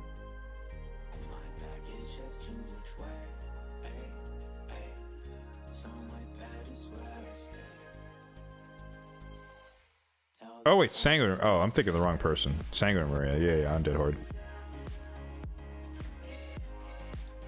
I was thinking of Sacred Order Epic.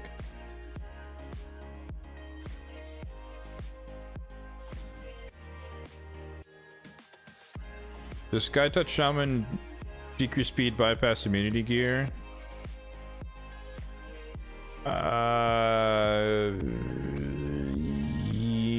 No, it shouldn't bypass immunity.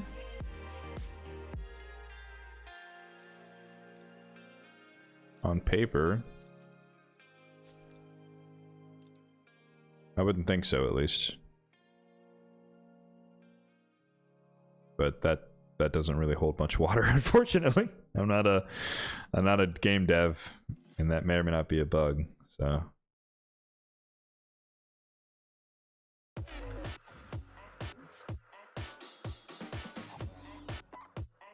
I wonder, you know, as Mercurial starts to kind of infect the game, I do wonder, like, I can definitely see it ending Calvalax's reign, but I don't know if it's going to really do anything against Nell.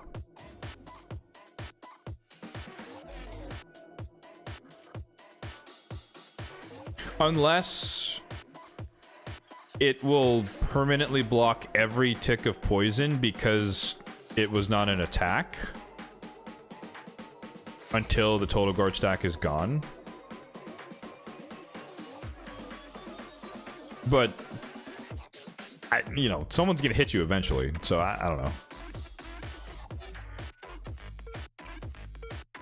Yeah, no, I get it stops Nell initially, but like compared to Calvalax, where Calvalax, it's at the start of the fight and then nothing else.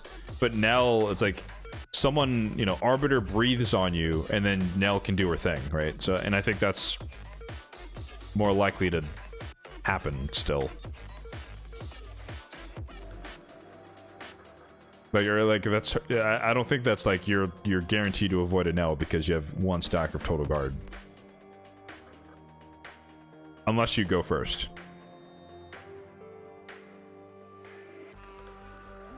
Which is possible. No.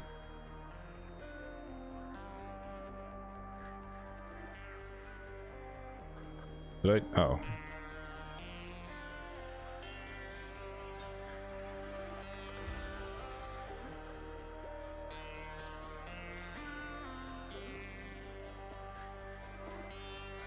Yeah, I don't think it's much of a hot take, but I will say I personally think that Mercurial is what Stoneskin should have been when it came out.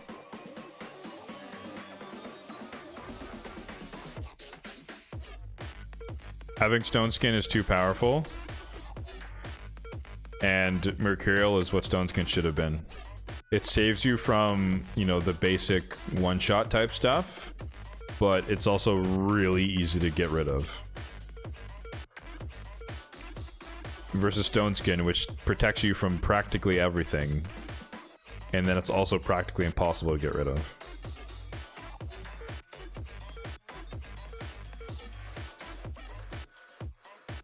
Sky Touch is trash? I don't know if she's trash. You'll see lots of 9-piece soon. I don't think so.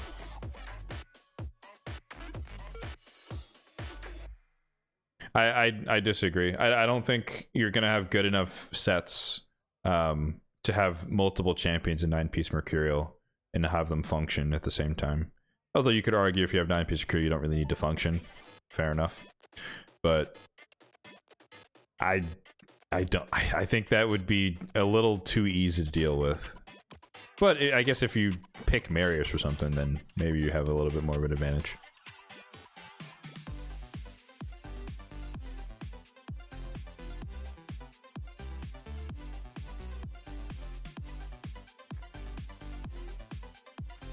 I think the Marius had damage because Marius is Marius. It's kind of a given, right?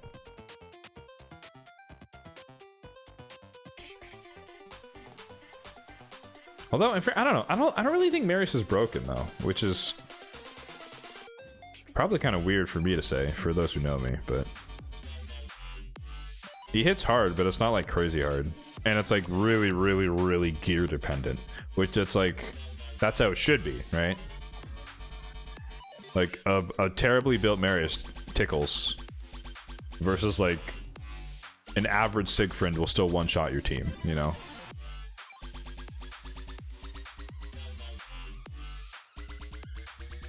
In terms of like comparing the two.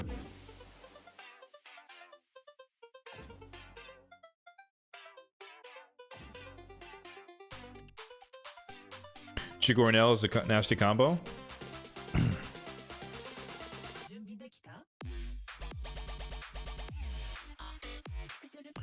Her passive is just annoying. Are we talking Shaman on your team or Shaman on the enemy team?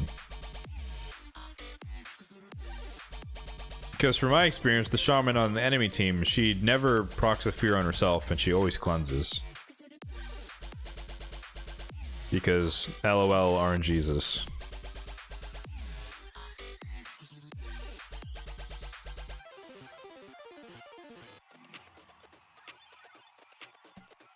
Granted, I haven't used the Sky Touch in probably a couple years at this point.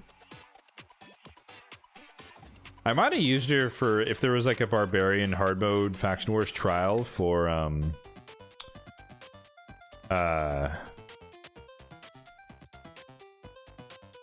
healing. Maybe I might have used her.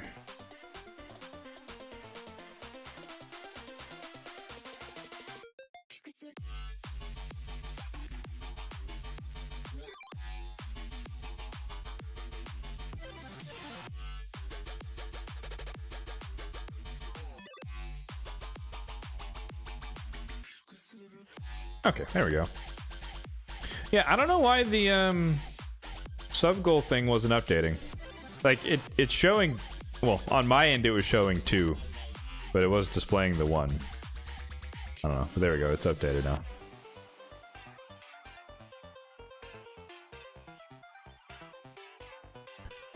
All right, I think we're done here, folks. Mission accomplished. We got some. We got a decent. We did 20 fights in Live Arena. I think we won like 10, 11-ish of the fights. So 2 weeks to go, and I need to win 22 more fights. So like 40 something. I need to use 40-ish tokens in the next 2 weeks, which is definitely reasonable. So probably next Saturday we'll probably do another bigger session. We'll definitely get this one. I'll probably get this one no matter what, just over the next week. But we'll try and come back and blitz through the last set of wins there. Then I think for me that's pretty much it. Like I said earlier, I'm not going to master them. I just don't care. They're not really these champions aren't that useful to me. But I'll probably awaken Ezio. I'll probably do this. But I mean, this is what? 200, 300, or sorry, 400, 300, so 700, 1,000, 1,000, let's call it 1,200 more points times 2 with the multiplier. So that should at least get me to 19k. And then I just need to do a couple of repeats for in that last 1,000. I think I can actually reach the 20k. I think it's doable this time. I don't remember what the difference was between this one and the last one, but I feel like the one for Chaos Awakes, it was so much harder to get points. I don't exactly remember all the stuff, but most of the stuff I did without even like trying to do it. Like the only one I had to like build a team for was like the epics only, but it was only stage 6, so I just put like epics and did one run and called it a day. But everything else that I just like got by playing the game, which is kind of nice. I don't know. 50% win rate's kind of good. I would say so. They were harder before. Okay, that's what I thought. I was like, I don't remember what they were, but I feel like it was like getting to the maximum thing was like impossible, and I was like, there's no chance. I'm not even gonna bother. But this one, I was like, hey, I'm actually kind of, I'm kind of getting close, you know, without really doing a hell of a lot.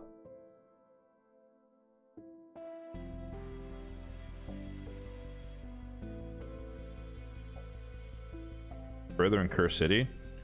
Is that even part of it?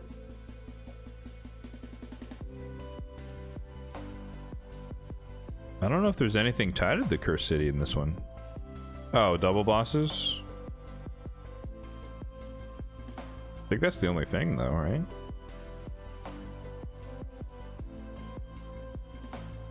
Double boss and Soul Cross. So there's two quests.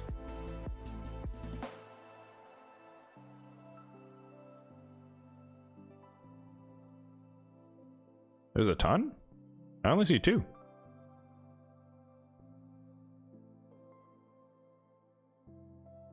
Oh!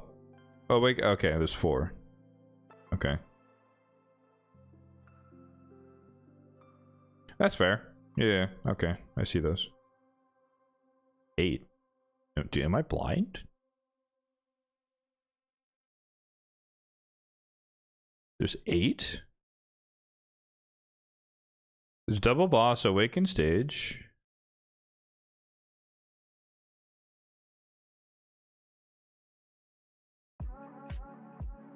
Double boss, awaken stage. Oh, okay, there's only 4. I was like, being gaslit. I was like, wait, what? I was like, where are the other 4? Like, how blind am I? Okay.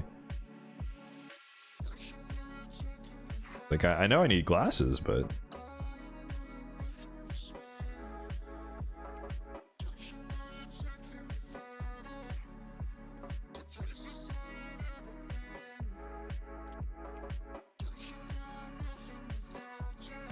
A bunch you can't do on the free-to-play. Yeah, I mean, yeah, it depends how far along you are. I guess... No, that's a good point, though. I mean, that's probably like, what, 7 months ago at this point, so... This is normal. But, like, I think at this point, I basically have solved every iteration of Stage 6 and Stage 8. So, I'm guaranteed every time to get to the back section. It just... The variability of these 3 stages... will dictate if I actually can fully complete it or not. In this case, I can't be bothered.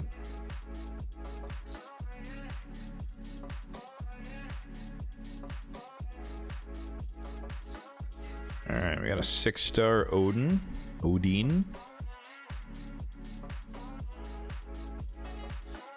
Yeah, I don't know. I genuinely don't know what the heck happened there. I don't know why the stream cut out and came back on. So apologies for that one, guys.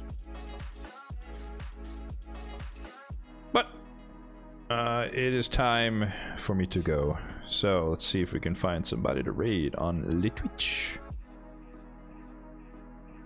Selfishly, I actually do. I mean, it's been 4 hours anyways, but I watch professional Valorant, so gotta go catch up on some professional Valorant and see what people are doing. Who's winning today?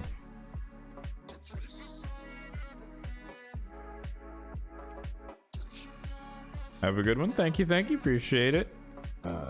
We haven't rated Copium in a minute.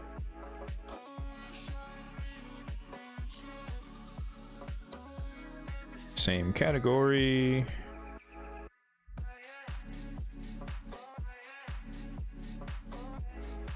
Have it at lunch? I will try. I have a nice burrito ready to warm up and consume. I'm looking forward to it.